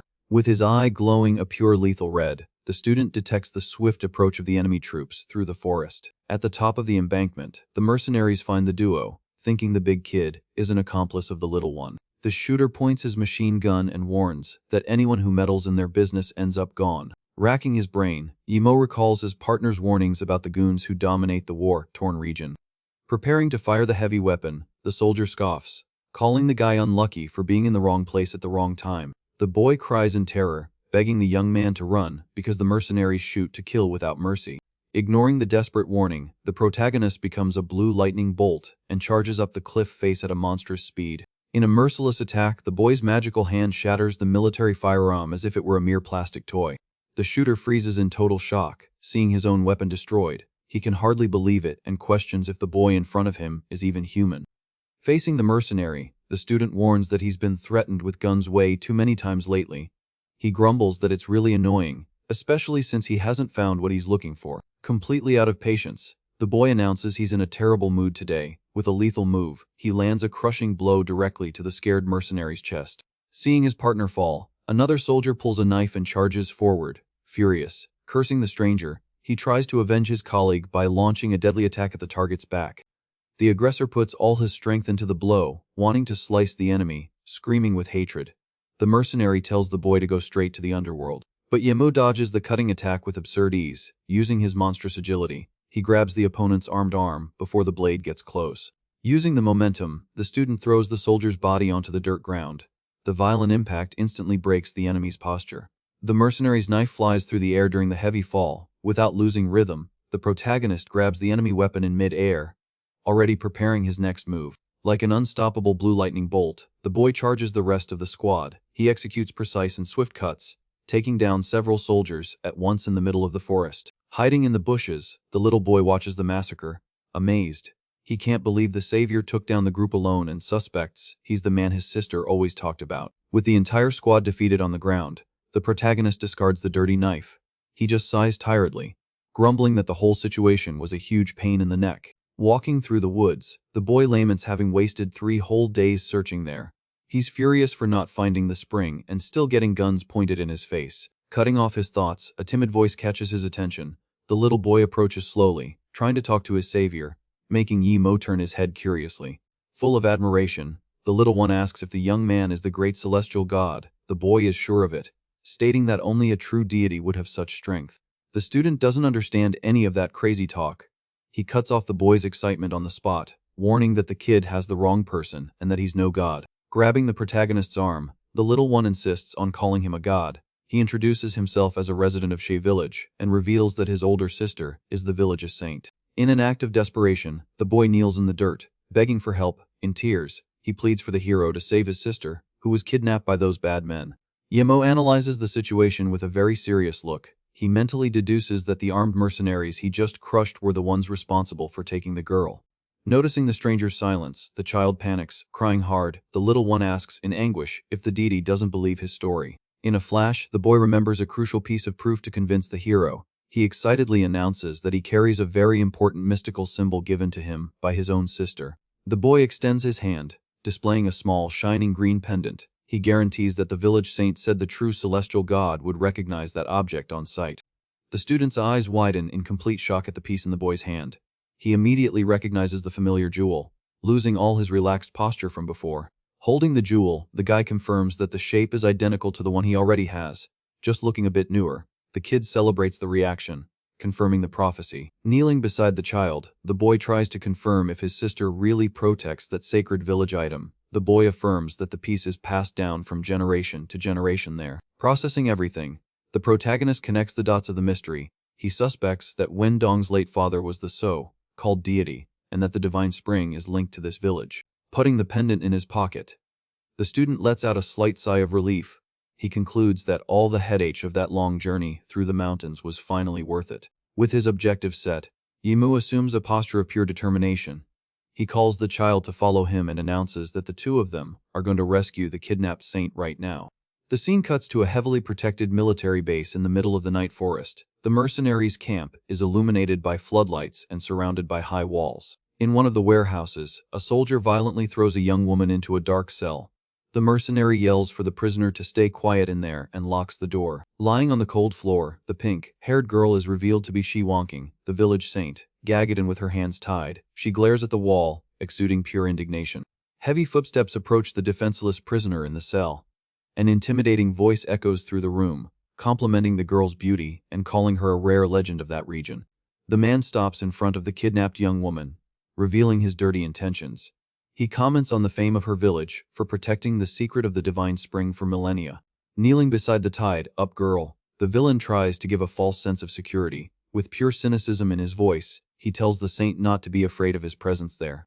The intruder reveals he's wearing a sinister mask with frightening glowing eyes. Taking control, he warns that he will ask questions and immediately demands the exact location of the spring. Far from the camp, the duo advances stealthily through the dark woods.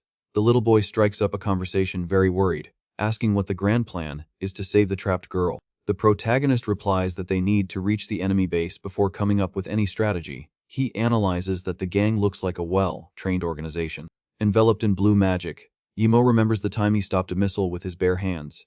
He admits the test hurt him and that the current army must have even worse weapons on site. Deciding to be more cautious, the student listens to the child vent. The little one laments that his sister planned his escape, but the soldiers ended up finding him in the woods. The swift walk through the forest finally comes to an end as the duo breaks their pace at the edge of an embankment. The child quietly says they've found the right place. Hiding behind the dense foliage, the boy tells the little one not to take another step. He notices the heavy surveillance and warns that the guards will spot them if they advance. The little one points to the illuminated valley, confirming that this is exactly where the saint was imprisoned. The villain's hideout is a true gigantic military complex. Focusing his enhanced vision, the protagonist's eyes glow intensely in the dark. He maps the surroundings, calculating the exact number of enemies on night watch. The base has armed patrols, jeeps, and even armored war tanks. The student observes the heavy structure, confirming his suspicion about the group's arsenal. Even with that entire army protecting the place, the hero shows not a shred of fear. He maintains his cold posture, plotting the best plan to invade the fortress. The guy discreetly slides his hand into his own pocket, looking for a special resource. Silently, he murmurs that he'll need to use an old trick for this mission. The boy displays the golden ring he stole from the former leader of the Song family after their battle. He swears that the spiritual illusion artifact will be extremely useful in this infiltration. Just below on the trail, two guards patrol the area, distracted. One of them tells his partner he's taking a quick smoke break in the bushes and asks for cover for a few minutes. The soldier moves away from his colleague, grumbling indignantly about the pressure of night duty. He complains that the leadership is always rushing everyone for any little thing. As soon as the mercenary enters the blind spot, a blue shadow attacks without warning. The protagonist lands a precise blow to the soldier's neck, knocking the man out instantly. Taking advantage of the silent fall, Yahello drags the unconscious soldier's body behind a giant tree. He does everything with great agility to avoid raising any suspicion. Hiding in the middle of the dense vegetation, the boy activates the power of the stolen ring. A silent, magical aura envelops the area as he prepares his camouflage for the mission. Using the ring's magic, the guy perfectly assumes the appearance of the unconscious soldier. He finds the technique useful, but complains about needing to touch the victim to copy their identity. Suspecting nothing, the partner who stayed on watch loses his patience with the delay. He shouts his friend's name, wanting to know if the cigarette break is over yet. The patroller grumbles, telling his colleague to get back to his post. He reminds him that the two of them still need to finish the team's last round before returning to the barracks. Perfectly playing the part, the disguised boy emerges from the bushes. Responding casually, he waves to his colleague, pretending to be in a hurry to finish the shift. The cold light of the full moon illuminates the tents of the military camp. A tense silence hangs over the isolated fortress as the pair of guards walks toward the entrance. Once inside the base, the stranger carefully analyzes every door and warehouse. In his mind, he tries to deduce in which of those gray buildings the kidnapped girl might be. Suddenly, a strict order interrupts the infiltrator's walk. Someone yells for the soldier to stop, warning that it's forbidden to wander around the camp at that hour of the morning. A tougher officer covered in bandages approaches the spy, demanding an explanation. Suspicious, the big guy demands to know which squad he's from and asks for his identification on the spot. Feigning total submission, the infiltrator lowers his head, apologizing for breaking the rules. He makes up a story that he was just looking for an isolated spot to smoke in peace. The officer checks the ID badge, recognizing recruit Li Yan's reputation as a chain smoker. The student lets out a nervous laugh, accepting the scolding for disrespecting the rules. The big guy threatens to report the infraction, but tells the recruit to follow him to help with an urgent task. With no way to refuse the summons, the spy agrees, feigning great honor. Walking together, the officer reveals that a kid's escape led to the execution of several guards. To avoid new mistakes, he summons the rookie to guard the local prison today. The stranger agrees immediately, a subtle smile spreading across his face at his great luck. He deduces that the super-protected prison is exactly the girl's captivity. The veteran warns the recruit to pay attention on the job. He swears that the place's leader is a merciless man and wouldn't hesitate to take both their heads for any silly mistake. The duo arrives at a brightly lit warehouse in the military base. The big guy tries to lighten the mood, saying it's just the two of them on shift, and they don't need much formality there. Entering the prison facilities, the bright light reveals a corridor filled with fortified cells. The two patrolmen march through the oppressive environment, ensuring security. The officer tries to build a friendship with the recruit during their round. He confesses that he worked his way up the ranks with great effort and understands well the struggle of being at the lowest level of the troop. Through the metal bars, they observe the civilian victims huddled in the darkness. The veteran lets out a heavy sigh, feeling a bit of pity for those innocent people crammed together. Probing the ground, the protagonist throws a bait to his colleague. He questions why the soldier doesn't free the civilians, if he really feels sorry for their tragic situation. The big guy's face darkens, reminding him that obeying orders is his duty. He believes the leader will release the civilians in the end, as they only serve as political hostages with no real value. The student finds the soldier's naivety ridiculous. Knowing the hostages won't get out of there alive, he dismisses the conversation and refocuses on his main mission of finding the girl. Walking through the damp corridors, the infiltrator scans every prison with his eyes. He remembers the little boy's description, confirming that the young woman has very striking pink hair. Suddenly, the boy's attention is stolen by a familiar head of hair at the back of a warehouse. He stops walking on the spot, suspecting he has finally found his desired target. Through the iron bars, Yimo confirms that the woman tied up on the floor is the kidnapped saint. Staring at the locked cell, the boy deduces he needs to come up with a rescue plan soon. With his head elsewhere, the officer mutters that the presence of other people, there will be an annoying problem for him to solve later. Near the cell bars, he tells the injured prisoner that the wound will heal soon if the bandage is changed 2 more times. At that exact moment, Yimo stealthily appears behind the guard, exuding an intense blue aura and fully prepared to strike. Far from the military base, Wen Dong waits on the porch, thinking her ally is incredible and certain that he's in no danger out there. The hideout's peace is shattered by the sound of heavy footsteps, slowly approaching on the wooden floor of the entrance. Full of excitement, the young woman turns quickly, calling Yimo's name, thinking he had finally returned from his mission. However, her smile vanishes instantly upon recognizing the figure, asking in total shock what happened to her brother, Fang Nan. The hero appears, walking in great pain, carrying a briefcase and supporting a woman who is all bruised and bleeding on his shoulders. Breathing with difficulty, the criminal leader reveals to his sister that a tragedy has just befallen Gao Yu and the rest of the team.